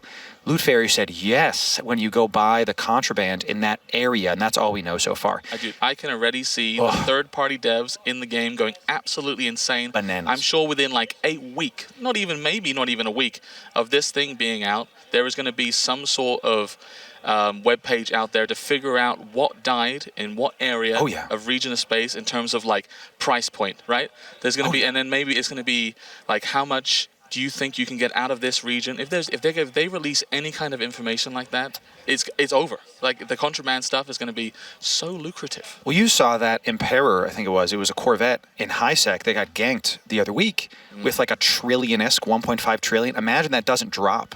All of a sudden, now everybody's paying the Vanguardians, I see you in the Discord, thank you, to go like, hey, can somebody go in this area or something? This is something that no other FPS and MMO are doing, where there's actual connectivity to the games. And this is one of my favorite things about this update, is that it gives even players an incentive to care. You don't have to play Vanguard, but at the very least, you can kind of keep an eye on what the Vanguards are doing, you know. I don't know if it's Vanguardians or if it's something else. You know what is also amazing about this? If, like, I am fully PvP oriented in FPS games as well as EVE, this sort of gives me an out to make ISK. Yes. I don't have to do exploration or mining or something like that. I could go, you know what, I want to shoot people. I want to enjoy it. Let me go play Vanguard, and I can shoot people, get all this stuff, and sell it back to EVE, and boom, boom, boom. I don't have to do nothing. There's no downtime for me for PvP or action. There's no downtime. Great. You know, while I'm warping around, maybe I'm on autopilot or something. Don't autopilot, thank you, chat, okay. But if you're on autopilot with your lovely freighter, you can assume it's hull tanked, thank you. You can go into second monitor and go play Vanguard, or if you don't care about Vanguard, that's okay. This is my favorite thing about it, is the Vanguard players don't have to care about what's happening in EVE. They just know that some money's coming in for the contraband that they found. And the EVE Online players don't have to care about what's happening in Vanguard. They can just go, oh, you know, there's some stuff happening here. And you're totally right, Toxic. There's going to be some kind of third party.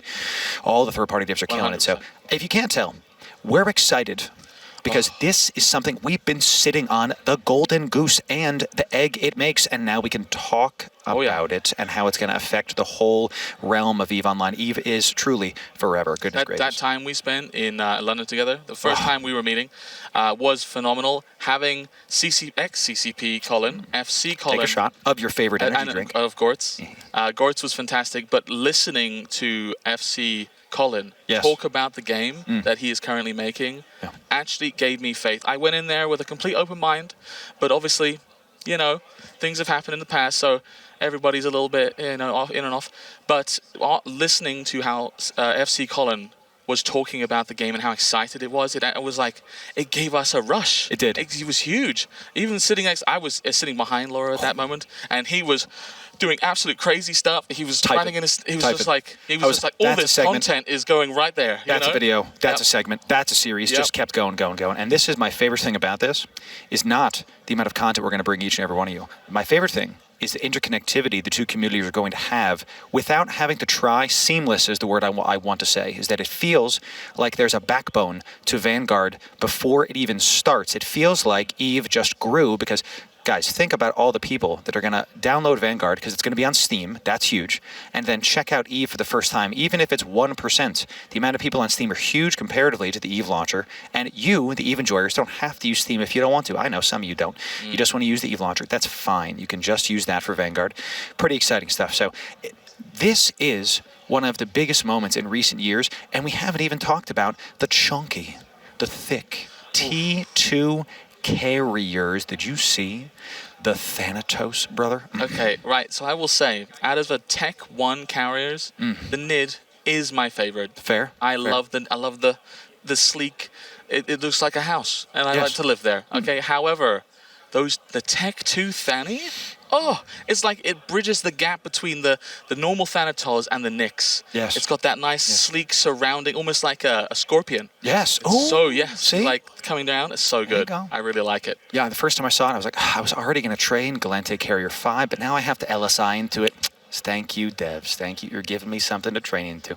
Now, I've been training the carrier spec the fighter spec skills since they announced them, because I was like, well, they're going to have something, and I love me some carriers. But now, guys, we'll see what it is. I'm excited to see the stats, because when they mentioned mobility, that's what, I forget who announced it yesterday, FC someone, that's your new name. Thanks for the rebrand, you're welcome. We'll see what the stats say. Mobility on a capital ship. I don't know what that means, but a lot of the talk around the water cooler, well, that's what they said. You know about a hyper-rag and stuff like that, where they just go inertials and they go hyperspatials, and they land and they DD it and leave. Phenomenal stuff to do. There's been a few people on YouTube that has done that. You can type that in somewhere, but there it is. It takes so much skill to do that kind of stuff. Because you get bubbled, you're kind of screwed. But a lot of people I've seen them like land in posses, and they'll sit there and they'll DD, and then they'll turn the posse back on and throw everybody away. Or even Shines, I spoke to Shines about it, and he a long time ago, he was in a Titan, he did that exactly, and then he changed the password for himself, threw his Titan out, and then bridged out immediately. My man. And I was like, okay, you're cool, all right, sorry. He's better than I am at exactly. the game. So some of the comments I was hearing around the water cooler at FanFest, okay? Mobility, what does that mean? Well, carriers can boosh, right? Yeah. What if it's like and we have no idea, they don't tell us anything. What if it's like a super boosh? What if it's like a long-range boosh? Because, again, Tech 2, we know that they've taken the NSAs and put them on the Nyx instead of the T1 carriers, the Thanatos. Super boosh, you say. Super boosh. What if, because the NSA can go long-range, you can boosh far, however far is, What if it's going to be multi-changeable, like you can do twice the amount of people, right? Because it's at 25. You can only boost 25 people. Yeah. I don't know about the capital version. I don't know if you can do more than that. Yeah, sure. And imagine if you could do you can just bring your entire fleet with you over here, right? Yes. You're doing a brawling comp and you need to be on those people at 100 from you. Boom, you're there. And you just made me think of something. The carriers can conduit jump. I believe it's 25 people at like rank 5, whatever. That would make sense too. What if the mobility is a conduit jump? Now you can go 50 people with the T2 and only 25 with the Tech 1. Exactly These possibilities are going to help, and I'm sure it'll tie into the force projection stuff that we're going to hear about. You heard that talked about yesterday. They're messing with Ansiblex's force projection. This is a big topic every year for a reason. And T2 carriers, I think they're going to be central to this. This is pretty sick. So, yeah. What did you see the Navy destroyers? You know what? I was talking about it, but obviously the Thrasher doesn't have it. The Vigil Fleet issue is what immediately came to mind for me for web range, right? Now, is that going to be a bridge that is the tower going to have that web range? So you just load Javelin and you hold them over there while you run away. Oh, and you just do that. You just vibe around. That'd be so cool. I'm looking forward to the Thrasher. I know there's a certain individual that is going crazy for the tower. That is his favorite ship in the whole game. So with Tower Fleet issue, he's literally bouncing off the walls. I have no doubt. Well, this was one of the main things I thought of with the fleets. First of all, the Navy Corax, whoever you are, art person, don't take them out of the kitchen. Keep them in the kitchen because they're still cooking. That it was so strong. The first thing I thought was like, oh my god, it looks like real powerful. Because you know how the Caracal goes to the Cerberus, and the Caracal is kind of thin. It needs to do some leg day. You know what I mean? And the Cerberus is looking real good, looking real nice. Has that creatine, excellent. Even the Abaddon. All of a sudden doing this, it starts growing. Strong, starts growing. I didn't know if that was a Marauder. Now we all understand why it has like a 15-second align time. Right. So yeah, here we are. No, we had to get some more information on that. Whenever we see the stats, we'll be able to break it down for you, the whole thing. I'm pretty excited. I know you do mainly. Oh my gosh, yes. I know you do mainly the PvP. Yeah. The PvE. Chat, the Abyss. The Abyss, Navy. Navy destroyers. We can dual box things, dual box and destroyers. My favorite things in the Abyss. Yes, T3 destroyers, thank you. But now that we have these navies, what kind of stats are we going to get? Because the main new bro ship that I love to talk about is the Corax. Now we have a Navy version. So how the price of these, I think, are going to really affect their usability when we talk about an ISK per hour standpoint from a PvE lens. But the PvP, my goodness, every single Navy ship we've seen, more power grid, more CPU, slightly better, call it bonuses. So we'll see. I want to see those stats. When are we getting those stats? I almost said it. I'm actually very excited for the kiting platforms for these new destroyers. I think they're going to be really good. Because obviously you've got the current one, like the Kalos Navy. Yes. You can fit rails on it, and this is very good, like 10-man rail fit. You can do that. But you go blasters, you go in. I'm blaster man, so what can I say? But I'm looking forward to the kiting aspects of these ships. So we'll see. We'll see. Maybe I'll have to change something up. We'll see, yeah, because the more I kind of think about this, the more every single time there's one of these expansions where they take the existing meta and add to it. It's one of my favorite things about EVE. We've said this before. If you're a new player and if you come from other MMOs, you know, if you're looking for a brand new world, then this is the one for you because they keep on taking the existing content and making it more, whereas other MMOs, after 2-3 years, your content kind of becomes obsolete. You know, if you've done your mythics, if you've grinded, raided, all of a sudden your stuff goes away. But in EVE, the stuff, they keep adding things, they keep improving it. So the main content's there, they keep improving it. And speaking of improvements, the military campaigns, faction warfare. Yes, a lot of faction warfare. That being able to jump. I wonder if that's it.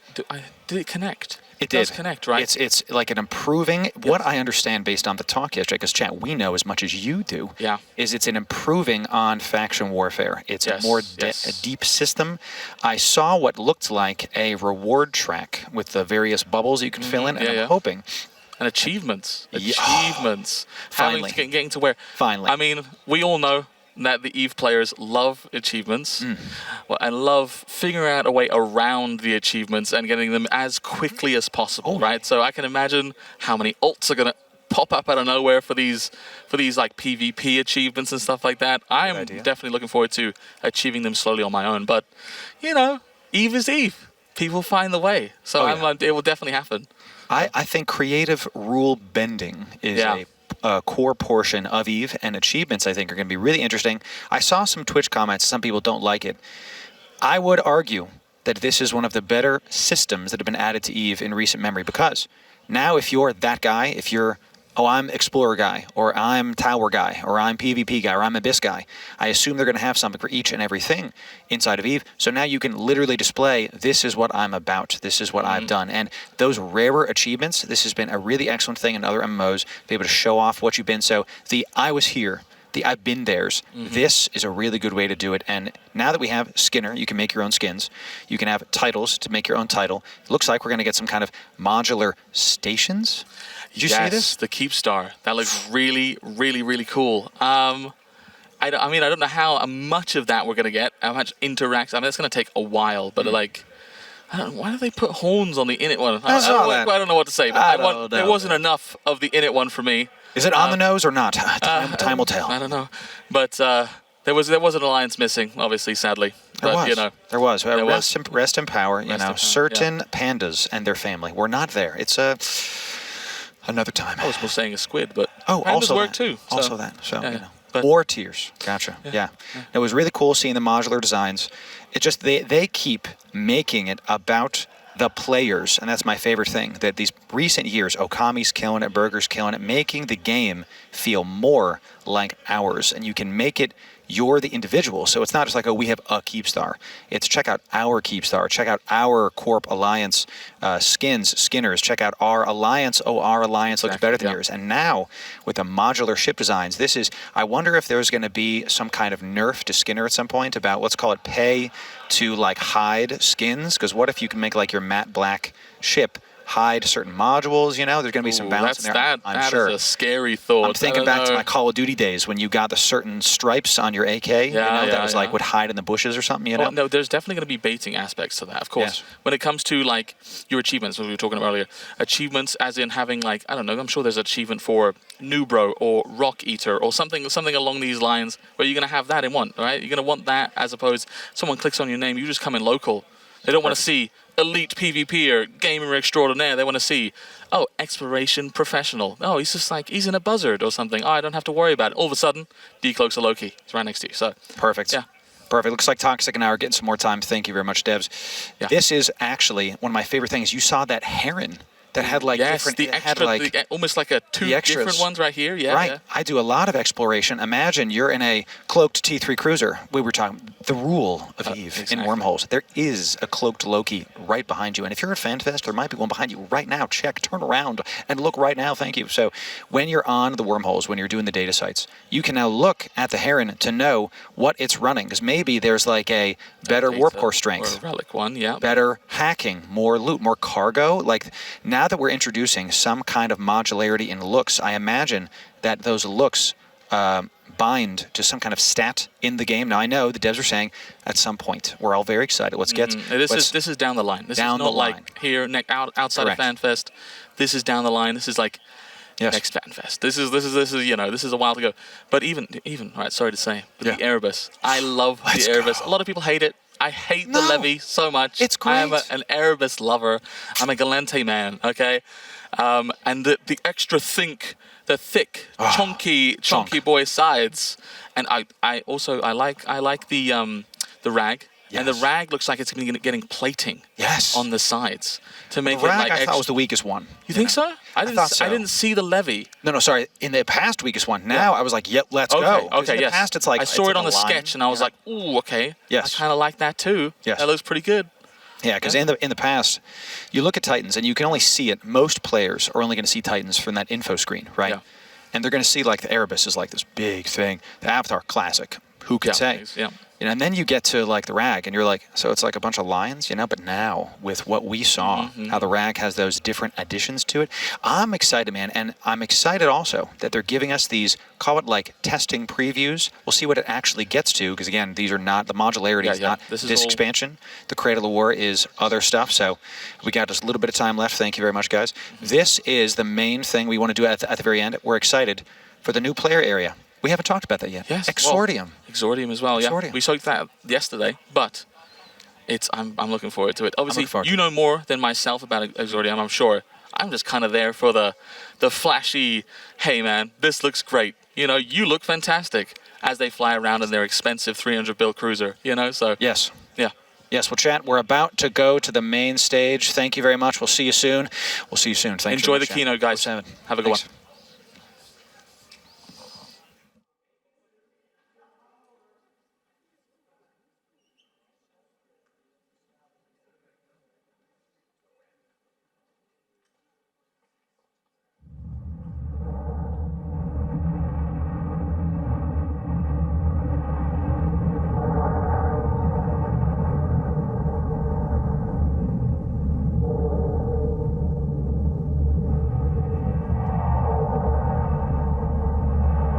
Progress observed. Riders engage with fractured structures. They respond. Restoration has begun. Not as intended. Not yet sufficient. Fragments of function return. Localized stability increases. Where there was only silence, activity resumes. Life persists. Expansion follows. Continue. The shear remains inevitable, but its reach may be altered. Awake eternally. Welcome to the frontier!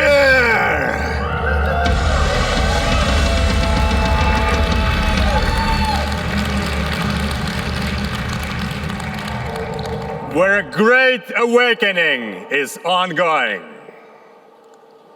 What you will now see is only a glimpse of what you will have to overcome in order to merely survive here.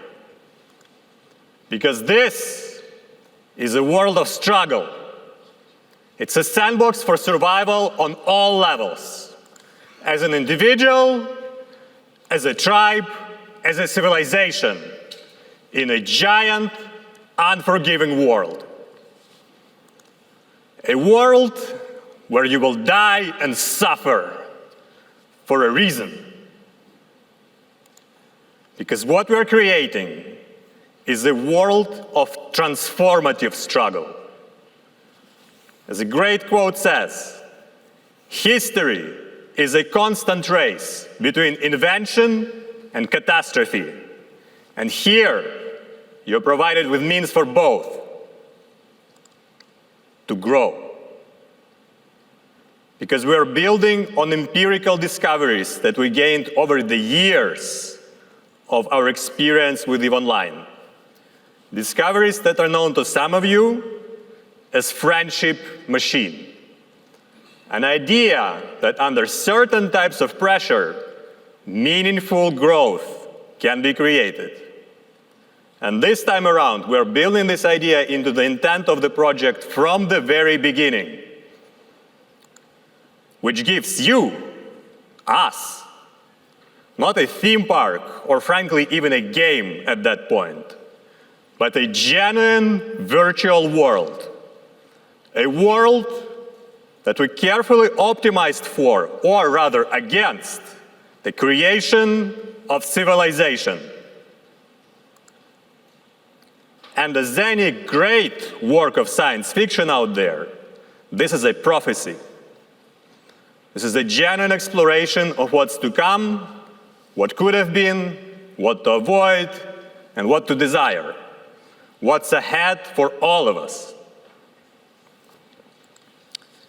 And taking it far, far beyond the bleeding edge into the domain of ultimate science fiction that we're known for.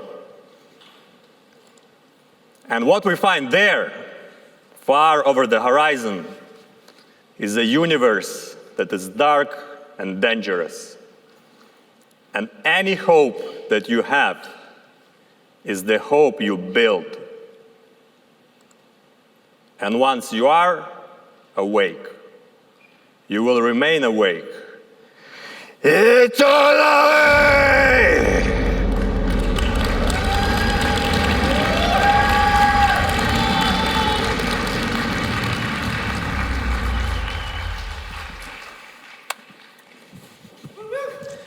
Hello, Fanfest.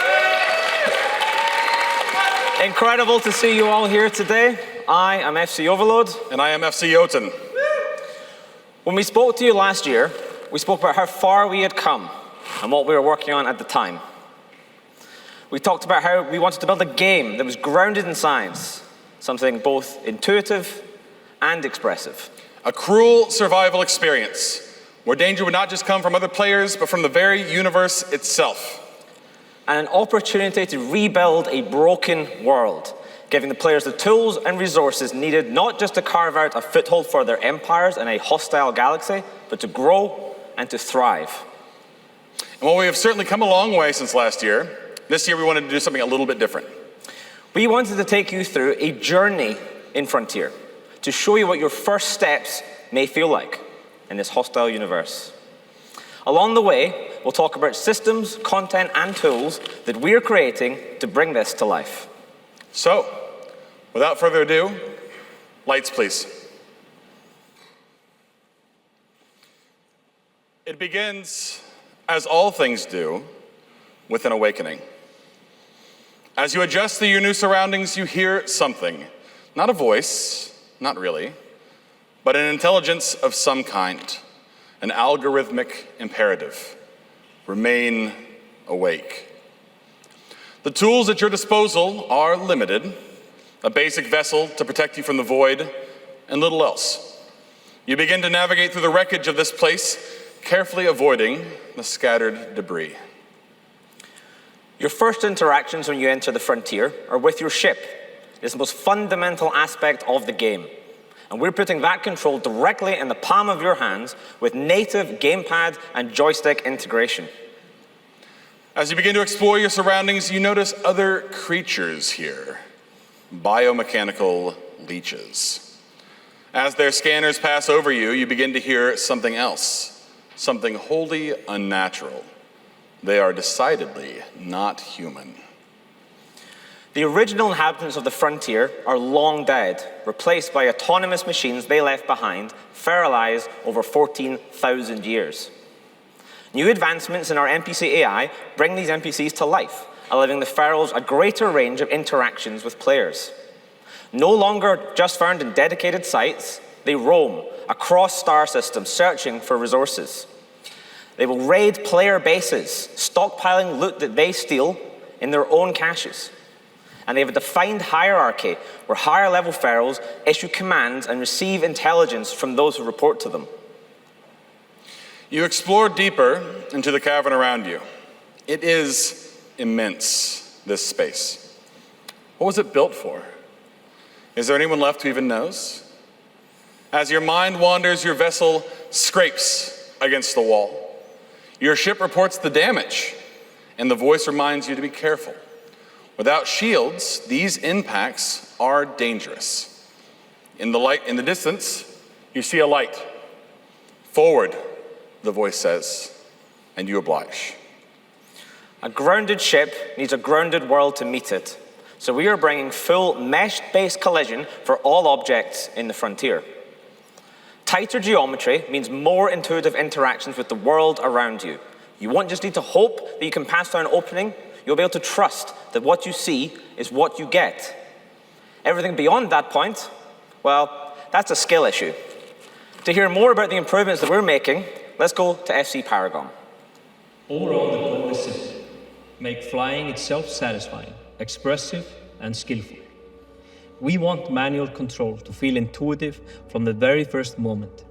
A movement scheme players immediately understand, with enough depth to support true mastery over time. To achieve that, we've rebuilt how ships move at a fundamental level within Frontier, building from the ground up to deliver the ultimate sci-fi fantasy of commanding a spaceship, from small nimble craft to colossal vessels. Ships now move through real applied forces, not abstract rules. Whether you're piloting directly or relying on automation, every maneuver feels grounded, and when things go wrong, the result can be unforgiving. And with native controller support, direct manual control feels precise, responsive, and fully in your hands, however you choose to play. We've also rebuilt our collision technology, making impacts far more accurate and meaningful. The surfaces you now hit matter, each with their own properties, creating different outcomes depending on what you collide with. Ultimately, this is what unlocks true skill-based combat. Ships of very different scale shouldn't be played the same way, and this new foundation lets each one deliver a distinct combat experience. Small ships are about speed, precision, and nerve. Larger ships are about control, commitment, and the weight behind every shot. That gives every ship class its own identity, its own playstyle, and its own path to mastery. Starting in Cycle 6, these controls will allow you to position your ship truly within the world as you thread narrow gaps and weave in and out of cover. We've also extended this layer of immersion beyond just what you can see into the audio system, allowing precise spatial audio that reacts to the world as you move through it. Take a listen.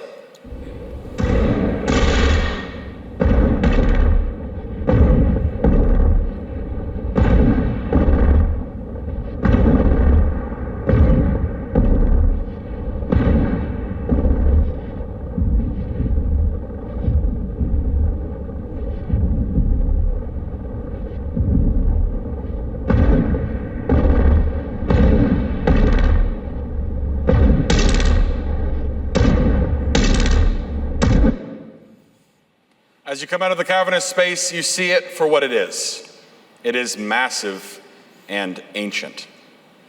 Something that once had a purpose, but that has long since collapsed into ruin.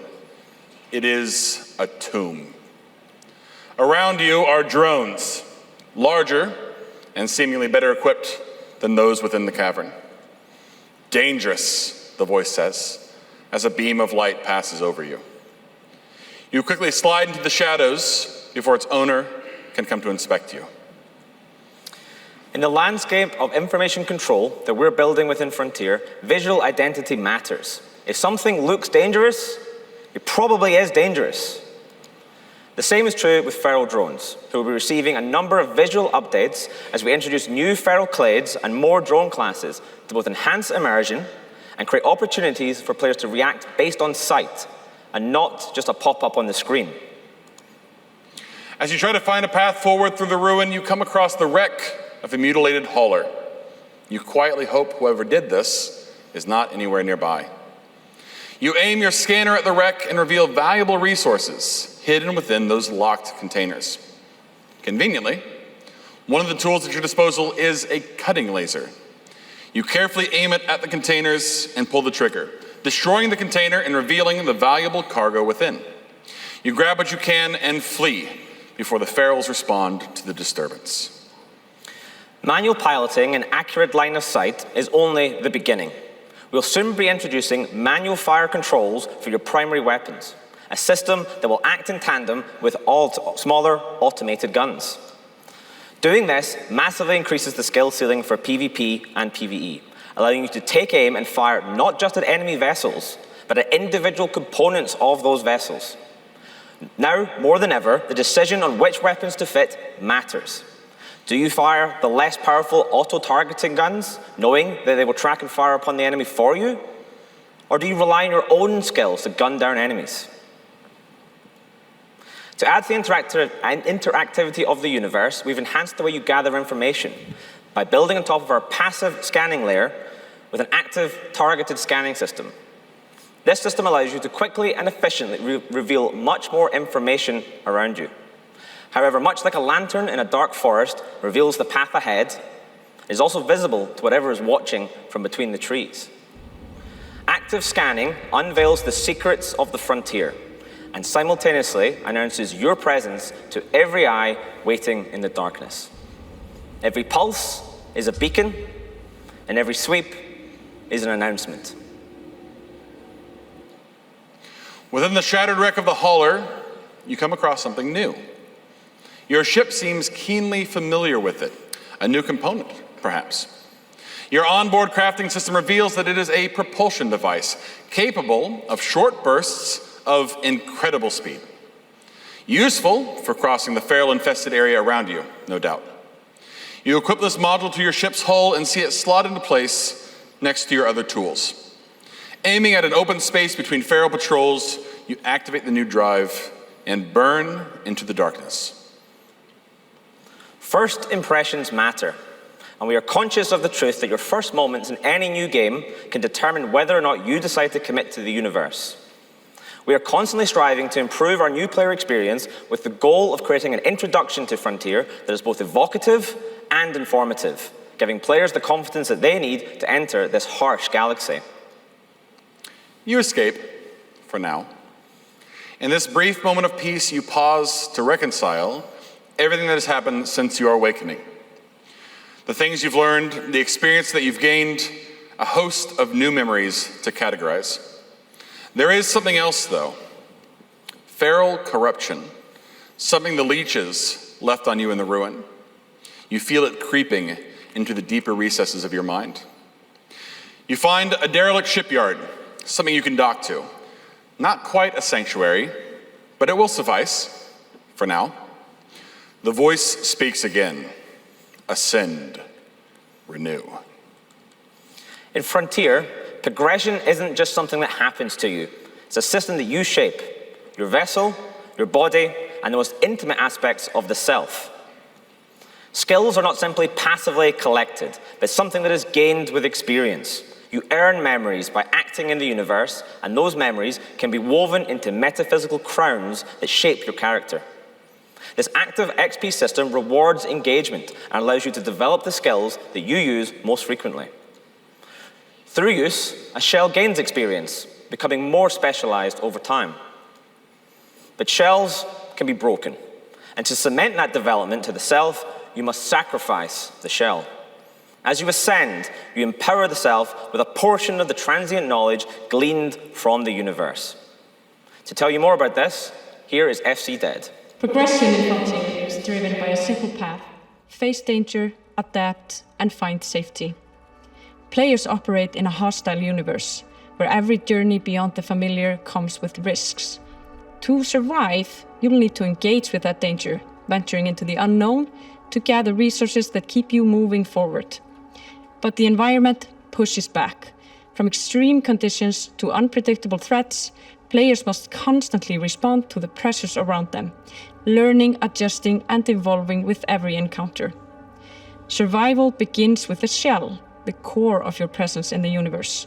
Protecting it is essential. As you progress, you'll build and upgrade new shells designed to withstand greater pressures and strengthening your impact in the frontier. Surrounding it all is your ship, the system that carries, protects, and empowers the shell within. As your ambitions grow, so too must your ability to defend what matters most. Crowns and the memories behind them aren't locked to you. They can be grown, harvested, traded, bought, sold, or stolen. An economy of experience. Every bit of this Every intimate detail of the shell and self relationship speaks to a larger goal of more in-depth identity expression. So the next time you return from a mining expedition, the heavier cargo hold than before, you know is because you committed the time and the effort developing the skills that got you there. You live, you die, you live again. You awake this time in a vast field of asteroids.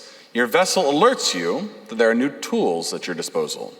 Refineries, printers, network nodes, the means to not just survive, but to carve out a place for yourself. You need resources, and figure if the cutting laser worked in those cargo containers, who's to say it won't work on these asteroids?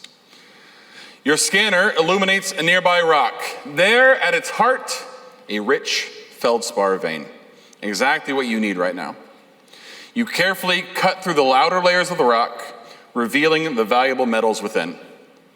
Once you've collected what you need from this rock, you move on to the next one, and the next one, and the next one, and the next one. Manual firing brings a new dimension not just to combat, but to also the resource generation layer. Scan an asteroid to find where the most valuable ores are located, then use your cutting tools to carefully break it open and take only what you need, reducing waste and making mining activity that rewards engagement. On the frontier, some dangers are obvious. A prowling feral with red-hot guns trained on you, leeches that siphon away your vessel's energy and make your shell sick. Some dangers, though, are more insidious. On the outer reaches of a star system, you come across a crude rift. The crude matter extracted from this rift will power your vessel for days. You settle in and begin siphoning up the valuable crude when you feel something strange. Your ship's systems have become sluggish. The connection between your vessel and your shell is weakening. You realize too late, you are very far from the system's sun, and you are freezing to death. You live, you die, you live again. Over the last year, we've introduced fundamental systems for how the universe interacts with you. In Cycle 6, we begin to build on these, making your positioning in space matter. For example, the shadow of a structure can hide you from the heat of a star, but let your ship get too cold, and your shell inside may be affected. And of course, while freezing to death is not ideal, burning alive inside your ship has more or less the same end result. We will also be adding visual indicators highlighting things like the frost ring in the system views to make it clear where some resources like ice would be found. Until now, you've been fumbling in the dark looking for rocks, but now you have a map. Accessing it reveals how much you've missed even within this one single star system. Vast regions of metal-rich asteroids, ancient structures like your Genesis chamber, to explore and search for resources and the celestial bodies themselves, all available at your fingertips. We introduced orbital zones, realistic areas and systems where resources can be gathered. And we're updating the system map to help you navigate and allow us to continue working towards system-level scanning. To tell us more about this, he is FC Laird Lord. Frontier is vast and chaotic, but it's shaped by forces that underpin everything you see and explore. From vast stellar formations to the smallest anomalies, every region is governed by systems that define its identity. These systems make the galaxy a coherent place you can learn, read, and ultimately master. Within that structure, humanity had once carved out its place. These first sectors settled formed distinct regions with their own character. But those civilizations are now long dead, leaving them unanswered mysteries and treasures waiting to be rediscovered. However, not everything is visible at first glance. Discovery is an active process. Using scanning tools and exploration mechanics, players can uncover hidden information revealing resources, signals, and secrets within the universe itself. Crucially, what you discover isn't just for you. Players choose what to share, what to trade, and what to keep hidden, turning knowledge into one of the most powerful resources in the frontier. You have done this many times. You awaken, you strike out, and you die. You are tired of starting over at zero. You want a place of your own. You have collected the tools needed for this task. It starts with a network node, the central hub of your base.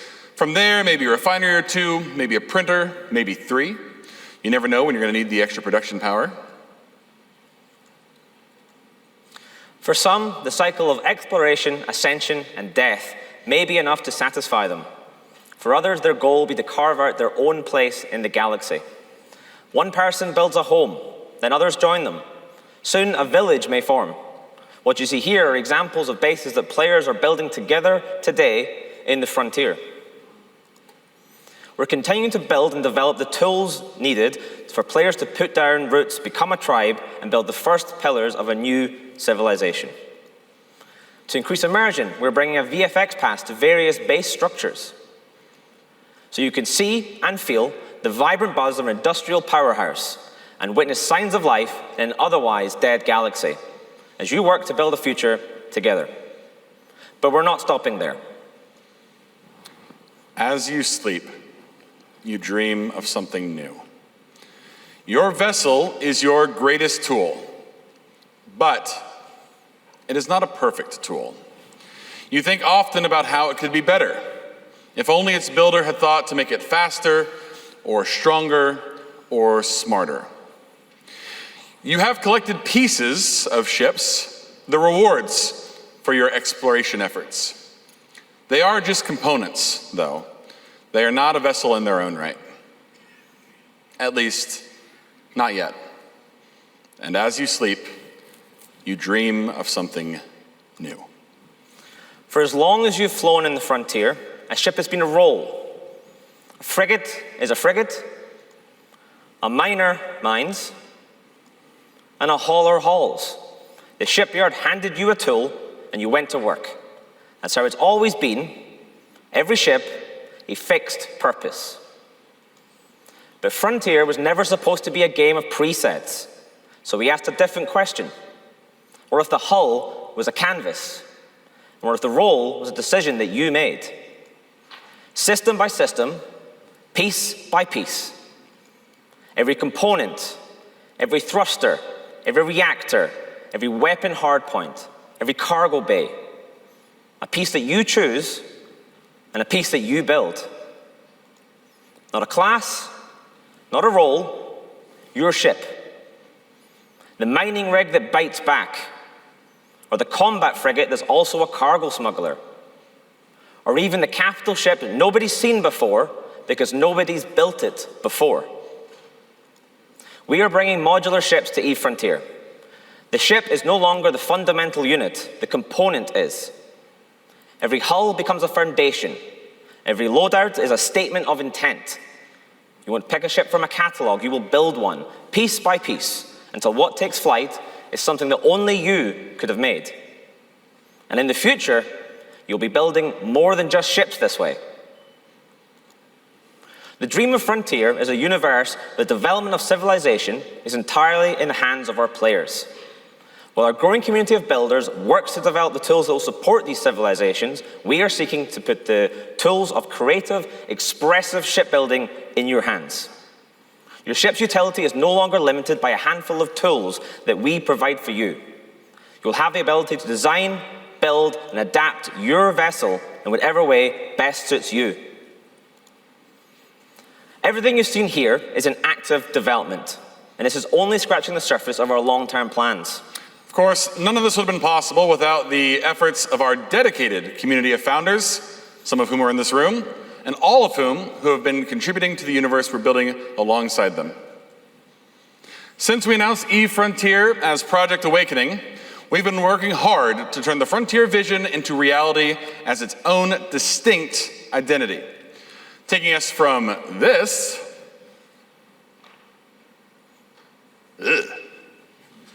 to this, a hardcore space survival game set in the EVE universe. And as you can see, that identity is more alive and more distinct now than ever before. In 2026, we moved Frontier to SWE, and we hosted our biggest hackathon ever, with nearly 1,000 people joining us to help shape the Frontier. Through the power of smart assemblies in EVE Frontier, you were able to build some truly amazing things. Now, what is a smart assembly, I hear you say? Yes. Smart assemblies, like this storage unit or gate, are special objects within EVE Frontier. But they're actually not that smart. They're actually very stupid. Until you come along and connect their logic to whatever you want, giving them and you the ability to do things that we could not design for or imagine. Your gate network that only lets people through if the weather in Reykjavik is nice, you can build that. Want to exchange goods and services for the corpses of your enemies? Sounds good to me. How about a functional, player-driven faction warfare system, where players can join one of two factions and fight for control of territory inside of a designated war zone? Or a flow graph-based programming environment for smart turrets that exports and deploys move packages, making it easier for anyone ever to delve into the customizability of EVE Frontier. How about an isometric walking in stations marketplace where people can set up stalls and trade with one another, both in token and item barter, all built by you. And of course... Okay. Moving on. Yeah. It's weird. To make it easier than ever before for others to use the tools that you make, we will be introducing new ways to discover an ecosystem of apps and sweep packages made by builders and install them on your assemblies in just a few clicks. Now, before we hand it over to FC Bowman, we wanted to leave you with this highlight reel showcasing some of what you and our players have been up to over the last few months. Thank you.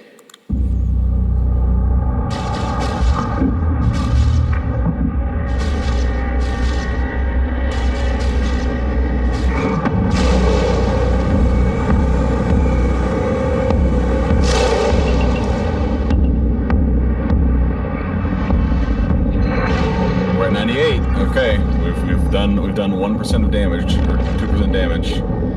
This is progress. This is progress, baby. We're making progress. Lock broken, lock broken. Yep, you have to relock. What? Try and stick around as long as you need to. If you get locked up at this point, you need to warp out.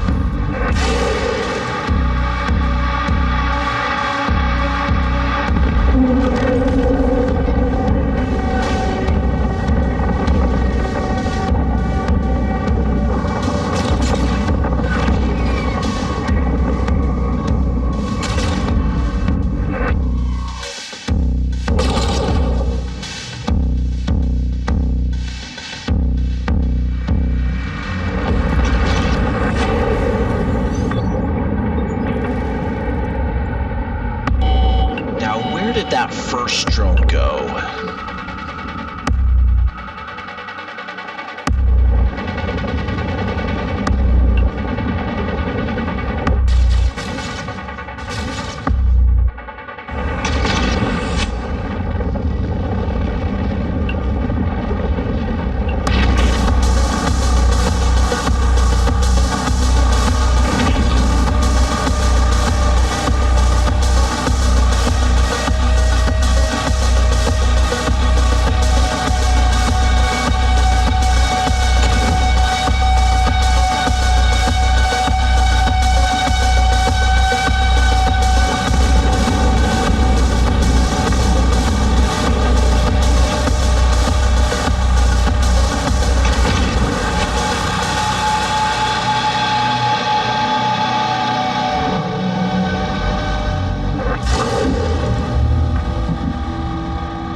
Frontier.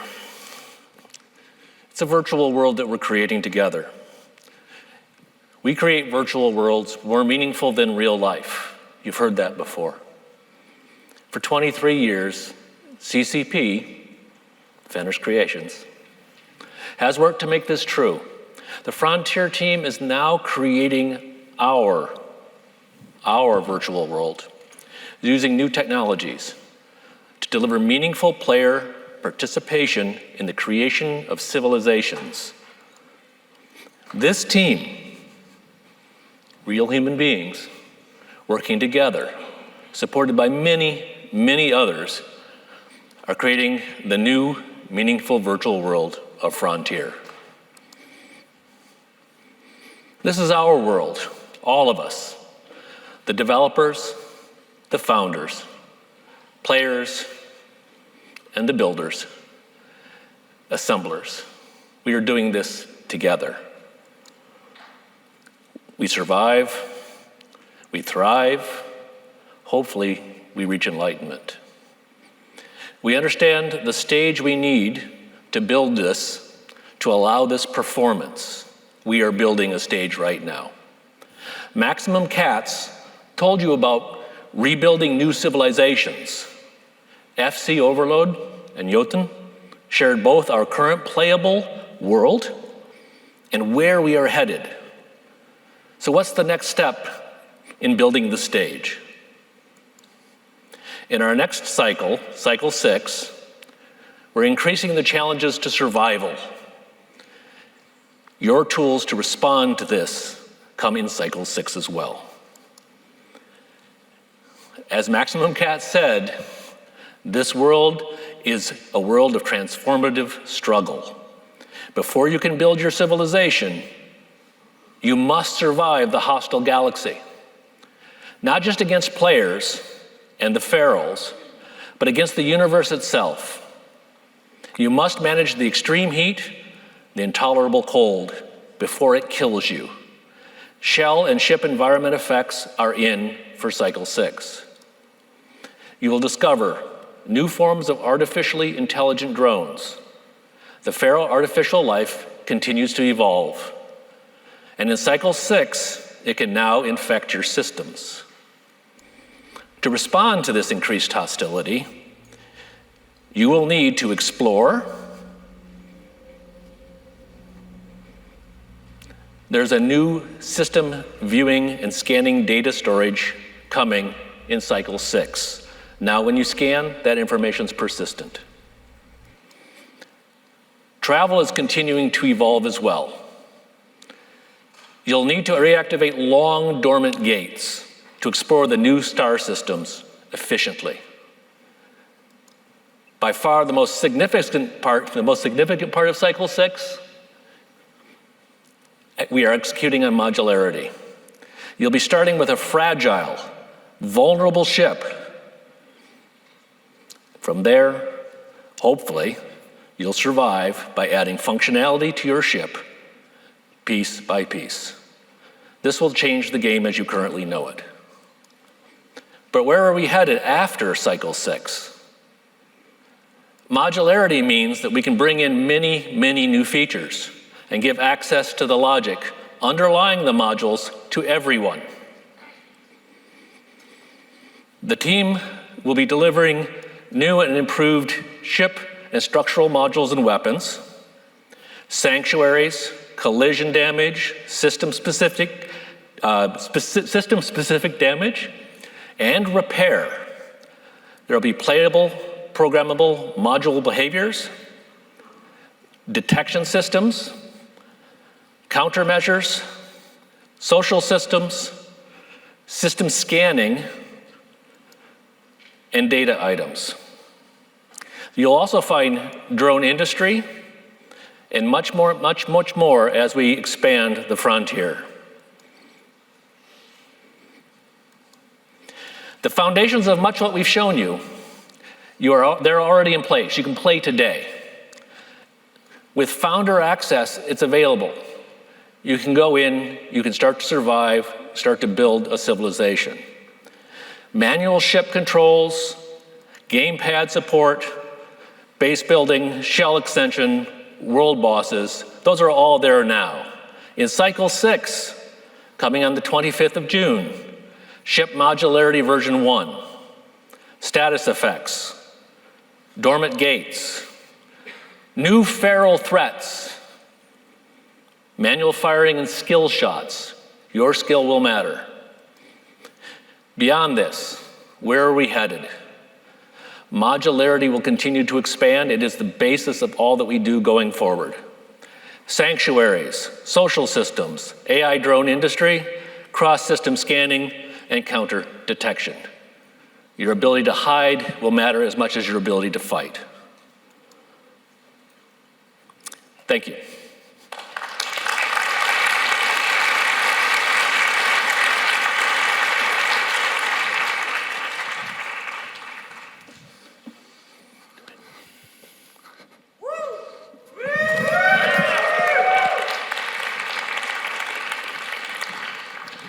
So, I am FC Goodfella, and I am the game director of EVE Frontier. So you've seen the vision, and you've seen the steps we're taking to deliver towards this vision.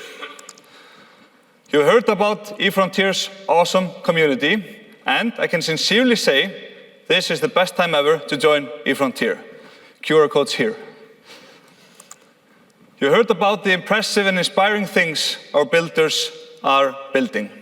As the young people say, they are indeed cooking heat.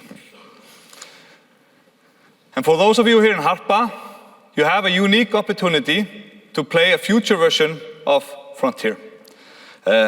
However, there's only an hour left after this keynote, so after we're done here, I encourage you to rush to the demo stations to get your hands on it. Just be warned, it will test out your skills of flying a spaceship on the Frontier. And to wrap it up, we want to show you EVE Frontier's vision trailer. Some of you have seen it before, and some of you haven't. But the world deserves to see it again and again, because this is our guiding light. For us as developers, it helps guide our development effort in creating EVE Frontier. And for the people out there who don't know enough about EVE Frontier, you can watch it and see the experience we are hell-bent on creating. So, to everybody here in Harpa, and to the thousands on the stream, I want to sincerely thank you for tuning in to our keynote. See you on the Frontier.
Welcome back. How's it going, guys? I hope you enjoyed that as much as I did. My name is ThatGuyToxic, and to my right is Loru. So, how are you doing, Loru? What are you? I'm awake eternally. Maximum Cats. It was pretty good, dude. You know what? The first time I saw that gentleman, wasn't expecting the voice to come out of it at all. That was there was guttural. It was guttural. It was a surprise. A surprise to be sure, but a welcome one. EVE Frontier, ladies and gentlemen. Now, it's new. Yes, very. It's interesting, and I'm sure you have a lot of questions because you haven't really checked it out before. Definitely, I would say, if I'm being honest with you, I'm definitely ignorant to the game. Yes. I haven't looked at it a lot. Only recently, I kind of found out that there was a survival aspect of the game, and only here did I realize that you can now actually fly your ship with a joystick or a controller or so, even a gamepad or anything like that. And I thought, that kind of sounds cool. And any EVE project. The only thing that I will never, ever complain about is the art team. Yes. Art team, it always looks stunning. Even right there watching that with you guys, just seeing, it gave me goosebumps. Just watching going through the structures and just looking out in this amazing space. I love it. I love it, man. I haven't seen that trailer before either. I've been keeping up with Frontier, as you know. Very much. That trailer was new. I love the ship coming out of the salvage. That was awesome. A little bit of okay, all right, we'll see. And then the modular systems, we see with that coming through, sort of segmenting through EVE now, like EVE Online. Yes. With Frontier's modulation, that is. Yes. We see. We're seeing some, let's call it influences from the Frontier team into the EVE Online team, and I think for the better, because the modularity of the ships in Frontier, we've known about that. The Frontier community, what's up? It's good to see you. We've known about that for, call it a year now, plus, since the last play tests, or maybe since even last year, Cycle 3 maybe, something like that. Yeah. And the thing I'm very intrigued about now that they were just talking about, you guys got to see it. It is a survival game. Yes. There is a fuel aspect to it. It's one of my main favorite comparisons to EVE Online. I like to say, before I even go into the fuel aspect, I like to say EVE Online and Frontier look the same from a distance, but the closer you get, it's like if an accordion is colored yellow and you have a banana and you have them in the distance, you're going to squint and be like, oh, those are both yellow blobs. But once you get up close, you're like, oh, this is an instrument and this is a fruit. They look similar, but they're very different in playing. And when you download Frontier, you feel alone. The first thing you do, you download it, you check out the game, and you log in, and there's a sun, soft music, and you're just like, okay. And like any survival game, you start naked and afraid, and you punch trees. Come on now, you have to craft your stuff, you have to make it keep going, check it out. So, and I really like the fact that they've got the vibes down. It's immaculate. Okay, you saw me in chat. I would definitely say the vibes feel very nice. I just, I never thought I'd be interested. However, I will say I have an absolutely ginormous man crush on Jotunn. So, anything that I saw Jotunn in, I was like, okay, maybe I have to look at it.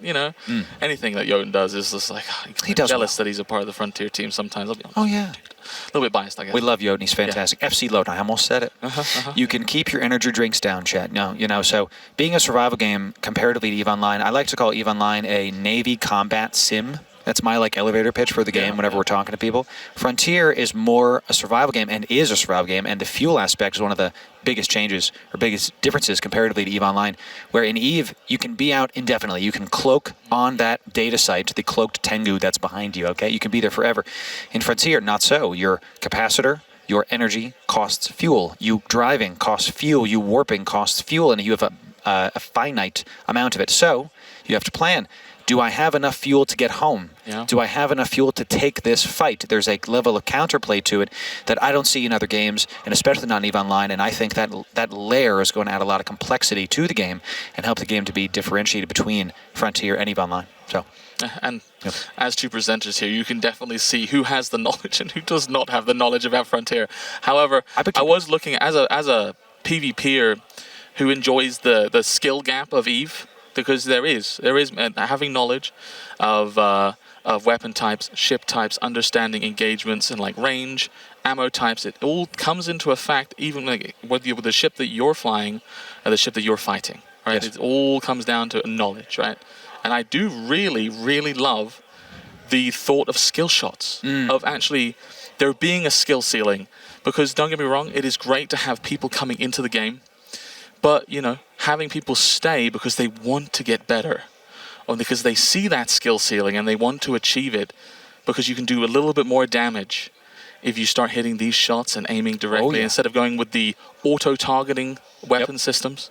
So I think that's very cool. Yeah, they've talked about it for some time, but they're really featuring it on the main stage at FanFest because they have controllers here, like gamepads. They have HOTAS, the joystick and throttle right here that you can go check out. They have time trials. As you guys can see, you passed right here, past the amazing Jita sculpture, just behind these two ladies, there is that current system where you sit down and you race each other. There's two.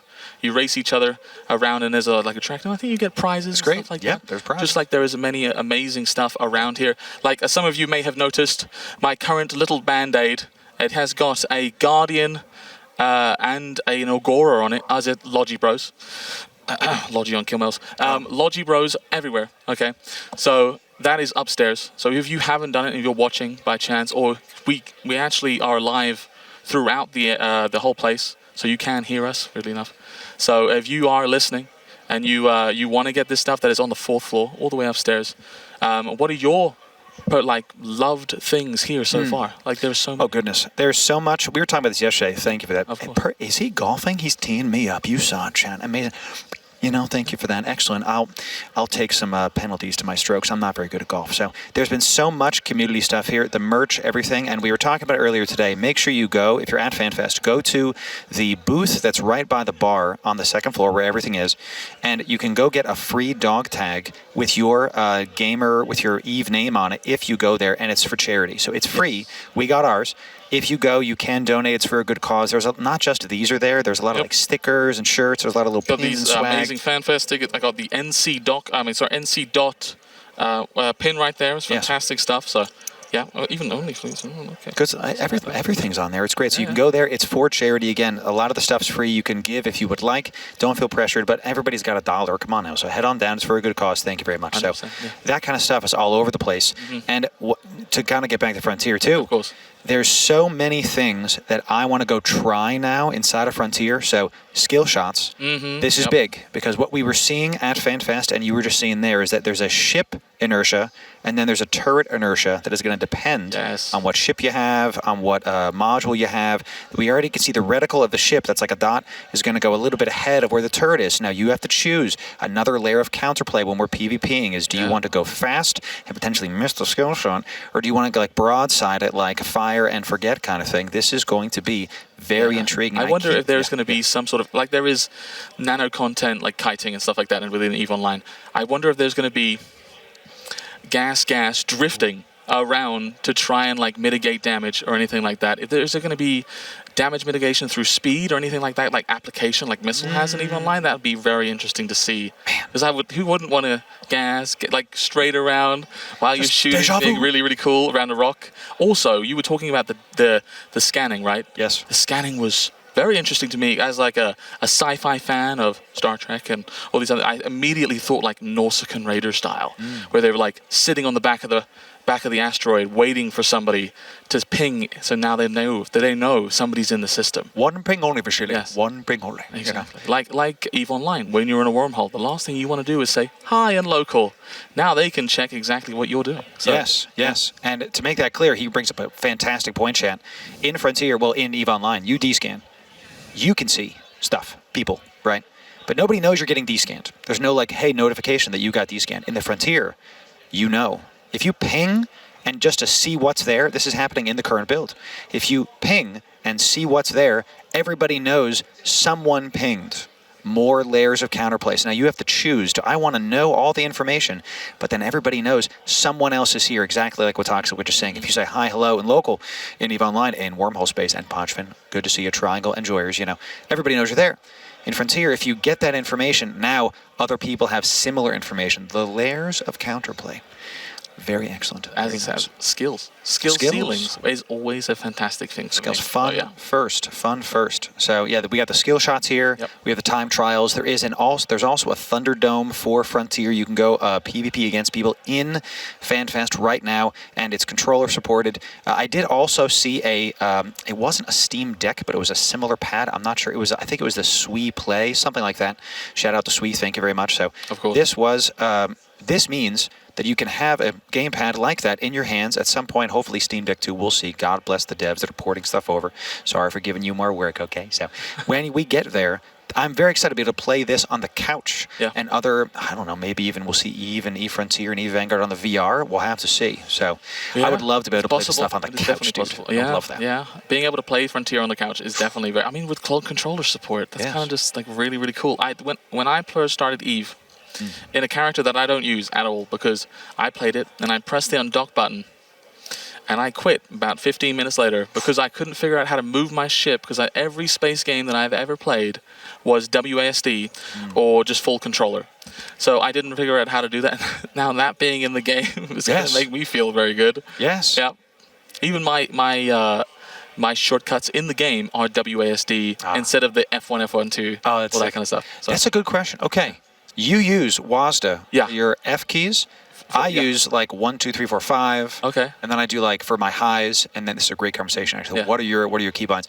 I use 1, 2, 3, 4, 5 for the highs. Yeah. And then Alt 1, 2, 3, 4, 5 for the mids, and then Control 1, 2, 3, 4, 5 for the lows. So old school MMO player, everything was bound to left hand, and then mouse hand was free to do whatever. Then I have some other stuff bound to like mouse wheel and the thumb button, So what does Toxic do for his optimal people on stream absolutely hate my module layout. Oh, no. It's so it's WASD, and then Q and E. Those are my things, and then Shift, and then those buttons to heat everything. All right, and then there's small other cues and stuff like that. But because I play FPSs, so I'm used to swapping guns with Q, interacting with E, moving with WASD, Shift, and all that kind of stuff, or F as well for other stuff, and even G for grenades. So I'm just used to that kind of stuff. So yeah, people hate it. I've had many comments. If it works for you, I'm a fan of having keybinds that are similar across the game. So my keybinds in EVE Vanguard, I'm going to try to have them be similar enough to like muscle memory what they are in EVE. So like my primary weapon, I'm going to bind to 1, because I typically put my primary weapon in EVE on number 1. So in EVE Vanguard, I'm going to try to do the same thing. So my sprint in Vanguard, I'm going to try to have as a similar keybind to my propulsion module in EVE Online. That way I don't have to think about it. I can just go. So I think it makes some sense to have WASD, especially since being an FPS as an FPS player, then you go back to it in EVE. It makes sense for me. It makes things super easy. Then I can transition to each game that I play. It's the same stuff. That's fantastic. So yeah. I love seeing all the different kind of communities come together at FanFest.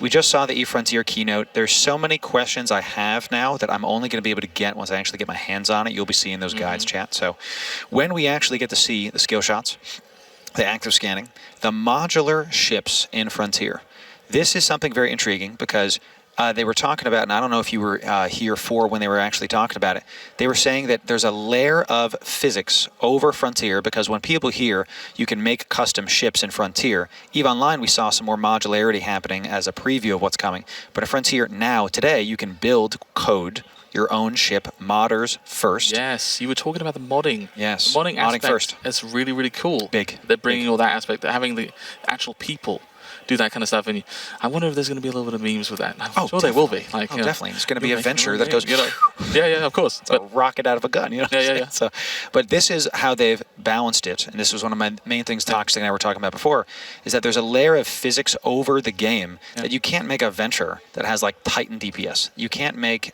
you, the player, can't make a Vexor that has like a carrier level, a hold of drones, whatever. So there's a layer of physics over it that if the ship is big, it's slower, it has certain stats, etc. So this is a balancing agent that lets you kind of mod your own ships. You're telling me your own that stuff. I can't just have an Ibis with a DD on it? No. What is this, dude? No. This is outrageous. No, it's not allowed. They won't. Physics says no. We all have tried that in EVE when you try to move stuff in. Fantastic. So I like this a lot because it means that we are going to be able to take the various aspects of Frontier and make it our own, because you don't have to code. You don't have to be a builder, as I call it. You don't have to mod to still enjoy Frontier, because they're going to make it available for you in the in-game market. And the fact... Go ahead. Sorry, with modding... Yes. Do you... Is it you're going to be for you to find out, or for you to reach out to things, or is this you have to mod so you can make your game better, or is this going to be an interactive thing for everybody? Do you know that? I think what they've said so far is that we're going to be able to see what's on the market, and the modders are going to be able to do it. But we're getting told we got some more stuff coming back on the main stage. Yep. Thank you very much, Loru, Toxic. Pleasure, guys. 07s. Much Thanks, love. y'all. See y'all soon.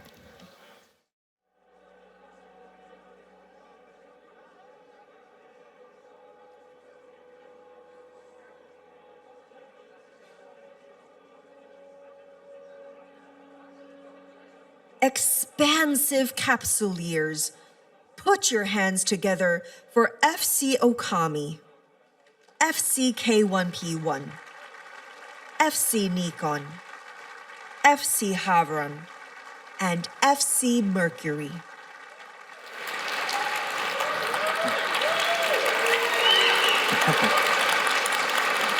Hello, everyone. How are you all feeling today? Yeah. I, for those of you who don't know me, am FC Okami, the game design director for EVE Online. And before we get started, I just want to take a moment to give a special thanks to all of the developers, all the FCs backstage who have been making this all possible, because you get to see all of us up here doing the fun stuff. But there are so many people back there doing so much hard work, and I just want to show a little bit of gratitude for them. And in particular, one person, I want to say a special thank you to FC No Hope. So can I get some 07s in chat, if you're watching? Can I get a big round of applause for FC No Hope?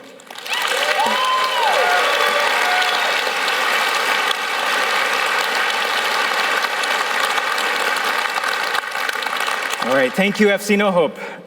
Anyways, so I am the game design director, which means I spent a lot of time thinking about how to make your lives a little more interesting in EVE Online. And with Cradle of War, we're going to do exactly that. But I know what you're all thinking. What does that actually mean for me? When do I get to undock? When do I get to shoot something? Or maybe when do I get to lose something expensive? Because at the end of the day, that is what EVE Online is all about. And everything in Cradle of War was built around delivering on that. We've grounded the expansion in 3 core ideas. Elevating EVE, pushing the universe to feel more alive, more immersive, and more epic than ever before. Impact from day one, making sure that from your very first moment, you feel like you matter. And progressive complexity, letting players grow into the depth of EVE instead of being overwhelmed by it. But instead of walking you through the features one by one, we'll show you what this expansion feels like. So let's do something a little different. Who remembers being a new Capsuleer? Yeah, okay. Really think back to that moment. Really think back. Try to remember that time, because we'd like you to imagine yourselves as a new Capsuleer, fresh to New Eden. And we're going to take you on a little journey. And let's start at the very beginning.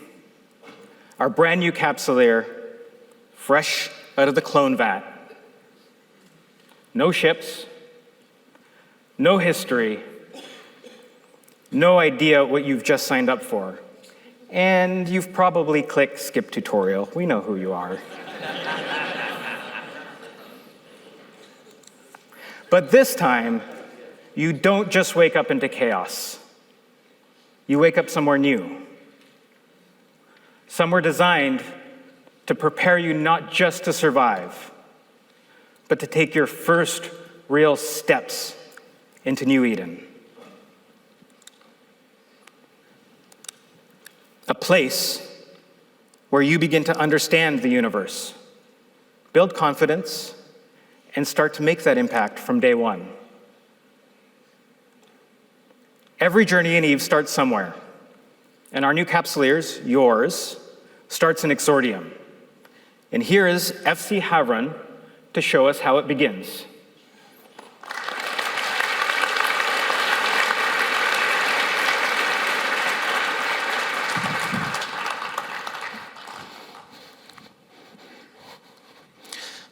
Whether you skipped the tutorial or actually played it, you are now in New Eden, and you can go whenever you want. For some, this is scary. What happens after I first undock? Who am I going to fly with? How do I sharpen myself, before the universe sharpens itself on me. The ultimate military training awaits you in starter space. Enter a new region of space dedicated to your training.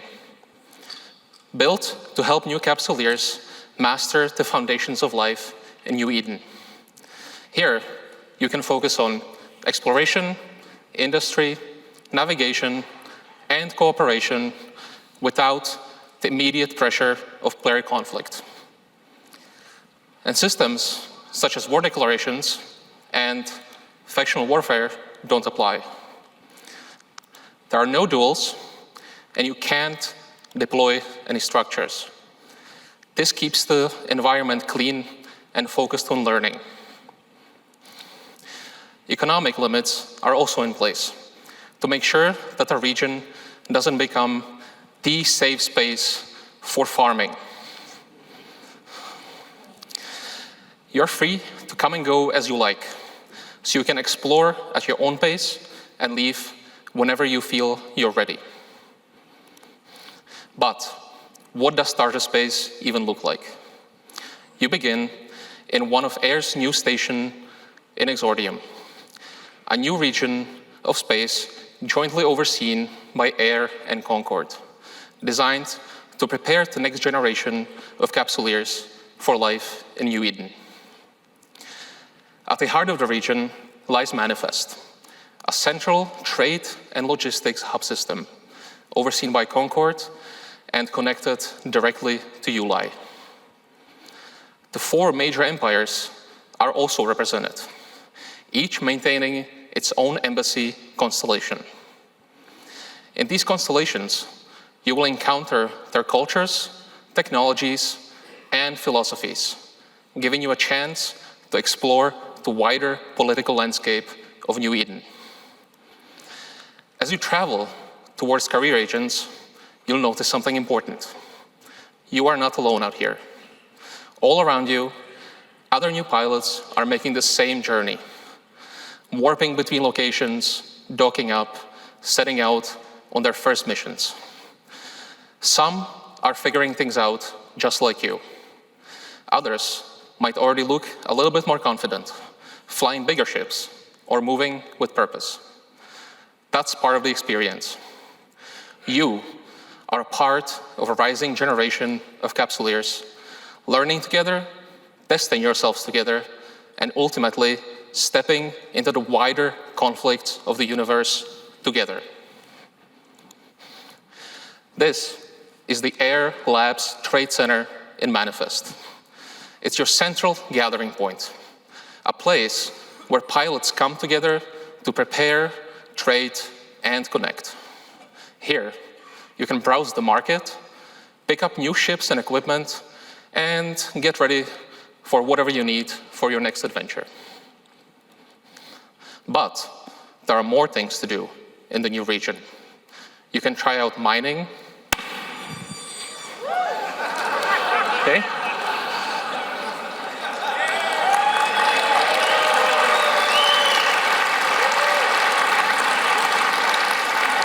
Okay. Take on combat sites or participate in home front operations with others. If you enjoy discovery, exploration content is available, along with missions to guide your progress. What the hell?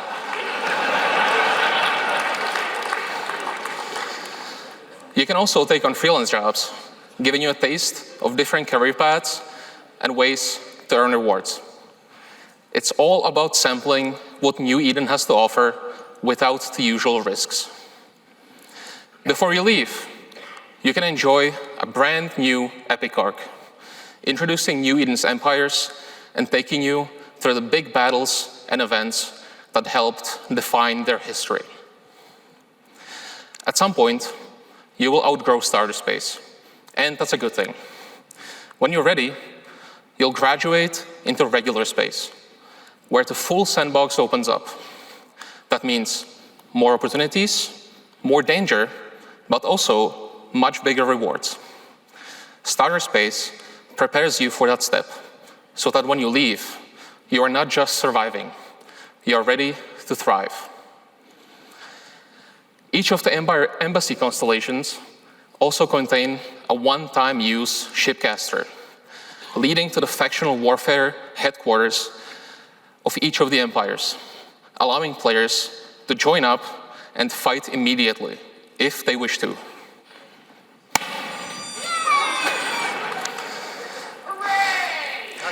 All right. All right, FC Nikon. Dude. What's going on? You fucking graduated, man. Congratulations. Congratulations. I was just going along with your journey and celebrating with you all the accomplishments you've made and marking off everywhere that could be an achievement. All right, I'll leave you to it. Thank you.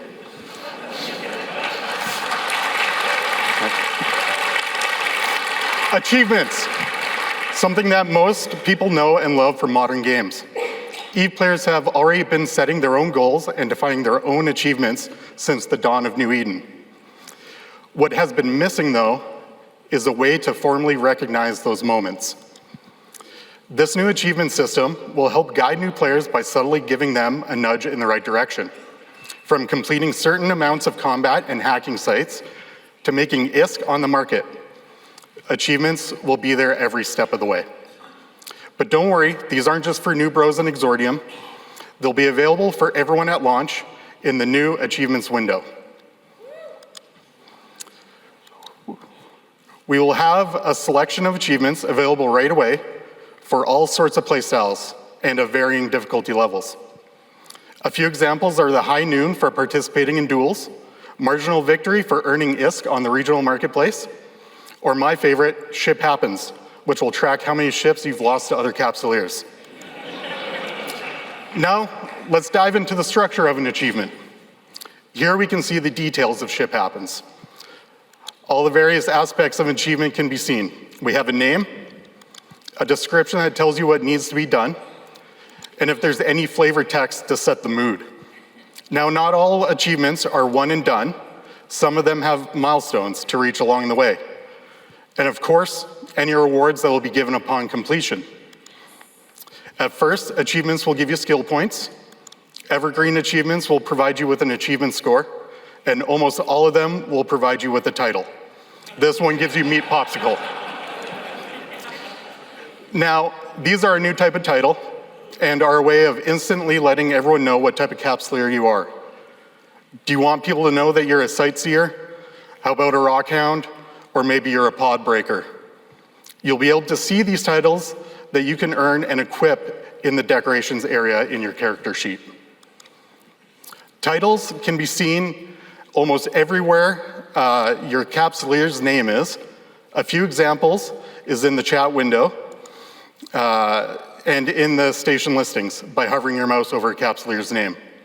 We understand that some of you want the flexibility to control what information is visible on your HUD, so we've baked those considerations right into the design. Some titles will be easy to get from achievements, and some will take a little bit more grinding to receive, and some will only be available for a limited time, like those that are going to be exclusive to the military campaign achievements. But those, I have nothing to do with those. Wait, Nikon, we got this, it's ours. Thank you. Get out.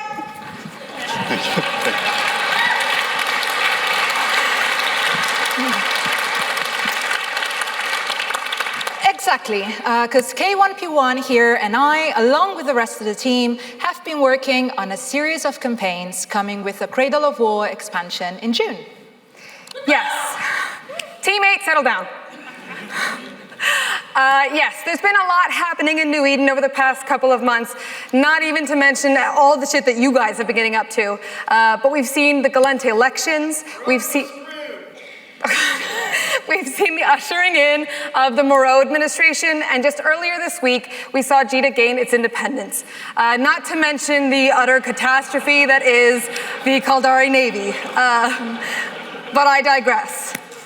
The Empires are gearing up and asking for your help in taking stock of what they have in their arsenal and prepping for military campaigns.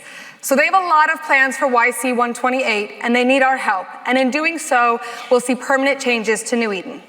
So if we take a look at some of the campaigns specifically, the Amar, the Blessed Exchange, they want to turn chaos into opportunity. And so if they're successful, they will establish the DEOO, or the Deaconry of Economic Oversight Office, as well as significantly reducing taxes and brokerage fees. Because nothing gets me more pumped than increased government bureaucracy and decreased taxes. Am I right, Amarians? Woo! Taxation is Yes! Exactly. We also have the Caldari campaign, where they want to strengthen their direct Stargate routes. So if successful, they will build a Stargate directly from Black Rise to Syndicate to strengthen their sphere of influence. The Minmatar campaign, the Starkmanir Restoration, is a rallying cry for the Minmatar tribes to take back Arzad and Azara that were stolen by the Amar many centuries ago, as well as to rename Arzad II to Starkman Prime, its true name. Oh, think about the propaganda. Yeah, the propaganda opportunities for the Minmatar Fleet Alliance. Yeah, it's going to be good. Woo!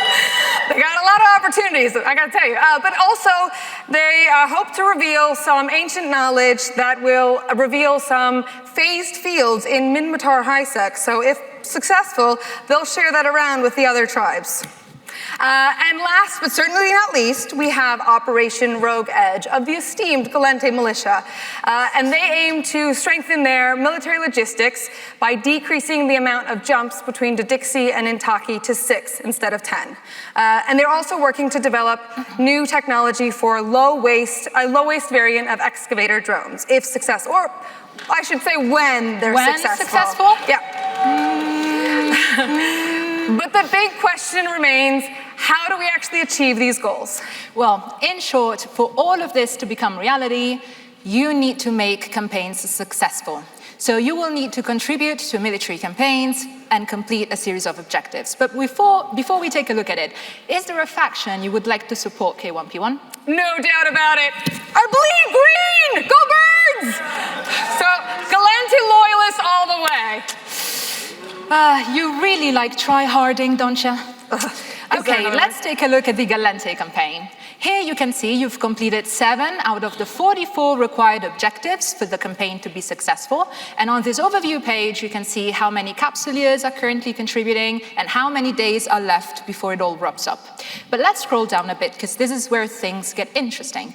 Each card on this page represents an objective that you can take. Each objective has 2 tracks, a personal one and a global one. The personal track represents your contribution, what you have achieved. The global track instead reflects the collective effort towards completing this objective. Once the objective is done, your faction will be one step closer to achieving their goal. Okay, so it's a group project. Yeah. Pardon my obsession with ISK per hour, but what's in it for me? So I'm really glad you're asking, because each objective rewards you with ISK and LP. And on top of that, you can see there's a boost to your standings for each objective, meaning this is a good opportunity if you're looking to repair your standings with a specific faction.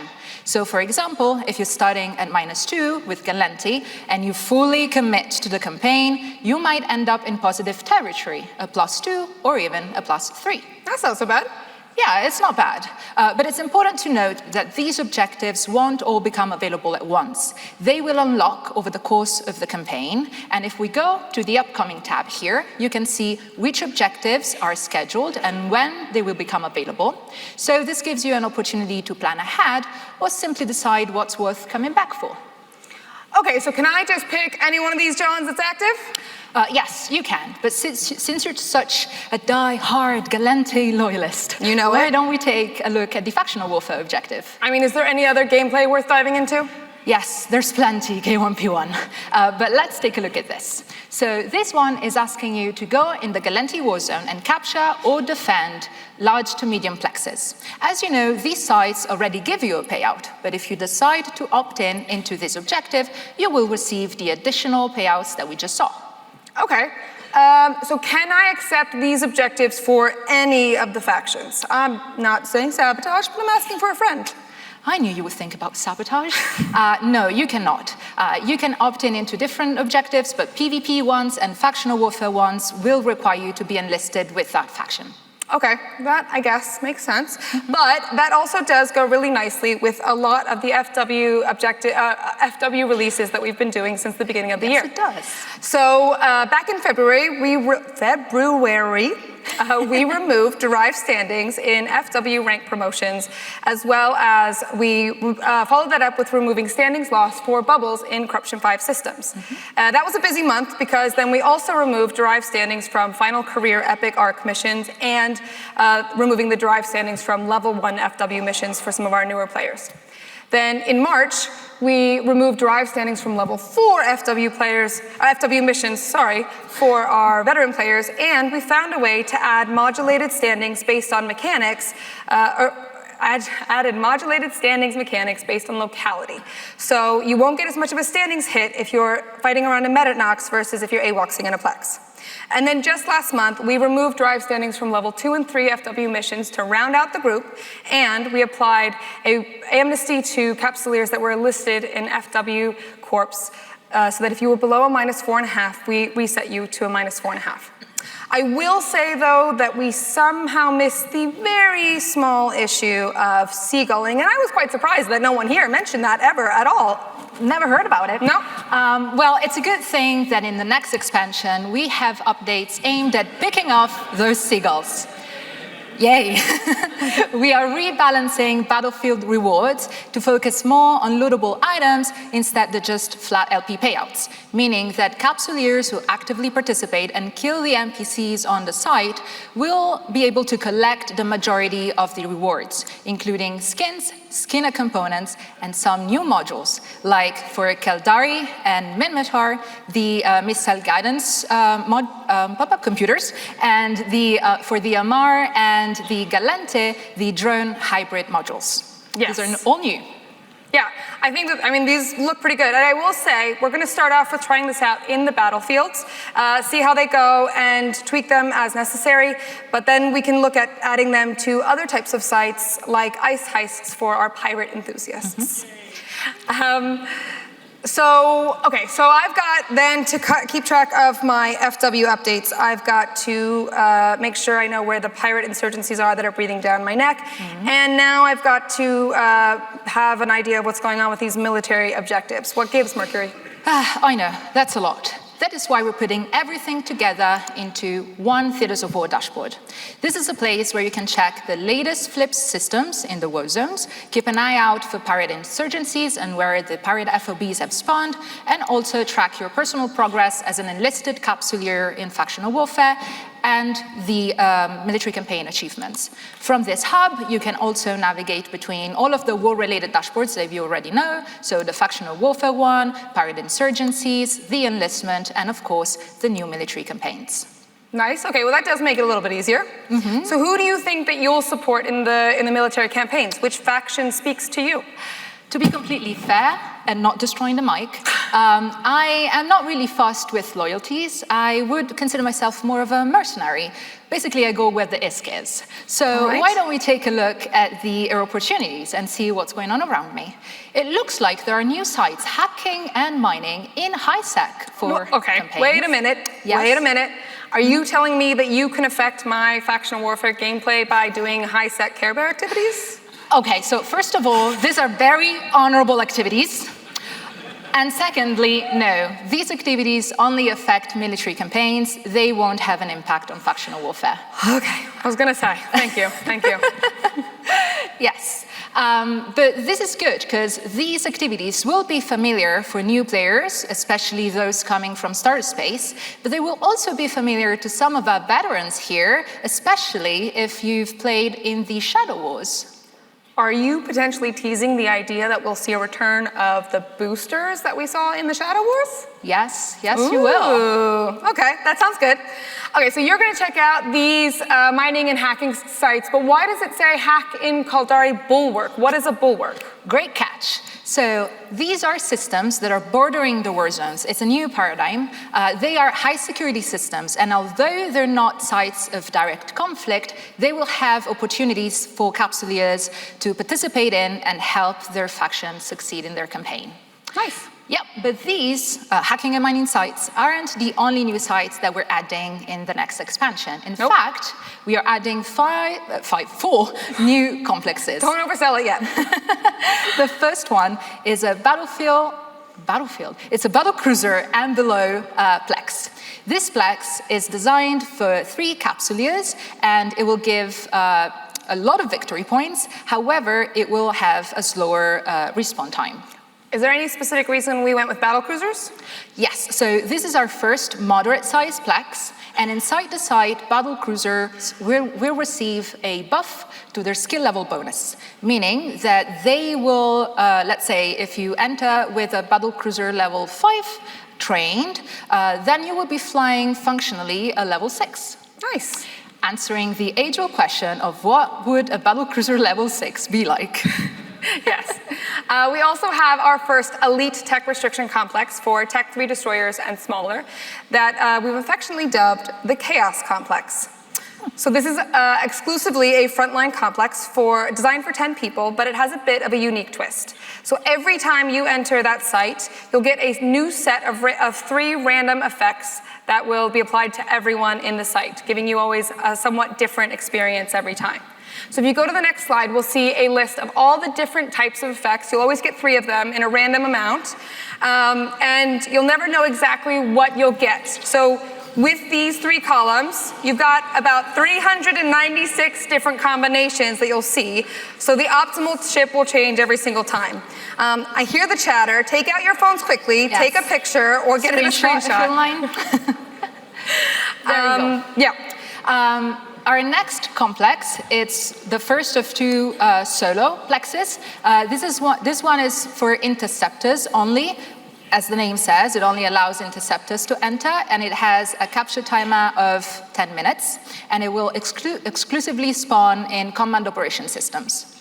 Yep, and then last but not least, we have a 1-person complex found exclusively in front lines that allows Tech 1 attack and combat frigates to enter.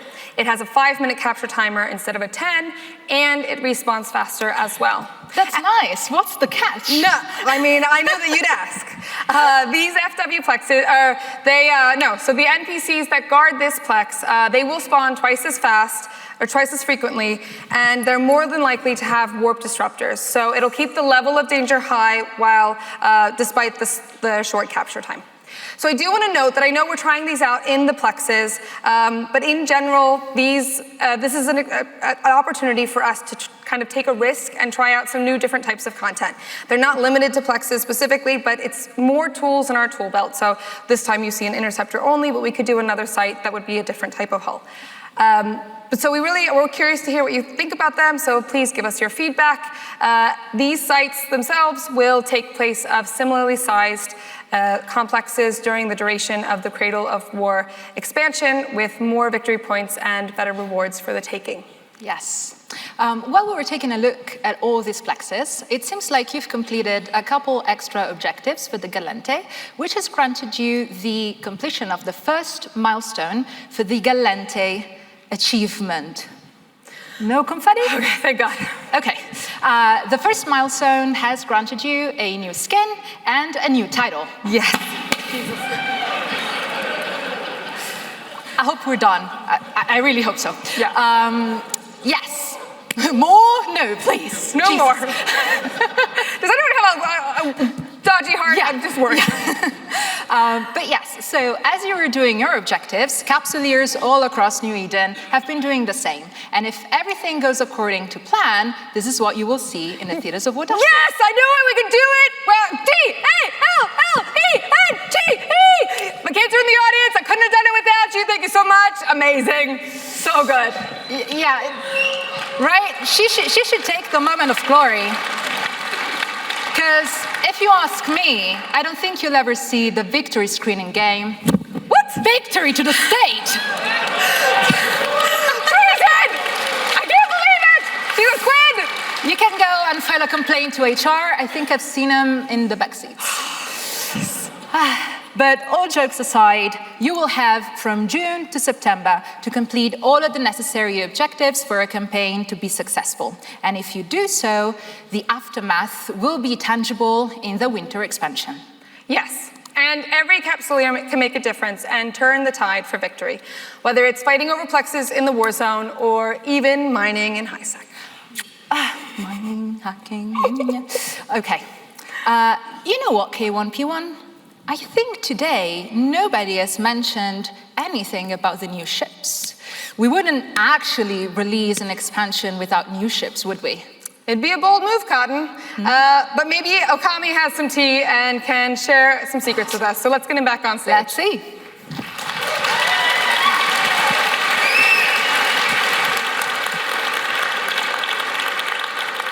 Thank you, K1P1. Thank you, Mercury. How do you follow up with that energy?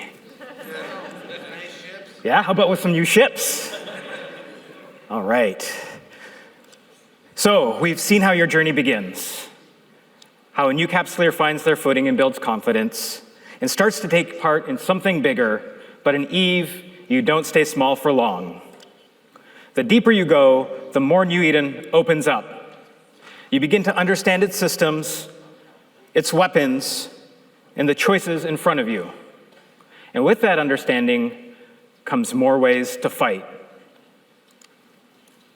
Navy destroyers. As you become more familiar with your tools, you unlock more variety in how you approach a fight. Different weapons, different tactics, and different ways to engage your enemies. Not just something you fly, but something that reflects how you choose to fight. Introducing the Dragoon Navy issue. Get your cameras out, come on. Be the first ones to farm some points with your corp. Get some pictures. Enforcing Imperial authority. It is a relentless warship built to drain, disable, and overwhelm its enemies.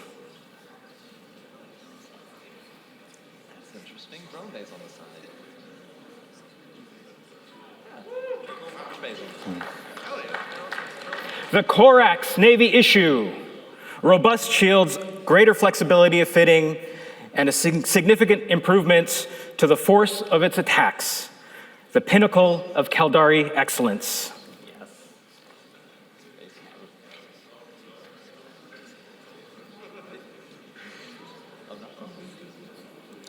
The Algos Navy issue.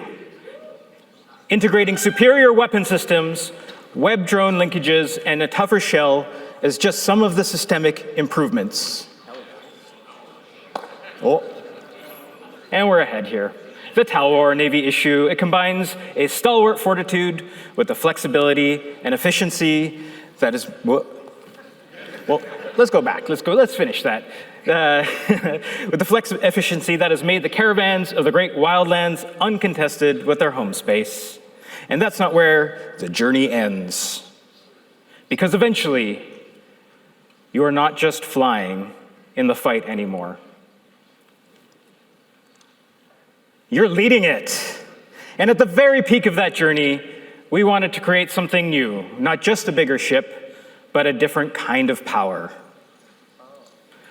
Tech 2 command carriers. It's the old Chimera. Looks like the old Chimera, that's right, yeah. These ships aren't just about damage, they're about influence. A command carrier becomes the center of a fleet, boosting allies, controlling the battlefield, and shaping the outcome of the fight. Command carriers will have more, stronger fighters, and even more powerful conduit jumps. And they will have 3 command bursts that are the most powerful in New Eden. The Salvation, the backbone of the fleet, reinforcing allies with armor and battlefield coordination, while draining the strength from its enemies. Turning smaller fleets into something far greater than the sum of their parts.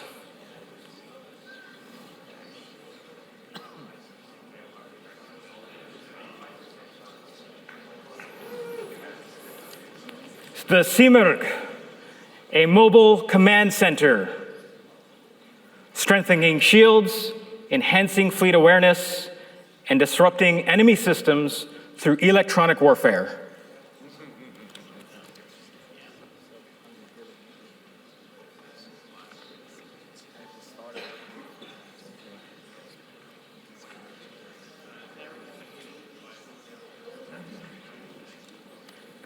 The Gaia, precision and pressure, enhancing mobility and coordination while locking enemies in place and forcing engagements on your terms.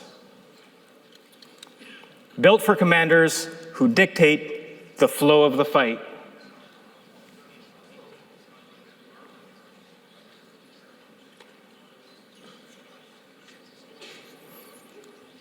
The Emir, speed, adaptability, survival, boosting resilience and maneuverability while slowing enemies and creating openings in the chaos with their stasis web fighters. Designed for fleets that fight fast and fight together.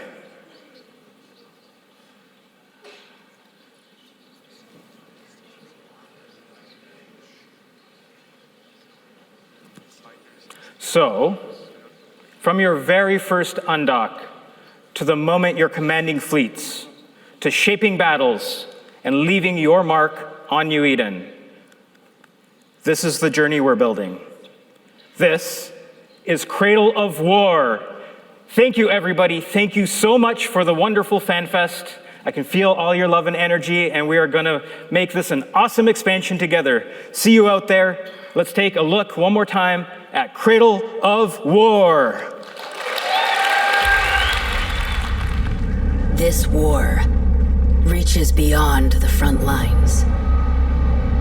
From the fields and foundries, the cities in the sky, to the borders, where empires clash like converging tides. Make yourself known, Capsuleer, and enter the fray.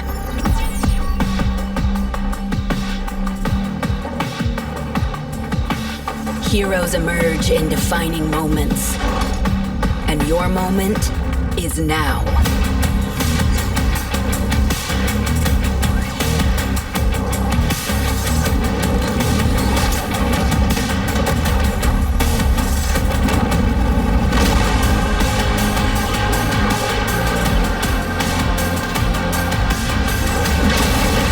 Victory demands more than soldiers.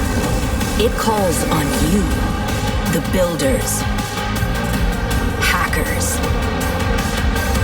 and traitors, to choose your weapon and turn the tide.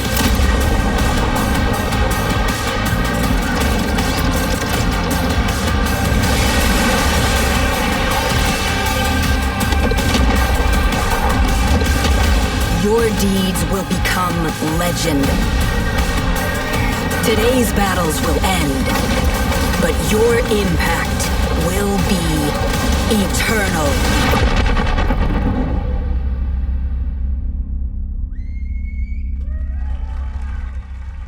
Wow. Welcome back, guys. Gracious. Welcome back, ladies and gentlemen. ThatGuyToxic and Loru, your host, player, presenters at FanFest. And, okay, so ThatGuyToxic and I are going to do something a little bit different there now because we're going to pull out our phones. We're going to look at the stats that we just saw. Extremely excited like you guys. Goodness. And I was doing my darndest to go through the stats. I saw the Dragoon getting the nice little bonus there. The Tower was feeling a bit more like a Corum Navy. Yes. But with missiles with that shield booster bonus. I'm very interested in that. Yeah. Did you see any of the other destroyers like yes. stuff there? I really liked the Corax is all gas, no brake. Really leaning into those light missiles and rockets. You get bonuses to specific damage types, and light missile rocket, just flat damage. And then explosion radius is huge because this means application. I'm big into application. I'm big into hit rating and other MMOs. That you're going to be way more consistent. And then finally, the light missile and rocket velocity. Rocket's going much further into Korax. Get brawly, get kitey. Gonna look good. And we haven't even had time, chat. Did you hear how quiet it was in the hall Absolutely when they were showing the stats? Everyone just fully picture right there. Yeah. Just 1 sec, one for the gram, you know. So. Oh yeah, I was taking incredible. pictures too. I had And no which one had web drone bonuses? That would be the Algos Navy issue. Algos yeah, Navy. a Web full flight of drones? webbing drones Coming back, a little Myrmidon Navy coming. That's going to help the hybrid drones that just got launched. The new hybrid drones, y'all. And my goodness, see, this is going to change metas. I didn't even think about the new hybrid drones. Okay, with the dude. webbing and the damage. I mean, they're pricey, but like, ooh, okay, that's going to be worth. You know, now they are made of paper. I like the bounce. I mean, you have to have some sort of trade-off, right? They're expensive. They're brittle. Oh yeah, I love the balance, and just immediately theory crafting stuff. The tower, I think, had bonus to shield. It did. Which is big because in the PvE, in the Abyss, we've got bonuses to light missile rocket rate of fire, shield booster amount, light missile explosion velocity, and light missile rocket velocity. The shield bonus is 7.5% per destroyer level. What the heck? That's awesome. So one of my questions, and I'm not really seeing it, is are these? I don't know if they said this. Did you hear, Toxic, if these were alpha or omega? I don't remember if it was delineated. I don't think they said that. I did not hear it personally. I mean, type chat. If you did hear it, please type 1. If you didn't type 2 right now. We need a little bit of assistance here. I don't believe I heard it. So I don't know. I gotta believe that the navies will be alpha friendly because most other stuff in the game, if it's navy, is alpha friendly. Something like that. Yeah. We'll see. So I'm not sure about it. So those new things, just me theory crafting immediately. The Korax with the plus missile application and Navy Korax, excuse me, is going to be a really excellent ship for T1-ish Abyss. Going to be really excellent to do those new faction warfare complexes. Which, my goodness, we're gonna keep pulling out our phones, chat, this whole time. There's so much information that just came across our desk as we speak, and I'm so excited about the names of the new ships. Sounds very, very nice. Obviously, this is all work in progress. Some of the information on these they're not correct. So this is all changing. Yes. The Simurg. Yes. The Caldari one. But the Salvation. That is probably the best name on there. It's like very, very nice. Salvation. The Gaia. Yeah. I like how they kind of went opposite. Like the Thanatos is like the god of death, and then they have the Gaia is like life and stuff, because it kind of fits the theme that Okami was saying, I think, where we're going to have to, again, theory crafters there. I know they're pulling up Piffa right now. We're trying. 100%. We'll see how powerful these T2 carrier boosts are. FC Okami, I said the right thing, said these are the most powerful links in the game. Yes. So now, the T2, I don't know, did he say T3? I don't think so. Know. Maybe I heard it wrong. I don't know. A little bit away. I don't know. Maybe their buffs are just the biggest in the game because of their like stats and stuff. Instead of calling for links in the fleet now, it's just going to be, we need that carrier link right now. Yes. Imagine that. I wonder how big's the bubble? Like that little burst. It's going to be massive. That command burst is going to be big. And the Ymir. Ymir. I'm saying it wrong, I know. I'm not immediately think of the anime stuff. Oh, yeah. Like, Titans running down everywhere, at this rate. But, that's going to be good. I'm glad we can finally see the stats. I know that everything's going to be a buzz. Everybody's going to be theory crafting. Everybody's going to be checking out what can go where. And he was quick. He said this very, very quickly about Exordium. There's many, many people that have been talking about how they're going to, let's say, use the rules creatively in Exordium to kind of mess with newer players. I love that. I think it was Okami, FC Okami, said the shipcasters from Exordium, the new player zone, going to K-Space will be one use only. I love this. This is really good. It's a good balance. Yep. It's a really good way for the players to get their jump into the new from the New Zone 2K space, but it's not something that existing players can use more than once. Sounds great. I like this. Yeah. Excellent stuff. Yeah. Did you see also the new player zones?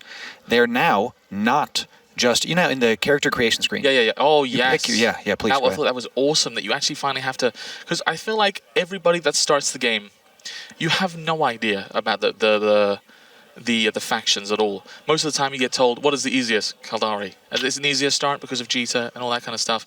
Having to play through an objective and do this thing to find out what is going to be your enjoyment is so good. Yes. Because everyone that starts the game is like, okay, what's a Minmatar? What's an Amar Kaldari? Galente? What does it mean anything? Like, They don't know. No. And this is why it's a really good W for the new player experience. They keep improving the new player experience. Yes, with the new Brozone. Yes, with the new Epic Arc. But that Epic Arc, that's how you choose your side. It's not so much race anymore. It's more side, right? Because you can now make a character. The character creation screen is probably going to be updated a ton too. Oh, because I'm now sure, yeah. you can't certain cosmetics were locked behind certain races. Now it's you pick a side. Man, this is going to change everything. It's going to be awesome. Looking forward to it. And the new areas. The new areas. sites, dude. Oh, yeah. The sites with the Storm-esque. I can already feel a certain streamer going through the route because he used to love that kind of stuff, dude. Yes. Oh, I'm really looking forward to even forced polarization. I saw that was one of the things that immediately picked out for me. Oh my goodness. Forcing people to go into these sites and they have no resistances. Yes. Forced polarization, that is so cool. And here, if that was a nice little, hey, what the heck is he talking about? They were just featuring it. We've got something fun for y'all for just a sec. We had a very interesting time at FanFest. We're going to cut to this right now. We'll talk to y'all in just a sec. Did you hear that? Ladies, did you guys hear that? Sounds like some Day Wanga Wanga stuff. Yeah. Did you hear that? I don't know. Let's see what they got for us, chat. Let's see about it.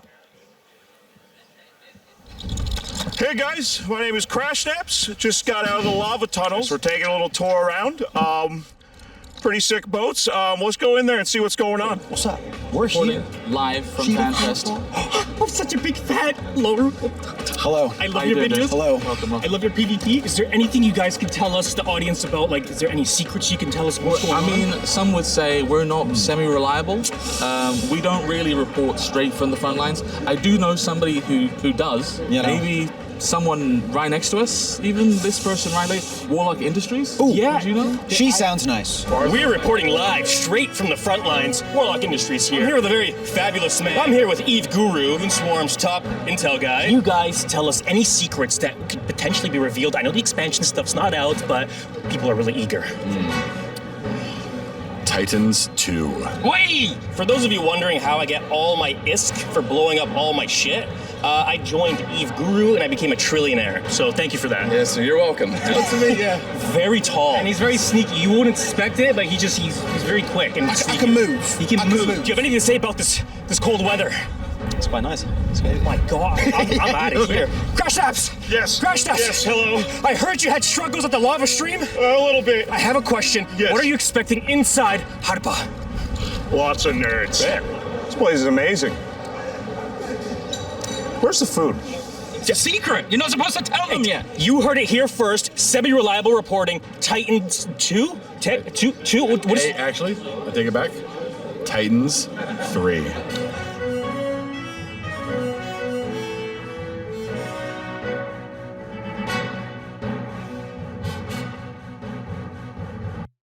Wow. Amazing stuff. Day Wanga Wanga. Day Wanga Wanga, I tell you. And always good to see. A massive shout out, chat. We got to get some W's in chat for Warlock Industries. Yep. He has been killing it. All of most, if not all of the socials you've been seeing, all of the amazing clips, the lava tunnels event, all the things. If it looked cool, Warlock Industries probably made it Most of the massive. stuff. Well done. It's He's been really, really killing good. it. Meeting him at EVE London was phenomenal. Yes. Obviously, seeing the face of the semi-reliable man himself was quite a shock. Yes. He's a very, very... He's going to have to He's a update his handsome branding man, because dude. he's Handsome not man. semi-reliable. He's very reliable. He's going to get a big head.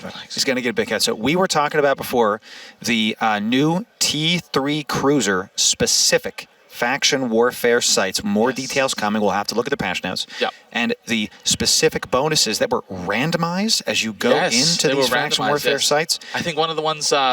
It was increased range of web. Yes. 50% reduction in its strength. In its strength. Strength. That's going to be an interesting one. And you were talking about all resistance is zero. All resistance is zero. Everybody's polarized. No questions.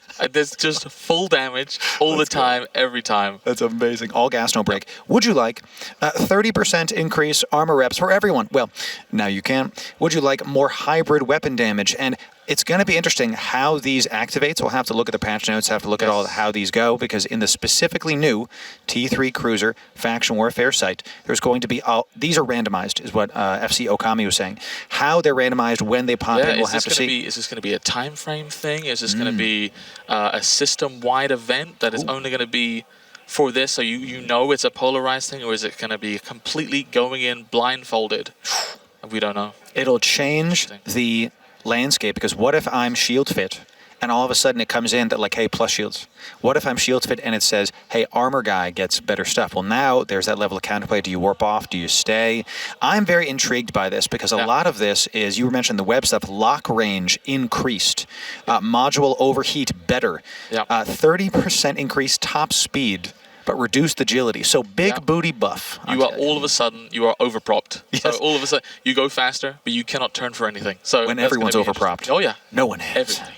It's going to be so good. Fantastic. So this has got my gears turning, Toxic. All of the new ships, all of the T2 carriers, the Navy destroyers, the new faction sites. We got to talk about the military campaigns and the achievements that they were showing meshed in together. What's your first impressions? What do you think? I think it's always a thing for me. Every time I think of EVE people and new things, I'm just like, how on earth are these guys going to make this horrible for me? Yes. It's going to be. What about yourself? Because I think that some people don't like fun. I saw some negative comments, and to those people, it's okay. We'll be having fun while y'all are, complaining. Okay, thank you. So I think the achievement system is fantastic because the people that want to go after one thing can now be known for that thing. They can go after these things, and we saw for the first time there are prizes associated with those achievements that you can get skill points. You can do them all. All of them. You don't have to be stuck with one. You can go Galente and then do what the other FC. K1P1? No, the other one. I don't know. Sadly, I don't know. But I know Caldari K1P1, and she kind of. It was a bit of a Mog moment, wasn't it? Yeah, she got. I felt bad. Come on. So I love K1P1. I love Galente, but I got to switch sides now. The sheer aura. I know. I have to go for Caldari now. I'm sorry. So no, it was really, really cool. I like that it's not something you have to do, kind of like the Air Career program. But if you go after certain achievements, now you get literal prizes. So it goes beyond the I want this title, and the time gating on some of these prizes and titles behind the military campaigns means it's just another thing to do. And my favorite thing, Toxic and I were talking about it, that we saw was that it's not just do faction warfare. Yeah. It's not just go get complexes. That's in there. Yep. It's also mine, hack. It's if you like playing a certain way, you can and still progress your military campaign. Doing the work, getting the prize. Yes. Right. That is really, really nice because faction warfare is kind of all over the shop these days. There's so many complaints and loves and hates, but you know what? I didn't really see any negative with that. I love the fact that you're doing the work. You actually get the prize. That was a W. That's the seagulling change they made that they just announced, that depending on how much work you do, you get the prizes. That's a massive W. Yeah. Because as a Ponchfin enjoyer, we don't like seagulls. We don't like them. Okay. I'm looking at you. Okay, thank you. We don't like it. And the fact that they're changing it here, I think that bodes well for the game because that means they can make similar changes elsewhere and make the sites, the fair is not the right word, but I want to use the word fair. We'll have to figure that out. I'm not a thesaurus. Thank you, champ. So, yeah, even fair. Ooh. Don't really go on. I'm sure there's, you know what? Things come out in the game. There's always going to be a workaround. Yes. How FC drink react your energy drinks. React to these ways of the game and the people who play it. Yes. Work around it. So they work around it. We're going to have to see. So the achievement system, the new military campaigns. Oh yeah. I liked, and I think they said that you can fight for all of them because. They went by so fast. I was like, can you say that again? There was these prizes, more like unlocks of which side wins. New Rorqual mining drones, something about like better taxes in a Mars space. Tell me. Yeah. It was fantastic stuff. So yeah, it was really, really good. Yeah. We're really intrigued by all the things that are happening right now because that right there, I was like, so if I want better taxes, Oz is going to have to undock now if he wants better taxes. Go fight for the MR. Come on. We see him on the left side there. He's right there. He doesn't like the fact that he has to undock. I know. So now if they have these military campaigns and they have these prizes, if you like a certain module, you can go fight for that as an end goal and get prizes along the way and get achievements your way. This sounds like a win for the entire community. This sounds like a win for the whole category. So, yes. And the PvP side, putting a little bit of effort into a different school of work, a different play of the game is going to be interesting for the baiting side of things. I just can see it because I always check people's things. Sometimes you have the corporation tags and stuff like that for PvP God or most losses or something like that, or exploration professional. You have all these things that pop up there. You kind of just a little look at. So Yeah. it's going to be interesting to see the baiting side of things for me. More information. That's a really good point now that corp tags, corp titles are player given. Makes sense. Yes.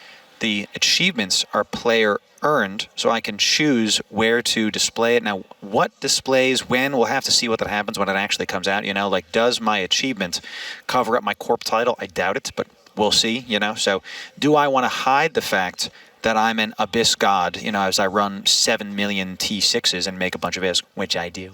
Do I want to hide that when I'm in local because Ganker comes in, sees T6 Abyss God, and goes, hey, everybody, I got some free money. We got a pinata about to burst. Let's go. So maybe we want to hide those having things. a certain mining thing in high sec. Ooh, like Orca Enjoyer, and they're like, everybody, let's go. We got an Orca guy. You know, this is a good idea. The counterplay, you can choose what to do. You know, so I really like this. And the fact that we can play our way is probably my favorite thing, because I just keep seeing the EVE devs make content that we can enjoy at our pace. And yes, it's going to be region gated sometimes, because most of the time, because of the fact that EVE is so big. We saw a lot of love to nullsec last year. We're seeing a bunch of high sec stuff this year. I think that's a good thing, because you live in nullsec. I do. Well, I live in Jita. Okay. And there's a lot of changes to Jita since I've been here. So I'm interested to go back and see it. I haven't been able to log on since. However, I do go to nullsec quite often. As you can see from the filamenting. That's pretty much my only form of travel apart from nullsec gating. I'm looking forward to it. Yeah. The fact that, like, we got a lot of nullsec love last year. Oh, yes. Equinox started off, we can be honest, you know, there were some growing pains, you know, and now we're getting there. We are definitely getting there. It was like Crucible. We're moving. Yes. Yeah. I'm definitely, as a person who's played the game for a long time, it's kind of hard to throw yourself back to being a new bro, and because you're like, oh, I just know it now, you know, and so it's nice that they're putting some more effort into new bros to keep them coming, because you know we all love shooting people in the game, of course, and we all want the new bros to be better, because you don't want to kill them in the Abyss. No. You want to kill them in that nice 5-bill Paladin later on the line. You want to fest, you want to get in there, dude.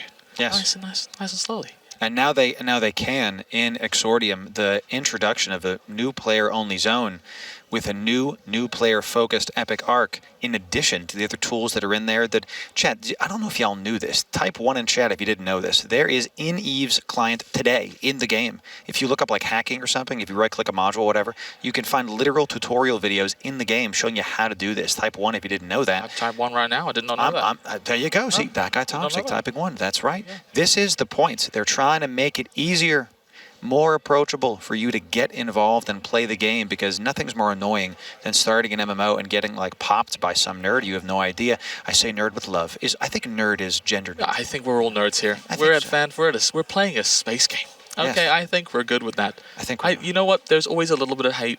You know, when I heard about the new space, Exordium, I was like, dude, we have so much space already that's kind of empty. I'm not sure about it. But more and more I learn about it, the more and more I'm like, you know what? You know, I'm happy that the new bros get something that's a little bit safe. I'm also very happy that it's a one-time use type thing. Yes. So you can just, continue to jump back and forth and be safe and do some questionable stuff. So yes. Looking forward to that. Yeah, they're really thinking about how can existing players use the new player-only zone. And we said this when they announced stuff. The systems of how really shape the culture. Mm-hmm. So because it's a one-time use shipcaster, this is going to make it really great for those new players to pop out and minimize the chance of getting ganked. We all know you are never safe in EVE. He said the thing. Thank you, champ. It's a one-time use, but still, there's going to be gankers camping and stuff. We all know. But this way, it's not going to be like the bottleneck when they showed it at the start. There was that one system coming out of Exordium going into K-Space. Everybody was like, and we all saw the gifts that was like, looking real tasty there. And we're like, listen, come on. Some people just gank for the love of the game. And, I have to respect it. It's a part of EVE. Bush, a part of EVE. Stuff like that, Yeah. Other streamers out there, some people like that love to gank. That's true. And that's okay. Yeah. They're keeping our prices low. That's how it works. So. You love miners. You always got to love miners and anyone that does production, because we won't be able to do what we're doing right now of welding ships or buying them, because they look pretty if they're not made or not mined for. So. Yes. Miners, calm down. You're doing fine. You're doing just fine. Thank you very much. So, T2 carriers. Navy destroyers. Yes. Military campaigns. Achievements. Did we miss something? Jotunn said Titans 3. Okay, confirmed. Titans 3. All right. Marauders, Bastion modes. Thank you, Jotunn, for that. So, Warlock Industries, Crash Naps, killing it. FanFest continues to be fantastic stuff. And ladies and gentlemen, we are going to keep... the modular ships. Thank you. Oh my word! Being able to finally see if that Gnosis, have he has 6 medium newts right there waiting for me? Yes. Or can I actually figure out if he's got a newt or nos? Yes. I wonder if they're going to add a difference between a newt and a nos, because that is huge. Yes. Understanding if you're something cap stable or barely cap stable, understanding if that thing's got some nosses, that's not really going to affect you, or having multiple newts is pretty huge. So. Pretty huge. Ladies and gentlemen, that concludes our segments. We'll see you on the main stage. Thank you very much. We'll talk to you soon. Thanks very much.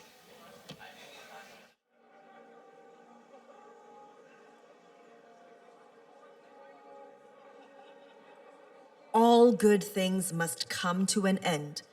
But let's go out on a high note. For this year's closing ceremony, please welcome to the stage FC Jotunn and FC Zelus. My people! Hey! Hey! That's what I'm talking about! Let's go! Hey, you! Hey! Hello, FanFest! Yes! I am FC Zelus, Yes, and I'm joined by... CC...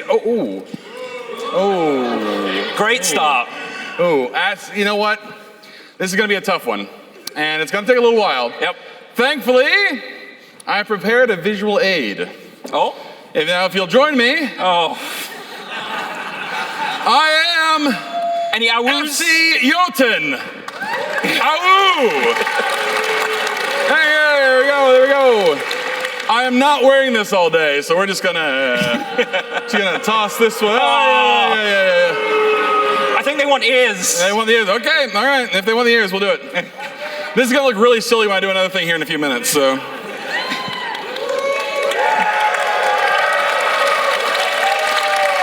Not bad, sir. If you would. So we're back. We are back. Last year, we saw we had this fantastic selfie. It was incredible. Honestly, this was the highlight of my year last year. Such a cool experience to be here in Elburg. Yep. With all of you, here in the stadium, or here in the arena rather, watching at home. But there was one other person who was watching at home who didn't get to experience this with me, and it kind of broke my heart a little bit. So if you guys don't mind, I'm gonna do something weird. If I can get the lights, please. Just gonna make a quick phone call. If you don't mind. Sorry, thank you. You got a loudspeaker? Yeah. 1 second. Hey, Mom.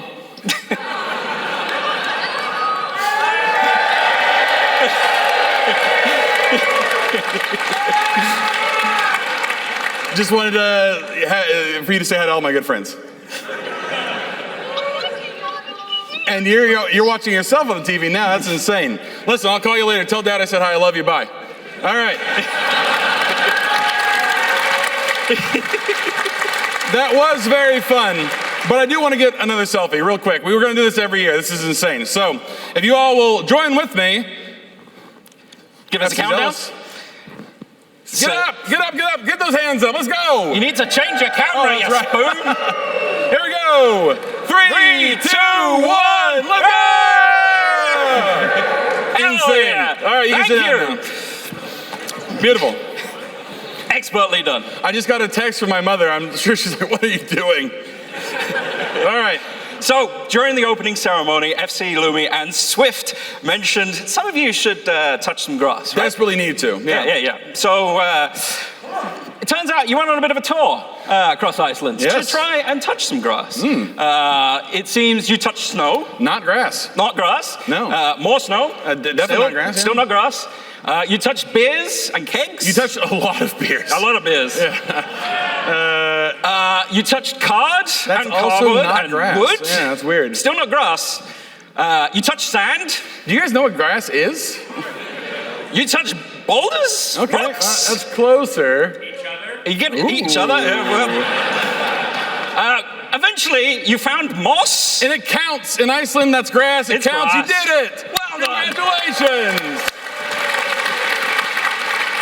Of course, we were also joined by our wonderful hosts this year. Yes, our lovely hosts. If you didn't see, by the way, if you weren't watching, our hosts have been grinding. They've been on the stream, they've been over there on the other stage, working hard in between the sets. They've been out on the town, providing content and entertainment from here in Reykjavik to all of our fans around the world, including our very own, a Glizzy Gobbler.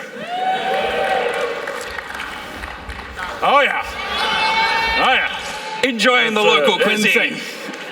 The Throat Goat, ladies and gentlemen. A round of applause. I don't know if I want to go that far. I am. Please take this off the screen. Like a good boy. Oh, God. My mom's watching this stream. Calm down. We also had the return of the LAN party at the top of the world. They did. It was hosted by both FCB and guest FC. BJK. Yep. He's over here somewhere. I saw, there he is, the man. We got a little video from that, which we're going to share with you. Put up there.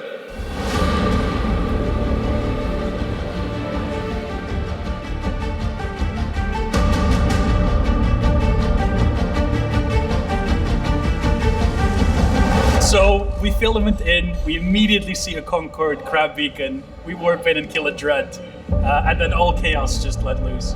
Fraternity dropped a bunch of shit on us, but we got a dread kill.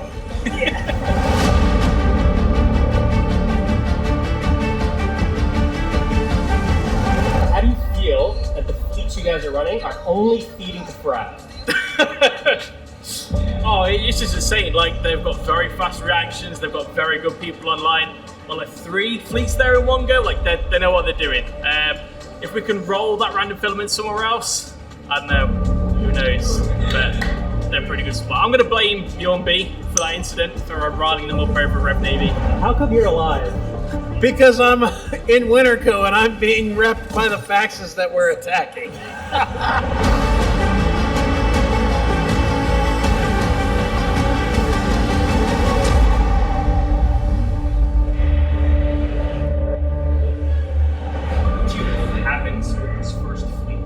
I hope that I get on FCB's kill mail.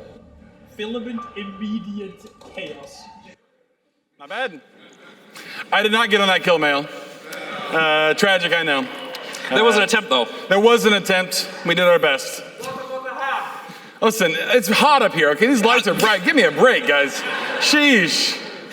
I also want to give a small shout out as well to FC Convict. I love this picture. You see everybody getting all ready, shipped up. And Convict over here is on the laptop, ready to go.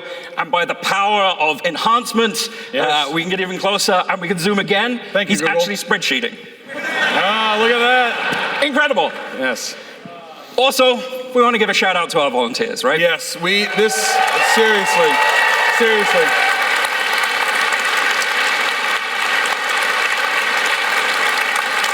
We say this every year, and it's not a joke. This stuff does not happen without all the people who come here and do this stuff for basically free, just because they love it so much and they love you guys and they love me specifically, but also you guys. So seriously, again, another round of applause for our volunteers, please.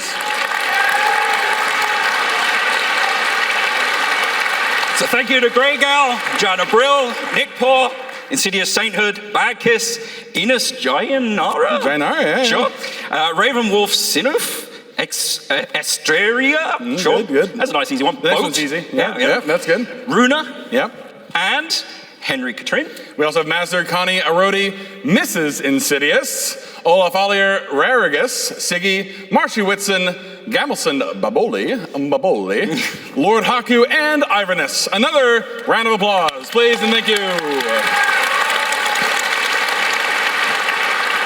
But of course, it's not just them. There's also, I want to say a special thank you to the Harper staff that have looked after us while we've been here, the photographers, and even the medical guys that have been helping up in the blood booth. Thank you, medical staff. What we asked you to do was very weird, and you did it swimmingly. Before we walked out here, by the way, I saw the stat. We had 700 blood donations to this strange arcane ritual that we're doing. which may or may not, legally speaking, I'm in the clear here, be used to create a horrifying flesh homunculus of everybody in the arena. So that was a secret. Listen, we're all about leaks here, baby. So yeah. Not to mention, it may end up on the moon. May end up on the moon. FC Helmar says it will end up on the moon, and if he says something's going to be on the moon, it's going to be on the damn moon. So I guess we'll see what happens. We also back at the Harper again. Oh yeah.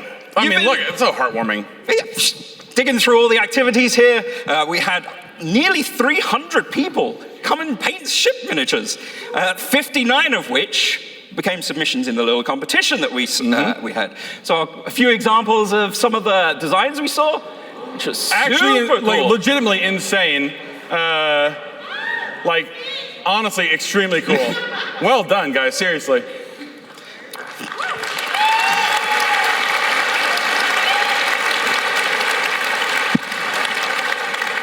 You good? And we are, of course, showing this because, as you all know, the third best ship is craftsmanship. Very true. Yep.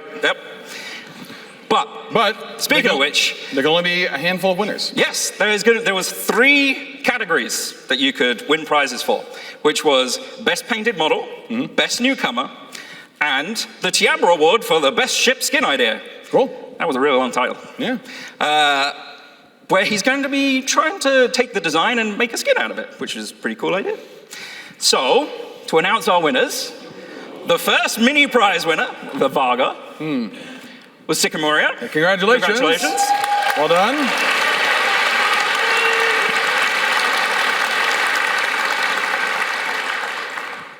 For the next one, yeah, I know. The best newcomer, Magpie Gonzo.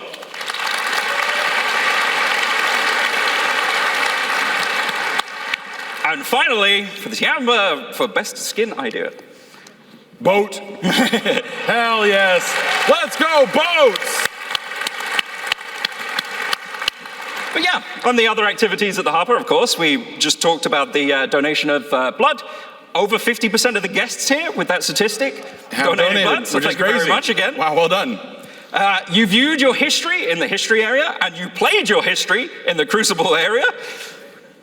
You knitted. Yes, at the Nittadel. I love that name. What a great name. The best name of any station here. Yeah, very cool.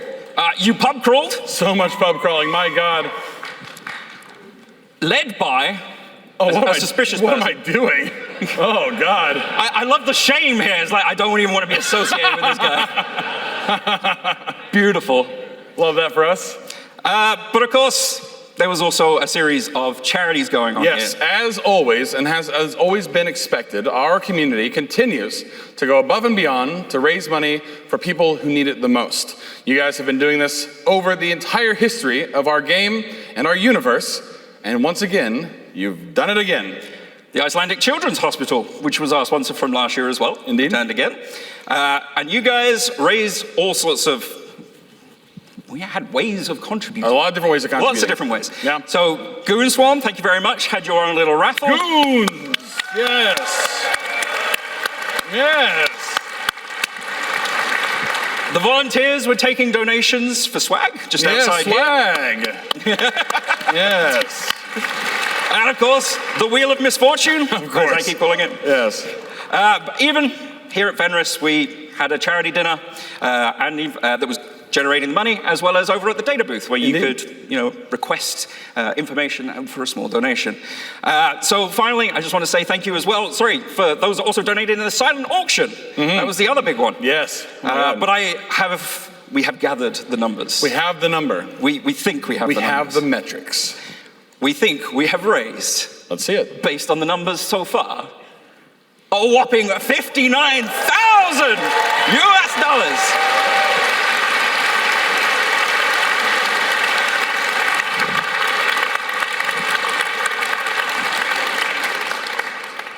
It's like 3% of the output of Fountain on a daily basis, right? Yeah, something like that. Something like that. Carrying on.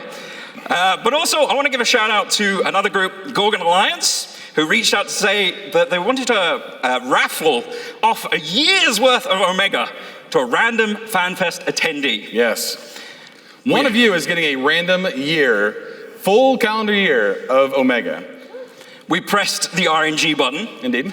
And can confirm the winning ticket holder is Spike N. Shastau. Spike, are you here? Is this person here? Where are you? Are you up there? Okay, see me afterwards, because for you I have a giant Plex. It has a code on the back. You use the code you understand how Omega works. Okay. But also, going back to our favorite ships, we know the second best ship is, of course, Championship. Championship, and you would know a thing or two about Championships. A little bit. This is, of course, FC Thunder Daddy. Head of, yes. Leader of the Erst, of course. You PvP'd in the 2v2 PvP stations. You played some Vanguard. You also got some action with a joystick? Yes.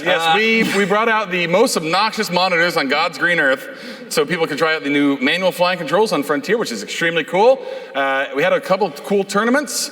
Everybody has been competing over this weekend, both in our games, both in line and to get into different venues, both in how much alcohol they can put away, and by God, the spirit of championship is alive and well in Reykjavik. But of course, we know that there is only one true best ship. That's true. There is only one best ship. You all know it now, right? Yes. Say it with me. 3, 2, 1, come on, French! Whoa, hey, no, hey, sure. We talked about this. The best ship is the Cenotaph. Yeah. Sorry, I don't know what to tell you. I know I shouldn't have given you this deck. Okay. Aye. Yes. The best ship, of course, is Friendship. Yep. And this is, I mean, in all seriousness, and I don't want to get weird for a second, but I'm going to try to, because... Try to? I know. Should I go a little bit further this way? Yeah, no. You know, to tell a quick story, back in 2019, I had just moved across the country. I was living in the States, and I moved across the country. I had moved from my hometown, or the town where I had been living in Bloomington, Indiana, down to a town near Atlanta. Mm-hmm. And I had been very close to my family when I moved down there, I was very lucky, but I moved away from all my friends. And I started playing EVE Online then, again, and I had been playing for a long time, off and on for years before that, just doing little weird stuff here and there, like joining tests for a year in 2016. Shout out to my dinosaurs. But, you know, I had an opportunity then to do something that I'd never really done before, which was get involved in a community that gave back every bit as much as I put into it. And I don't mean this in a way that is like, I don't want to undersell it, guys. This game saved my life. This was a huge deal back then. I mean, you can't understate how important it is for all of us, every single one of us in here, to have some place where we all speak the same language. And that's why I think FanFest is so important, because we can all come here, every single one of us. It doesn't matter if you're somebody who lives in high sec all day and station trades like the Oz does, or somebody who sits in a belt and mines all day. Or it doesn't matter if you're a suicide ganger who people complain about on Reddit. And it doesn't matter if you're some kind of one of those rats from Minmatar Fleet who hang out in low sec. Or Waifu War Season 2 coming soon. One of the Waifu War appreciators like Liang Puke. or even one of the snuffed men. It doesn't matter if you're a nullsector, it doesn't matter if you're in tests, it doesn't matter if you're in goons, it doesn't matter if you're in frat, it doesn't matter if you're in the initiative with the Irishman, Mr. Shines, and it certainly doesn't matter. It certainly doesn't matter if you're a wormholer, by the way. Here is our people. These are our people. Look around the room around you. These are our people. We all speak the same language, and that language is space violence and being real cool to each other. So thank you, every single one of you, from the bottom of my heart, from all of us here. Eve. We are Eve. You are Eve. Come here. Come on. Sorry, I just blew everybody's. I was gonna say, I don't think our mics like that very much. My bad. But yes, FanFest will return next year, back at the Harper, 13th to the 15th of May. We'll put some magical QR codes up in just a moment. What? Seriously, and again, if you can make it, of course, we want you to be here. We'd love for you to be here. Seeing people who I haven't seen before ever, Putting a face to a name is insane. Seeing you all in this room, we'd love having you guys here, but we understand it's sometimes hard to be here. So you can also go to one of your Next many slide, local please. meets. Which you should do, by the way. These are so cool. The organizers are always super helpful, super proactive. There are a lot of really cool ones. People who've been doing this for a long time, and you can meet cool people. They're people who are your people. I love it. Yep. Been to a bunch of these myself. And sometimes we'll be there too. Yeah, on occasion. On occasion, yeah. But of course, we also have FanFest partners this year, so we want to give a special thank you to all of them. Yep. Shout out to Sweet, of course, one of our big sponsors, Worldline, Iyayama, AWS, and Veep Business Iceland. All of whom provided a lot of the support for this event, and would not happen without them. Thank you to the sponsors.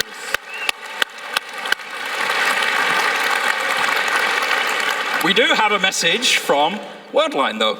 They'd like to buy you all a beer. They would like to buy me specifically a beer? Just you? Just me? What about everybody else? I guess they can have a beer too. Okay. But yes, this might be the closing ceremony, but the night is still young. Right after this, go out, grab foods, then be back here for like 1900. Visit the Pulse Bar just outside, where our partner Worldline would like to gift you with a beer. Yes. So I'm going to tell you guys, if you don't come to the party tonight, you're going to miss me wearing a small lad on my back. Okay? What? There are like 3 people in this room who understand that joke. It's real. You're going to see it. It'll be on the dance floor. Don't miss it. My God, be there. I have questions. You won't get answers until tonight.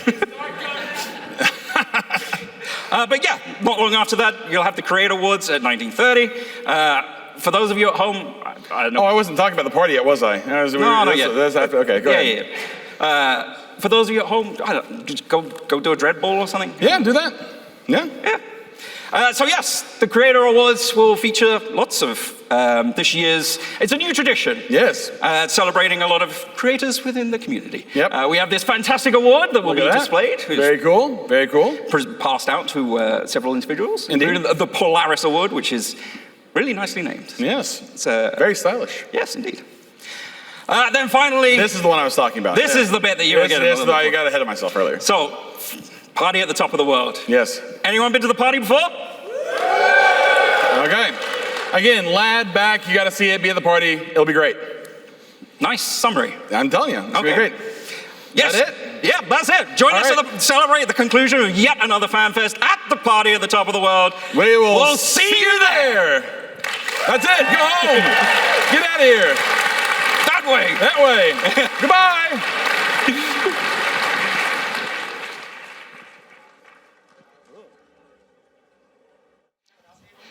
Wow. What's going on, guys? Wow. FanFest. Here we are. It's a wrap. All Boys. 4 of us together for the first time in all of FanFest. For the first time in forever. Finally get to meet you all. I don't even know who you are. Yeah, hi, dude. Hey, I'm Loru. I can see it. No, you don't have to do that. It's fine. Oh, wait, I can just step back. It's fine. Okay. No.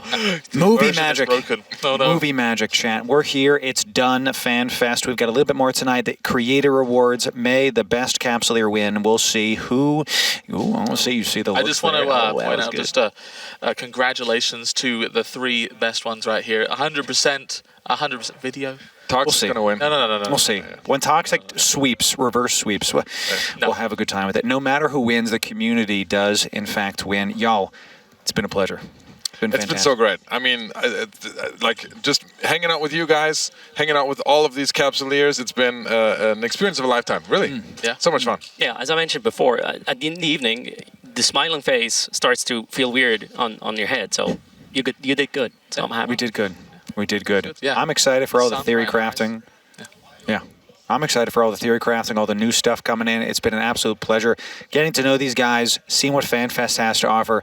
We've got a ton of stuff. They're breaking down stuff behind us. Party on top of the world. That should be fun. Are we all going to warp to the dance floor? Are we all going to... Oh, yes. Well, hopefully, as you said, as you heard from Jotunn, maybe there's a small man being lifted. What does that mean? I don't know what that means. Well, there was a rather small man that used to work for FC back in the day. So FC Small Man. I'm hoping there's something like that. I always can hope. Some of you in the chat, I guarantee, are posting a certain face. Yep. But I pray that it is him. Yeah. We shall see. We'll see about it. So as we close FanFest, as we're almost done, this has been an absolute pleasure. I'm sure I can say this for all of us, that this has been amazing. We're very humbled and honored to be here. Thank you. I almost said CCP Games, but I didn't. Okay. Thank you, Fenris Creations, for the amazing time. Wow, we got so many things happening at the FanFest, and we're almost done, guys. We're almost there. Can't believe it, man. Man, what was y'all's favorite thing? Favorite reveal? Favorite reveal? I mean, Oz has got to be something to do with the market, of course. Well, for me, it wasn't a reveal because as a CSM, I knew a lot of these things were coming. But I'm happy that I can finally talk about the tax implications that we're seeing in the military campaigns, because being able to directly impact sales taxes in a trade hub is a dream come true after 23 years. Yes. Yeah, my favorite one was the fonts, and from there the identity, and we get to help shape them. Everybody, not just low-sec with faction warfare. That's going to be great. I think it's definitely the ships. I think I'm a man of the ships, man. I can't wait to see. I love looking at the ships and seeing how people use them, So I'm looking forward to all these different ways that these new destroyers are going to be used in low-sec and even in null. So, and then, of course, the best thing of all is seeing Erst in full color. I know. Which is unheard of. Did you guys know he wasn't black and white? Did you guys know that? It's amazing. It's all fake. It's post-production. They're really good at this. Yeah, it's really good. The magic of television, of course.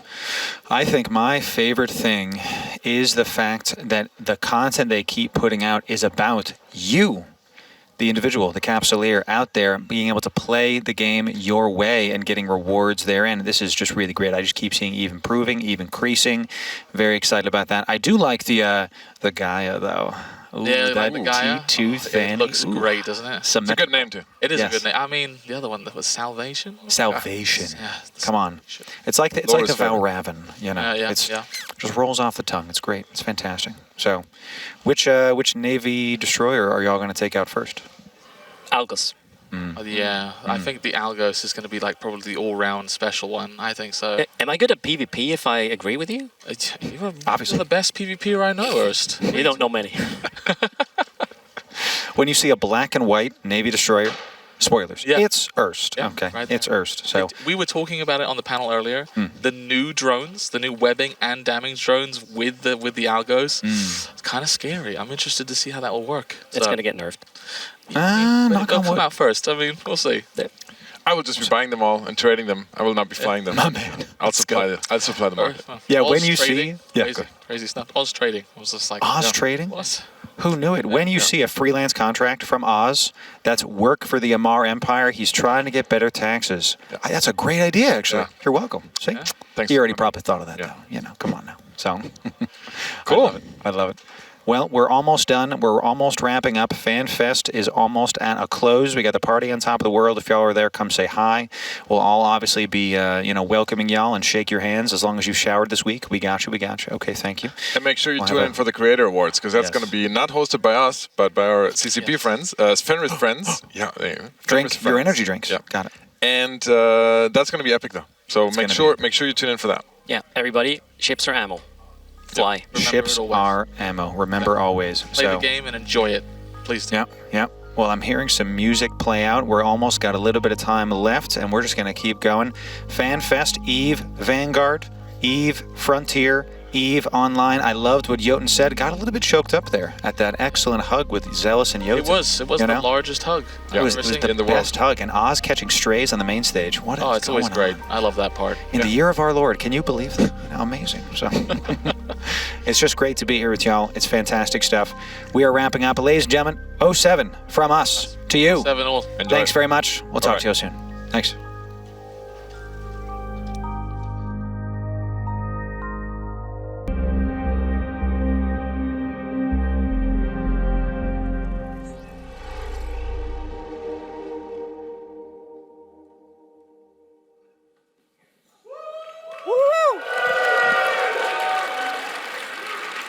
How are you doing, everyone here? Sorry? You think so? Okay, I'll stop. I tell you what, though, it's been a few years since I've worn this suit. It's a little bit, must have shrunk in the closet or something. It's a little bit more snug than I remember. The good news is, though, when I put the pants on, I realized that I wouldn't have to get them pressed because the fabric just stretched and all the wrinkles went out of it. And that was pretty neat. The bad news is you guys are in trouble if I drop anything tonight because non-zero chance of a wardrobe malfunction if I have to bend over to pick it up. And the last thing anyone wants to see is me dropping the undercarriage on the stream. So let's not dwell on that visual image, though, shall we? All right, so this is the inaugural EVE Creator Awards. Please clap TM. This is probably something which has been a long time coming. Because since the very earliest launch of EVE Online, there have been people who have been creating content around it. Back in those days when your PC was too slow to capture in-game footage and there was nowhere online for you to upload it to, or your internet was too slow to live stream, it pretty much all started out with just a humble word. And that's an extension of, I guess, internet culture that's been around since the probably late 70s with Usenet and so forth. So bloggers were kind of the original content creators of EVE Online. And as time went on, people got their hands on more sophisticated tools. They could do really cool things with graphics. Then we had like some well-known artists start to emerge amongst the community. And then eventually we sort of progressed through the ages of technology, with EVE being a 23-year-old game that it is, to where we get to today, where we have a really diverse range of people who are contributing to the EVE Online ecosystem in a very different and unique way. When we think about content creation in EVE Online, the thing that usually pops into most people's minds is like an FC, or an alliance leader, or a logistics guy who forgot to put fuel in his jump freighter and gets in trouble. But the people who create content outside of EVE Online, about EVE Online, are probably just as important in many ways, in the sense that there are a lot of people who have played EVE Online and don't anymore because life has gotten in the way, or they've drifted away for it, or they just don't have time and they really want to come back. And over the longer those people stay away, the more tenuous their link to the game can become, until perhaps one day they kind of just disappears from mind entirely. But when you've got a galaxy of creators out there who are streamers, YouTubers, bloggers, podcasters, making third-party tools or whatever their trade is, it gives those people an important lifeline to sort of keep them connected to the game. But of course, it also has a huge impact on the people who play the game right now, because it deepens their connection to EVE Online. And the content that you showcase on your various platforms is another way for you to expose more of the game to more people. There are people who have played EVE Online for years who never would have thought of trying something like an Iron Man challenge, which is a really thrilling exercise in trying to just basically bootstrap yourself in New Eden from scratch with no help whatsoever, which is a hard instinct for people. It's hard for people to resist the instinct to just like, oh, I'll roll a new character, but I'll just transfer some ISK, or some skill injectors from my other character and things like that.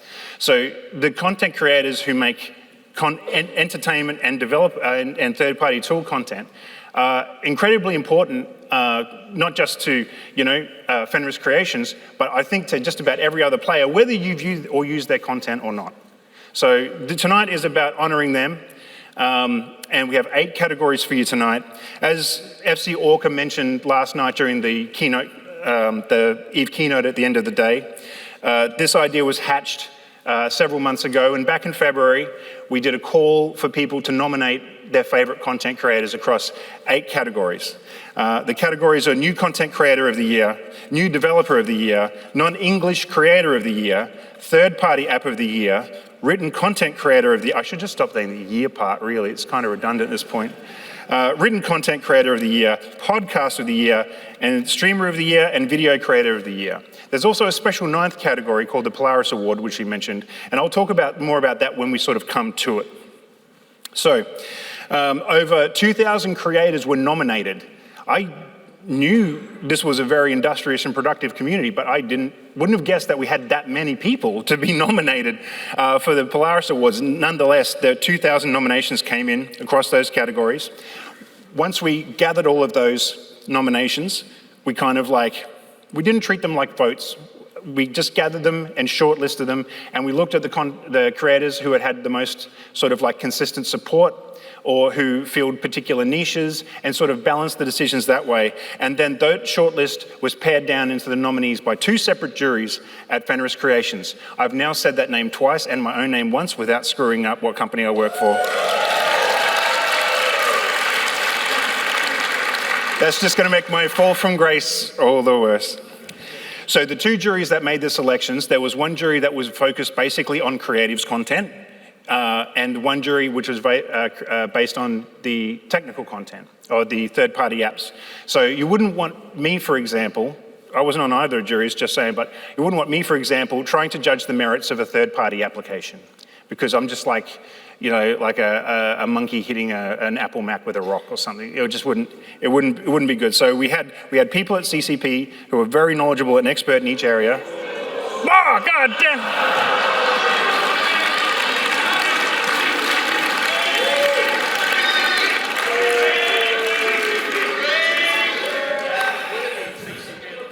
Yeah, well, I'm going to try and make sure anyone who's playing that drinking game on the live stream just stay as sober as possible. So that's one, you know, so make it a long one. I have not lost my train of thought. It's still there.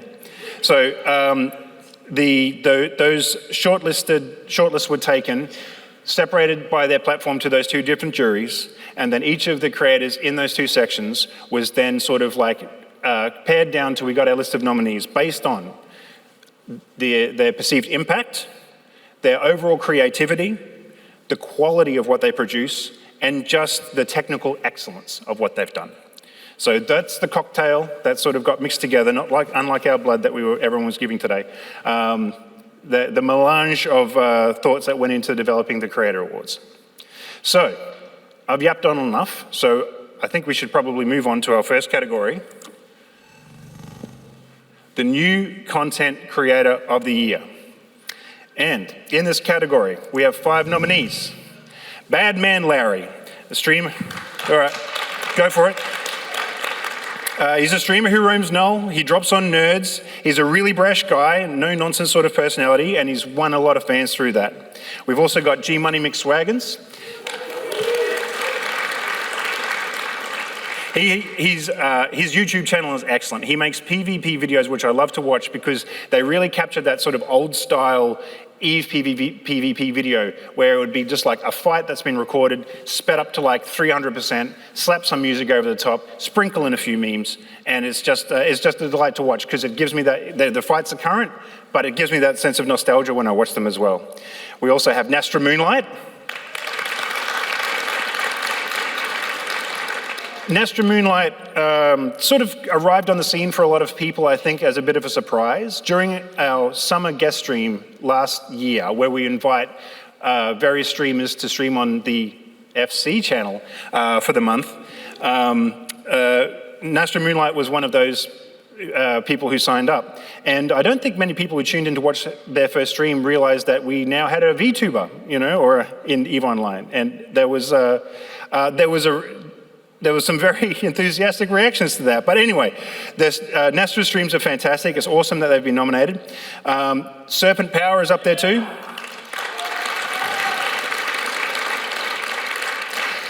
I'm pretty sure they're not here because I was watching them stream about an hour ago and they were flying a Fed Navy Comet around a boon. So he is watching? All right, awesome. Tamba did make a joke that we had to add an additional category tonight called like Dude Sayer of the Year or something like that, because apparently Serpent Power has a tendency to use that. But unfortunately, we weren't able to make that one in. And the final nominee, Warlock Industries, who is probably is super well known, came on the scene producing semi-reliable battle reporting from Nullsec. People love his content, and you've seen a lot of it yourselves this week. He's been here at FanFest creating content, making videos to put on the stream, social media, and so forth. And so without further ado, the winner of New Content Creator of the Year is Warlock Industries.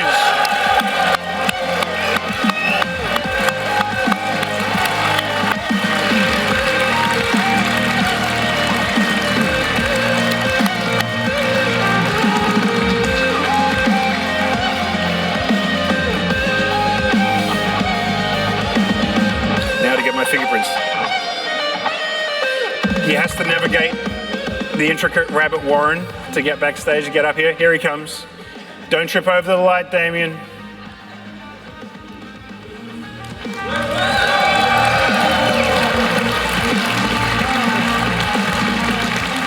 Come here. Come here for a sec. All right. Okay, take that. Damien, we'll just talk for a quick minute. As I said before, you sort of arrived on the scene with a blast. Everyone is just like so thrilled with your content all the time. When you were giving your presentation here at Harper the other day, Twitch chat was going wild. I mean, congratulations. Do you want to say anything to your supporters? I'm so shy being up here. Yeah, man, I saw something that I don't know what I'm saying right now. I got into the game because of the cinematics, and I decided, you know what? It's time to carve in-game cinematics of EVE and presenting all the battles you guys do. It's your stories, and turning them into like mini trailers. It's your stories. I love to archive it, and I'm still gonna do it for as long as I can, and that's why I'm here. And I hope you guys, we're gonna keep doing this content. Yeah, baby! Well done, man. Thank you. All right, congratulations.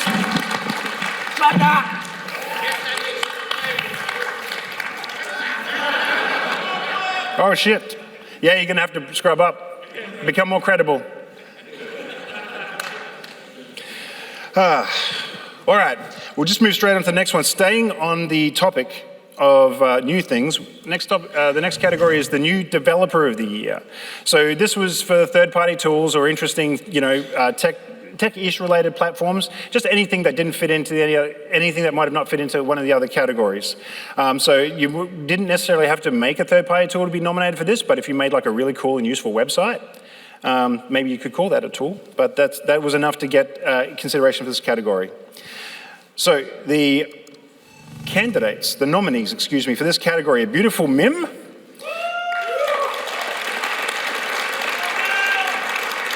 of my.minmatar.org. It's a beautiful website. It serves as both like a promotional tool for Minmatar fleet and a dashboard which tracks activities of Alliance and members and much more.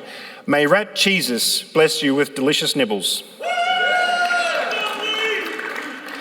Dexomus Viliana.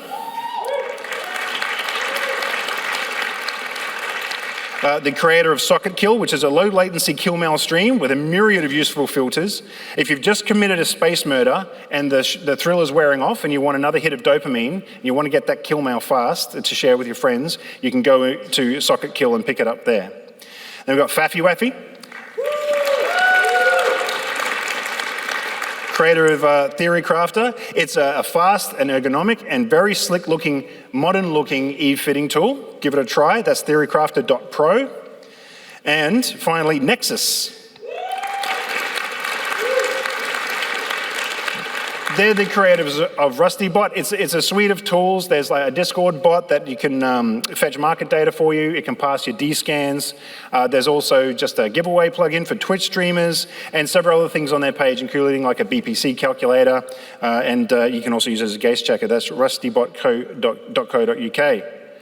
The winner of New Developer of the Year, and I'm not sure if they're here, is Dexomus Viliana for Socket Kill.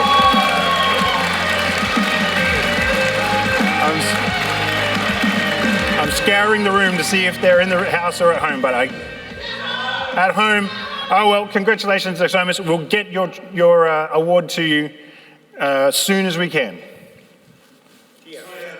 TM, yeah. Faster than it took Angel Caps. So 7, 8 years, you can expect it then. Next, I want to talk a little bit about our next category, the non-English creator of the year. This is obviously very important because the vast bulk of content around EVE Online is created for English speakers, and many people who are content creators that aren't native English speakers also create their content in English so that they can reach a broader audience, which leaves those people who perhaps don't have the ability to access that through language kind of a little bit more isolated.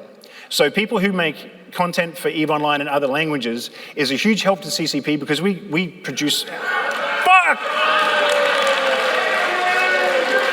Oh. I'm 3 and 2. All right. Is a huge help to Fenris Creations because we can only release a limited amount of material in languages other than English as well. So we really appreciate people who create content in this category.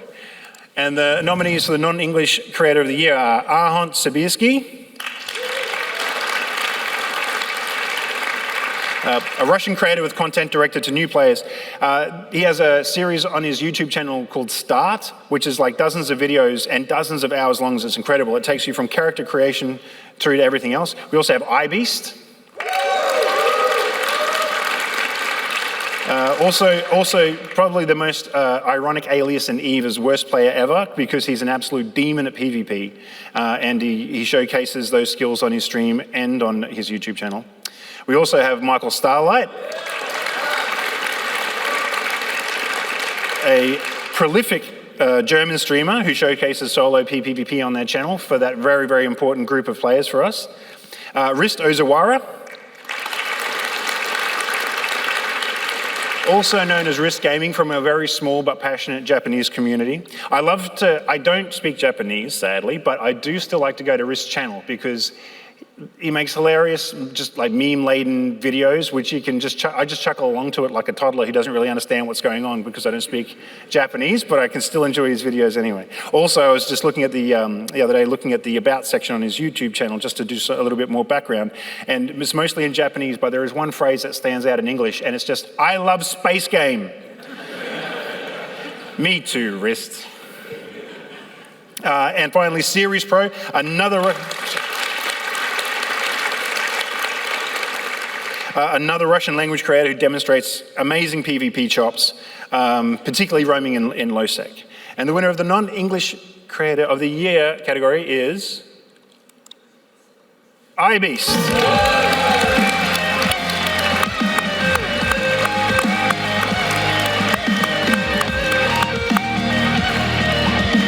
Now, iBeast is not in the house either, but as with previous winner, we will make sure that we get the award to him as soon as possible. Now we move on to third-party app of the year. And so, not long after I started at then CCP Games, about a year or two into it, I was approached by Hilmar one day, and he said, "Convict, I want you to make a report on the third-party tool ecosystem." I was like, okay. I'll do that. And then he said something about sending blood to the moon. It was kind of weird, so I kind of tuned out. But I went off and I spent a few months just like digging through all the third-party tools that were out there, the popular ones, the ones that weren't heavily utilized. I interviewed people from various groups and third-party developers. Oh, what do I need? Oh. I have to...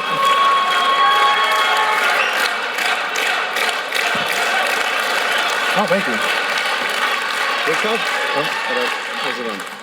He can't just be challenging people at home if they say CCP to Greg. Hang on. This had a code in it. I'll fucking keep that. So I have to play my own drinking game now.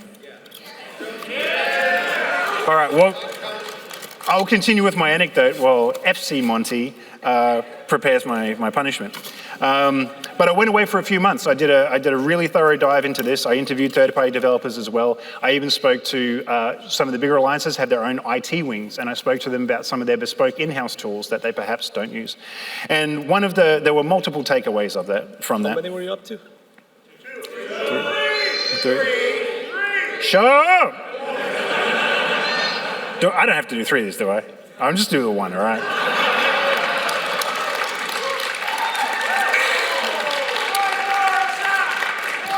Shut up! Was that Insidious? Or was it Rathon?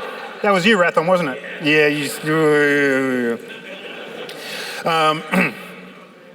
this thing is going to finish at like 10 p.m. at this rate, so let me push on. I'll finish my stupid anecdote, and then we can go on with this. But there was a bunch of learnings that I took away from that report, and two in particular. You didn't need a degree in rocket surgery to figure this out, but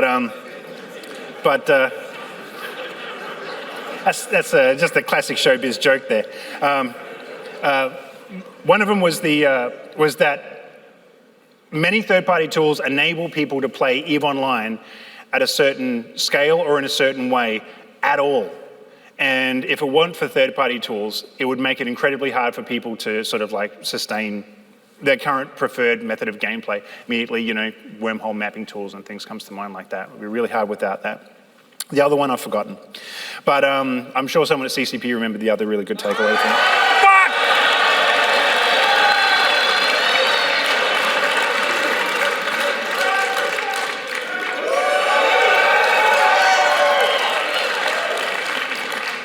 Oh, jeez.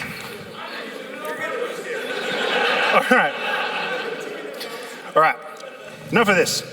Nominees for the third-party app of the year. EVE Workbench. This is a suite of incredible tools that is brought to us by a group of developers. I know several of you are here. I saw you walking around before. It was originally founded by Lionier and Raymond Kra. It's probably best known as like a web-based fitting storage and organizing tool. I hope I'm not selling you guys short, but that's what I use it for. I keep my fits on there. I keep my my Crimson Harvest dual web ham Loki fit on there. And I also keep my Winter Nexus dual web ham Loki fit on there. And it's also a really good platform that allows corporations in particular to organize their compositions and stuff outside the EVE client, which is something you normally can't do unless you get a much more complex and involved tool, or a good one like Alliance Auth or something like that. Galaxy Finder.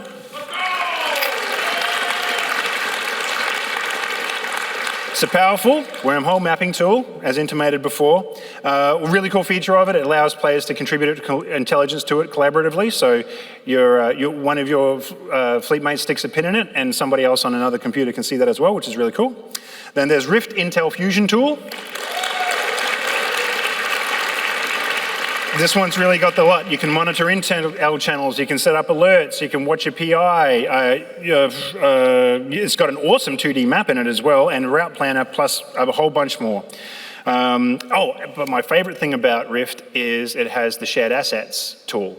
So you can add all of your alts to it and open up the assets tab. It's kind of like JEVE assets, but with a bunch of extra stuff. You can just sort of like, oh Christ, which alt was using my blockade runner last? I don't have to log in 5 accounts. I can just use that. And they also went to a lot of trouble to sort of mimic EVE Online's UI. So it actually looks quite nice when you hover it over the screen. Theory Crafter. I kind of mentioned this one before because this was the app for Faffy Waffy, who was nominated in the new developer of the year category. But yeah, it is, once again, it's just an ergonomic, very slick and modern looking fitting tool if you want to try it out. And then the last one is probably like the one that needs the least introduction on this, the Z Killboard. Like, I know Squiz is here. I think Z Killboard has been the go-to killboard of choice now for, I want to say, where is Squiz? How long have you been at this? 15 years. See, I remember still using Battle Clinic, you know, and things like that back in the day. So Z Killboard has been like the main killboard probably used by everyone in New Eden for quite some time now. But anyway, the winner of the third-party app of the year is Rift Intel Fusion Tool.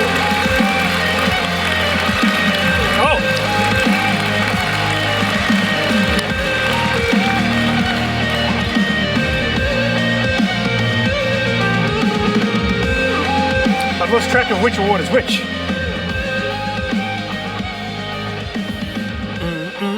It's like a rabbit warren back there. You got to navigate, step over stuff. Don't trip on the light.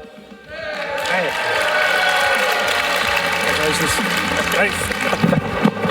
Here you go. Thank you very much. Do you want to have a quick word? Sure. So I didn't realize, I've already got one of those. So I didn't realize that you were here. So could you introduce yourself if anyone who doesn't know who you are knows? I am Nohus, and I'm making Rift for 3 years now, and you could have spoken to me at the booth. Many of you did. Many of you told me that Rift is helping you enjoy the game. It was really nice to hear. Yeah. and thank you to FC for working on ESI, because this is making all of this possible, Rift and all of the other tools. So the work on ESI is really appreciated. Awesome. Thanks so much, dude. Thanks.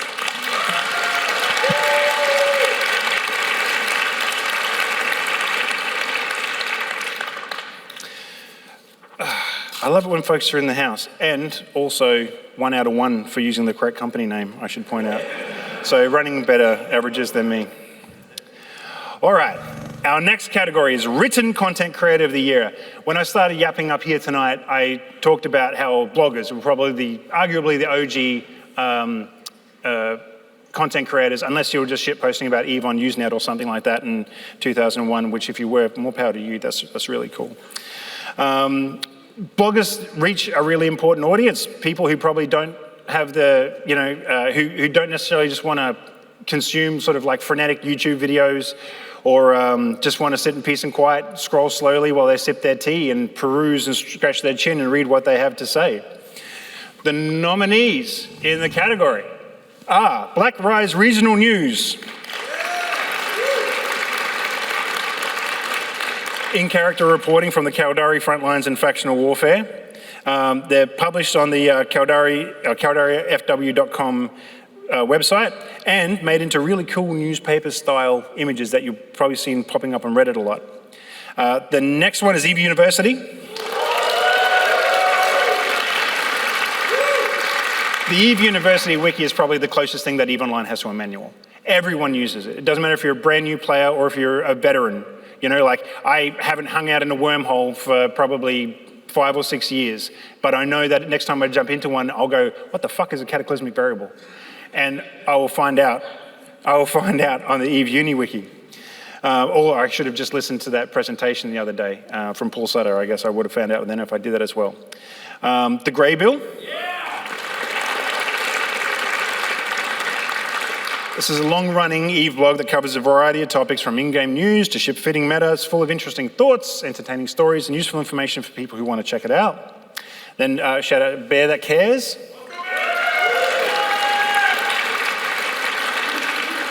So, your one-stop shop for all min-mill propaganda.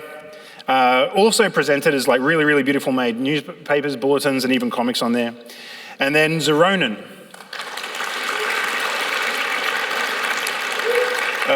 Zeronins is a blog that services the German-speaking community. Again, writes articles covering a range of in and out-of-game news, breakdowns on a lot of mining and industry-related things, but also ship fits for PvE and PvP as well. The winner of the Written Content Creator of the Year award is EVE University.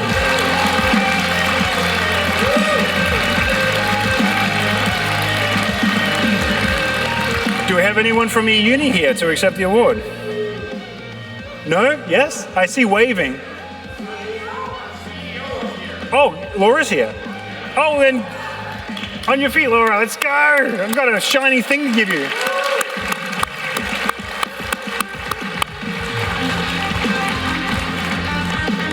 I'm gonna get my fingerprints all over this thing.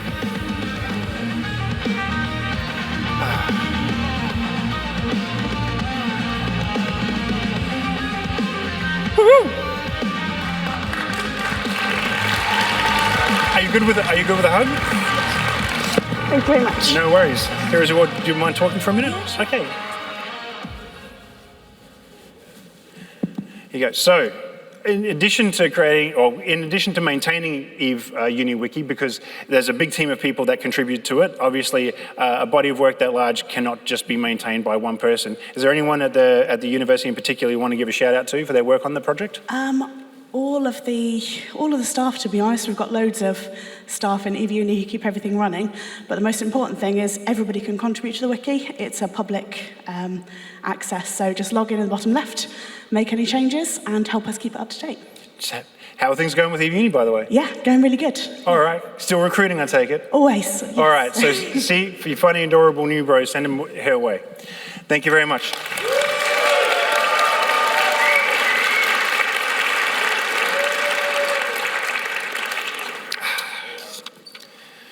All right, we'll move on to our next category. Podcast of the Year. Everyone's doing a podcast now.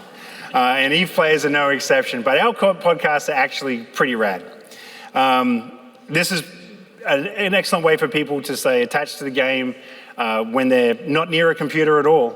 They could be down the gym like me. I spend a lot of time there. Or even if they're... Can't you tell? And or commuting and other things. So the nominees for the category of podcast of the year this year are Declarations of War. I think currently the oldest or longest running podcast that New Eden has. It's hosted by Alexei Evcard, someone I met many, many years ago at EVE Vegas when I was, before I joined Fenris Creations. Focuses on news and stories from around New Eden, but also with like a mercenary twist sometimes, owing to their association with the Noir Mercenary Group. Federation Frontline Report. I see a green beret down here. Hosted by Frozen Fallout and Samson. Covers news from all around New Eden as well, but this one with a special focus on the war zone from the Gelmill perspective. Galaxia. A very frequently updated set of podcasts ranging from short videos, video podcasts, discussing a myriad of topics, to long-form deep dives, as well as interviews with other Capsuleers. Go check out their YouTube channel. The Oz Report. Essential listening for anyone who wants to understand the markets of New Eden, at least to figure out why their Plex is so expensive now, or to gain an edge in like the cutthroat market PvP that happens in New Eden. And finally, Untethered. It's a panel-style podcast hosted by former CSM Phantomite. It covers the developments in EVE Online and the development of EVE Online. And he brings together on every episode sort of sometimes an eclectic group of very knowledgeable and experienced commentators. And the winner of Podcast of the Year is the Oz Report.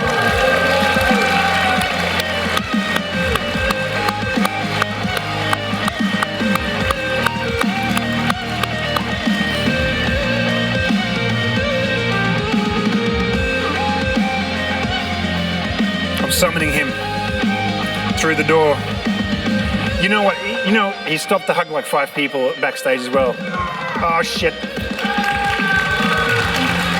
Thank you.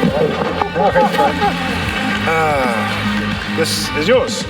Thank you. Thank you. No worries. You've spoken a lot on stage at FanFest already this week, but talk some more. Yeah, I've been on the I'm stage. gonna take a break. No, honestly, like this is, I've been on this stage this week. I've been hosting the event on Twitch, but this means more than any of that. This is amazing. I am so happy to have this, and thank you so much for giving this to me. Right on, thanks for listening to the Oz Report. Holy shit. That's it.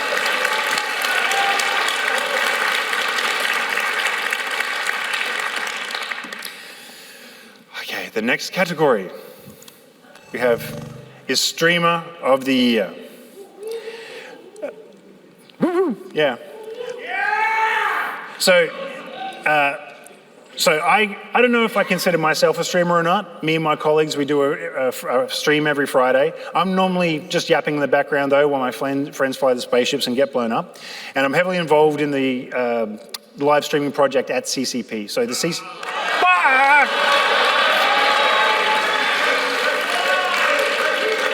Monty sabotaged me.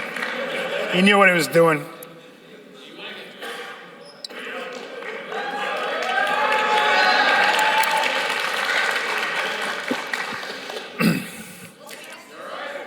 I'm fine. So our streamers do have a special place in my heart because I feel a certain sort of like kinship with them. The nominees for Streamer of the Year: Erst,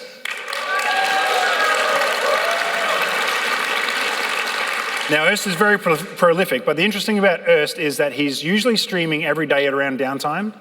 And so whenever we do like an update, a small update, major update, introduce new content or something like that, he's usually waiting for the server to come up so he can pounce straight on it and dive right into it, which means a lot of people at CCP. From now on, I'm just going to say the company I work for. A lot of people at the company I work for like to tune in and see, get the first reactions about what's happening. We also have iBeast, winning earlier for non-English content creator, nominated for the exact same reasons he was probably sort of like on everyone's radar for that. The fact that he is just an absolute demon PvPer. He makes fantastic live stream content, which he then also uses on YouTube as well. Loru. Loru is an absolute professional. He probably has like just some of the slickest sort of production around when it comes to his live stream. He's also got a magnetic personality, effusive, effervescent, one might say, which has endeared him to a lot of viewers and made him very, very popular. We've also got ThatGuyToxic.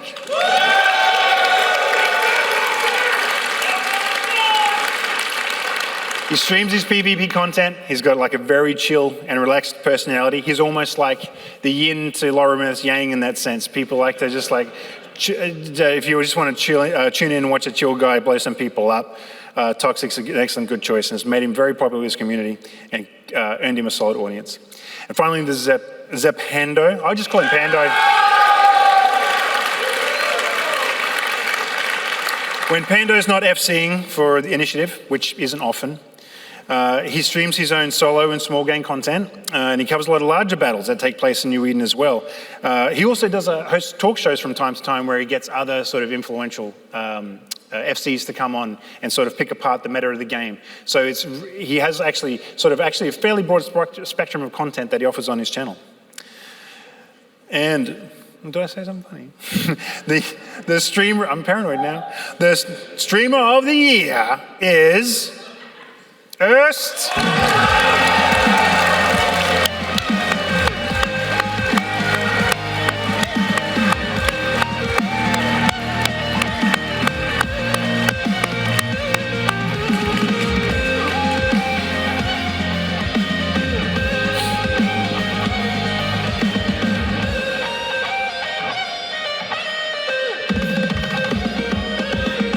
Come to me, Erst.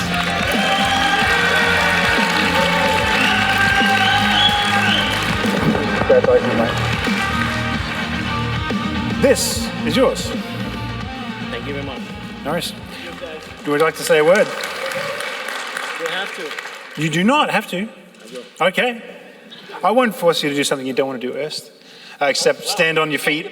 Except stand on your feet and talk to the Twitch stream for half a day, every day at FanFest. But you did that, and thank you very much. No, what I was going to ask you is, are you aware of like I guess like the penetration of your stream into Fenris Creations? The fact that like whenever, God, please, this is. He got the name right. This is a dignified occasion, and we'll have none of that.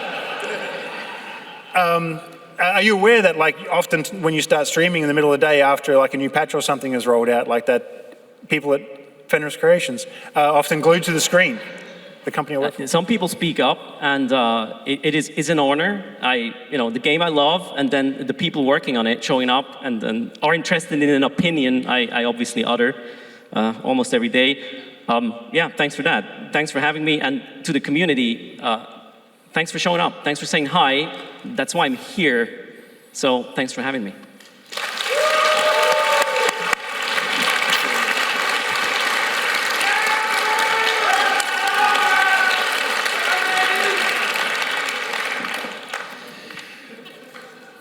Okay, now we shall move on to our 8th and final category. I don't know how, what time is it?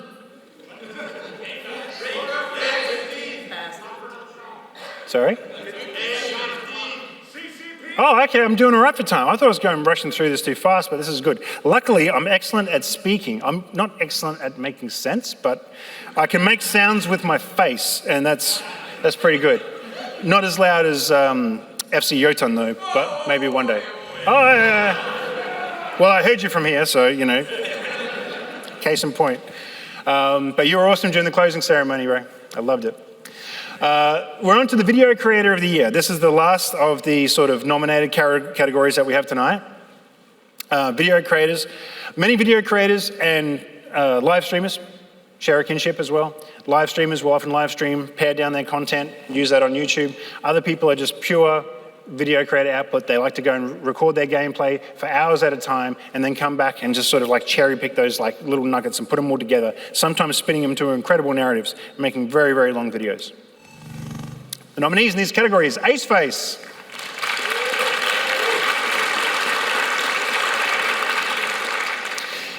in one of his YouTube videos, he refers to it as EVE Online for Dummies. I think it's a little bit, Self-deprecation is awesome and all, but he does create very, very useful and informative videos across a really broad array of topics in New Eden. And we know that he's an incredibly important resource, especially for new players. They can turn to his channel and get those information. He's helped countless of them find their feet in New Eden. iBeast. Also, a beast at getting nominated. This is his third nomination tonight. So he draws his videos from the vast content that he gets from his live streamers as well, which result in some great long-form videos.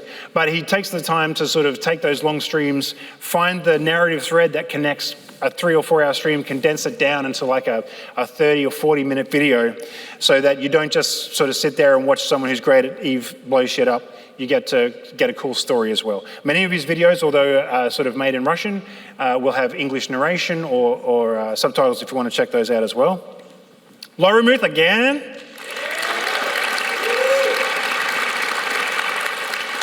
As before, his videos are as slick as his live streams, incredibly well produced. The great thing about him when he live streams or makes a video is he just always seems to go in with a plan. You know, he doesn't just sort of like start streaming and wait for something to happen to him. He's like, here's what we're going to do today. And that guarantees that he pretty much gets some really cool content that he can also use on his YouTube channel after the fact. The Oz again.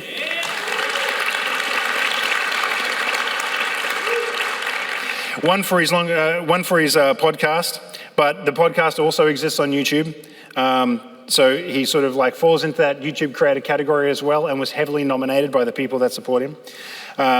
He also hosts on his YouTube channel his like, what do you call it, Oz? The slice that you take out of your long form stream? The Oz, sorry? The Oz Tank as well, where he has conversations with other market traders. Sir Smashlight is a guy you talk to a lot. Crowther, you talk about a lot of business stuff with, like IRL business stuff involving CCP. Fuck!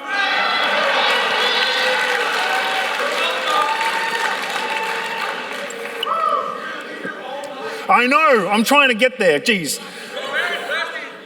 I'll pass out before this is over and then no one gets to go home. And finally, Warlock Industries again.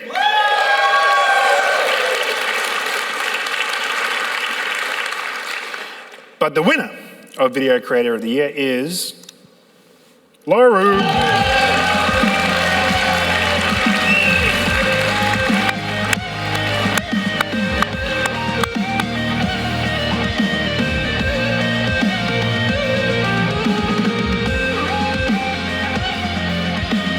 Any minute now. And I'm going to summon him with my mind power. The door opened just as I touched my temple. It was incredible. Woo-hoo! Yeah.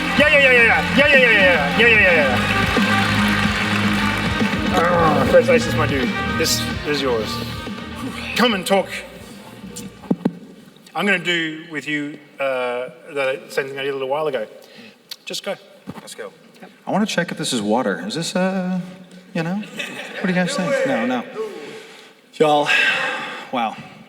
I'm here today. I call it a 10-year overnight success. I'm here today because of my relationship with Jesus, my wife, my family, my friends, and all of you. I don't see the camera, but all of you. Thank you for the attention. Thank you for the support. Thank you for being here. EVE is truly forever. Vanguard, Frontier, EVE Online, as the man himself, Jotunn, said. It's about you. We are EVE. Thank you very much. Thank you.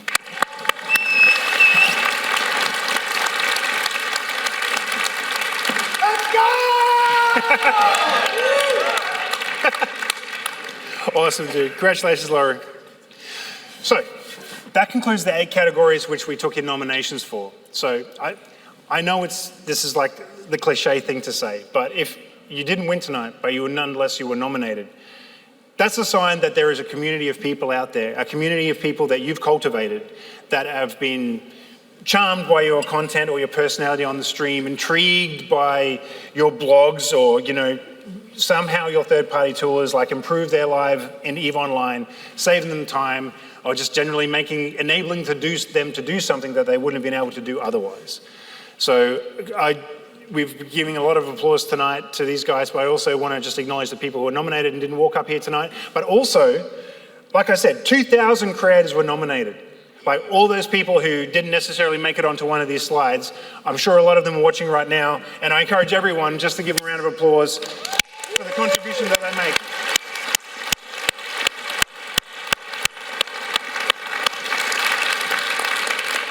The EVE Creator Awards are going to become an annual tradition at FanFest. So going forward, if you won, you can win again. If you're nominated, you can be nominated again. And if you weren't nominated, well, there's going to be another opportunity. So keep doing what you're doing, keep creating content for the EVE Online community, because what you do matters and people genuinely appreciate it.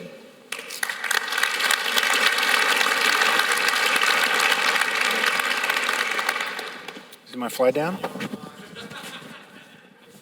I was too exuberant with my gesticulations. All right. So now, I want to move on to a category called the Polaris Award. So FC Orca mentioned this award during the EVE keynote that happened yesterday afternoon. Here she is now, along with FC Hilmar. So,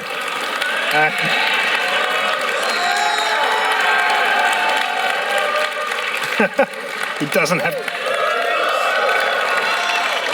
Yeah, is it on? You're on. Is it on?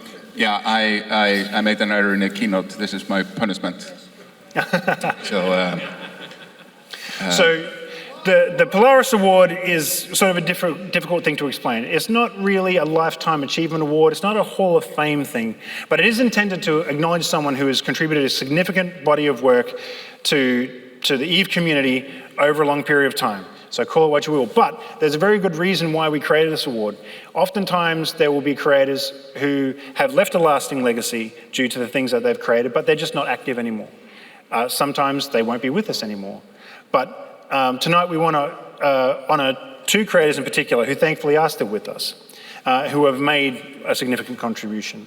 The first person I want to talk about here is somebody who unfortunately did not make it to FanFest this year, probably for the first time in something like 8 years, but has left an indelible mark on New Eden. And whether you know it or not, I'm willing to almost guarantee anyone who has ever looked at anything to do with EVE Online outside of the client has seen something that has this man's fingerprints on it. And the person I'm talking about is Rick Javix.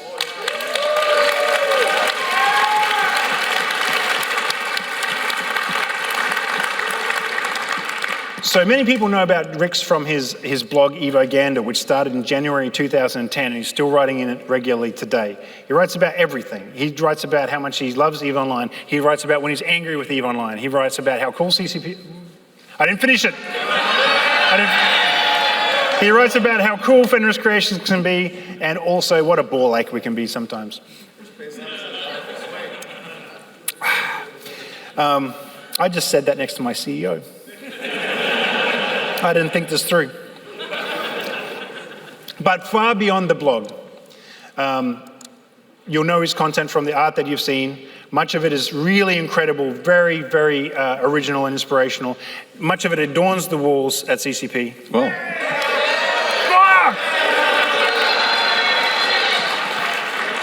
I've been doing it for... I mean, is it a literal Fenris there in front of you? Yeah, you're right. There is a wolf on screen. God damn. Like at this stage, it looks like I'm just trying to, handle a need. It's a gift that keeps on giving. Yep, we're still going. All right. But beyond that, he also had a podcast. He did like 20 plus episodes of the After Hours podcast where he interviewed like a wide range of influential people in New Eden and introduced them to him. Steel City EVE. So player meetups is a whole other category, but he's got a tick in that box as well. And it wasn't just a play meetup at a local bar or something. He would open up his own house and he would invite any Capsuleer, not just his corp mates or people he knew in game. Any Capsuleer could come to his home and hang out with other players and sort of be welcome there, which is a fantastic gesture. And of course, in-game for I think 12 years now, or 12 iterations, he's run the Frigate Free-for-All, where he and his alliance get together, they assemble 10,000 free-fitted frigates and give them out to anyone who just wants to show up to undock and shoot somebody else in the face. The commitment is amazing. And also in the background, He's used his skills as an artist to create so many logos for alliances, EVE community groups, meetups, you name it. Like, if you've never even heard the name Riksjavix before, you've seen something that he's done. And his contribution has made New Eden a richer place. And so the first Polaris Award that we'll be awarding tonight in absentia will be to Riksjavix.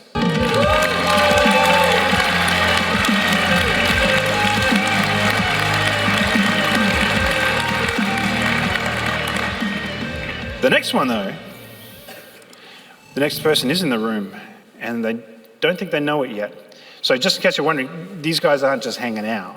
Like, they came up here to give this award to somebody who's here in person. And I want to start by showing you a very old screenshot of EVE Online. Not long after I moved to Reykjavik, and I was living out of a suitcase, I was spending most of my evenings at the office because I had coffee and sandwiches, and I didn't have a PC at home, trawling through the old file server, looking at old screenshots and things like that that had never been seen before. I read way too much about the Jovians and the Triglavians on the wiki, to the point where I now can't talk to players about it because I can't remember which was above the line and below the line about shit you're supposed to know. But the thing that jumped out about me was this little thing up the top there. And if you can't read it from here, I'll enhance. It says Paint Shop. This screenshot, do you have any recollection when this might be from, Ilmar? This looks like 2002. 2002, so yeah. Are we talking alpha or beta or? Is EVE alpha or beta today? Where is it? We weren't really sweating much about terminology. This probably was a build called Emerald. Yeah, this is probably from Emerald. It's probably kind of a little bit after E3 2002, by the looks of it. So, from the very beginning, there was the intention, I guess, then to enable players to customize their ships, make them a little bit sexier and more. For sure. And somehow now we've gone from this to this, which is an amazing tool. I think when I first heard about the idea of this tool coming to the game, I thought, oh, neat, players will just be able to pick their own colors for the 2 or 3 layers on the ship. But instead, it was that and more different matte colors, gloss colors, decals, projections, being able to rotate 360. It was amazing what you could do with it. That's why I want to stay seated for now. Where is he? Stay seated for now. I'm going to call you Tiamba for brevity because Caldari Prime Pony Club has too many syllables. I need to glaze you a little bit more, so just stay where you are. So, like many great things, it started with a shitpost. When, for a long time now, probably 15, 16 years plus, Tiamba has been posting his creations on various places, anywhere they would look at them. And this mock-up in particular was so inspirational to many, many Capsuleers. It's the Hello Kitty Scorpion. It's a bit of a meme right now, but if you look around it, it's the concept for basically what Skinner is today. And now I won't say that like this is the result of Skinner, but I can tell you that the work that Tiamba put out into the community created such a persistent longing for something like this that CCP... I didn't finish it. I said CC. All right. That Fenris Creations eventually probably had to sort of admit, yeah, we need to do this. Yeah, I mean, this picture has gone around many cycles inside the company. So, I mean, you're not wrong. This is probably why the paint shop was eventually realized. Yeah. So, this is an old video that Tiamba made. While it's playing, I just want to talk about it a little bit. So, he started out basically doing recolors, but then he went down this path of essentially reverse engineering, sort of like our graphical system. Pulling it apart, figuring how it worked, putting it back together again. He insists I'm not a programmer every time you talk about it. But those explorations turned into a tool called Jeremy, which was sort of like a bootleg version of Jessica, which is the in-game tool we would use to rig scenes for cinematics and various graphics. And that's what Jeremy was. And Jeremy evolved into this, the EVE Creator Studio, which was a tool he just put in players' hands so that they could have their own fun basically playing Barbie doll dress-ups, but with spaceships, which is pretty neat. So over the years, he went from doing a recolor of the Drake to give it a Calachiota skin, long before the Nighthawk used the Drake hull. All Calachiota skins were even available in the game for players, which wasn't until a few years after this, like 2014 Rubicon is when we did our first experiments with those. And he's gone from that now to working with Fenris Creations on some incredible things, like these Combine series of skins, and the Immortal Eden skin for the Megatron, which was part of the 20th Anniversary Collector's Edition. However, he does still occasionally post shit on the internet that we would not players want to get too excited about. So if you could dial that back a little, mate, that'd be great. But it is our pleasure to award T Amber, Cardari Prime Pony Club, with the Polaris Award. It's that one.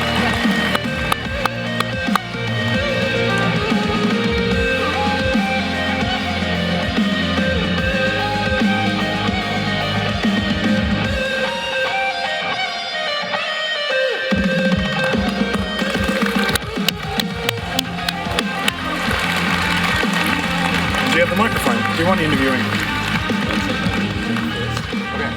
Okay, take a sip. Some liquid confidence. He's going to siphon a little bit into a hip flask as well. So, how does it feel? Bit overwhelming. Yeah. Very humbling. Well, you've been incredibly humble. Like I said, you keep trying to point out, I'm not a programmer. And you're making these amazing tools. You know, like, at some point you got to admit, yeah, I'm full of shit. I'm actually really good at this. When are you going to do that? Soon? Tonight? Tonight. Sure. All right. Well, why did you start? Why did you start just thinking like, oh, I'm going to change the colors on this EVE hole a little bit, put it out there and see how it goes? And why did you go down this like a massive sort of like rabbit hole of like, I'm just going to do this for 15 years until CCP. Fuck! The company I work for decided to implement their own team. It's a good thing this is almost over. I know, it's starting to look like I'm doing this on purpose. I'm fucking not. Carry on. I just wanted to have pink ships.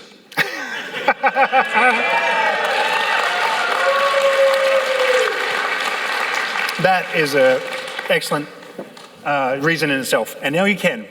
And now any player can. And you played no small part in that. So, thank you. Thanks, man.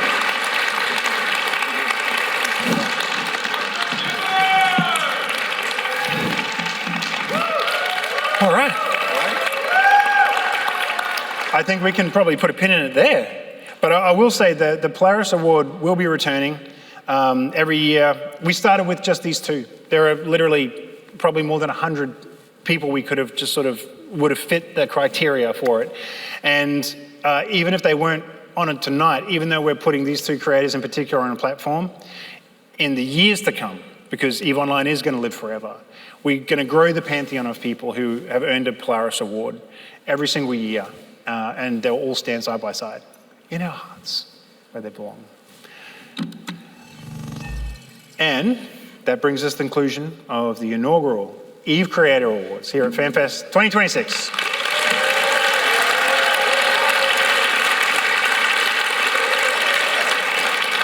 All right.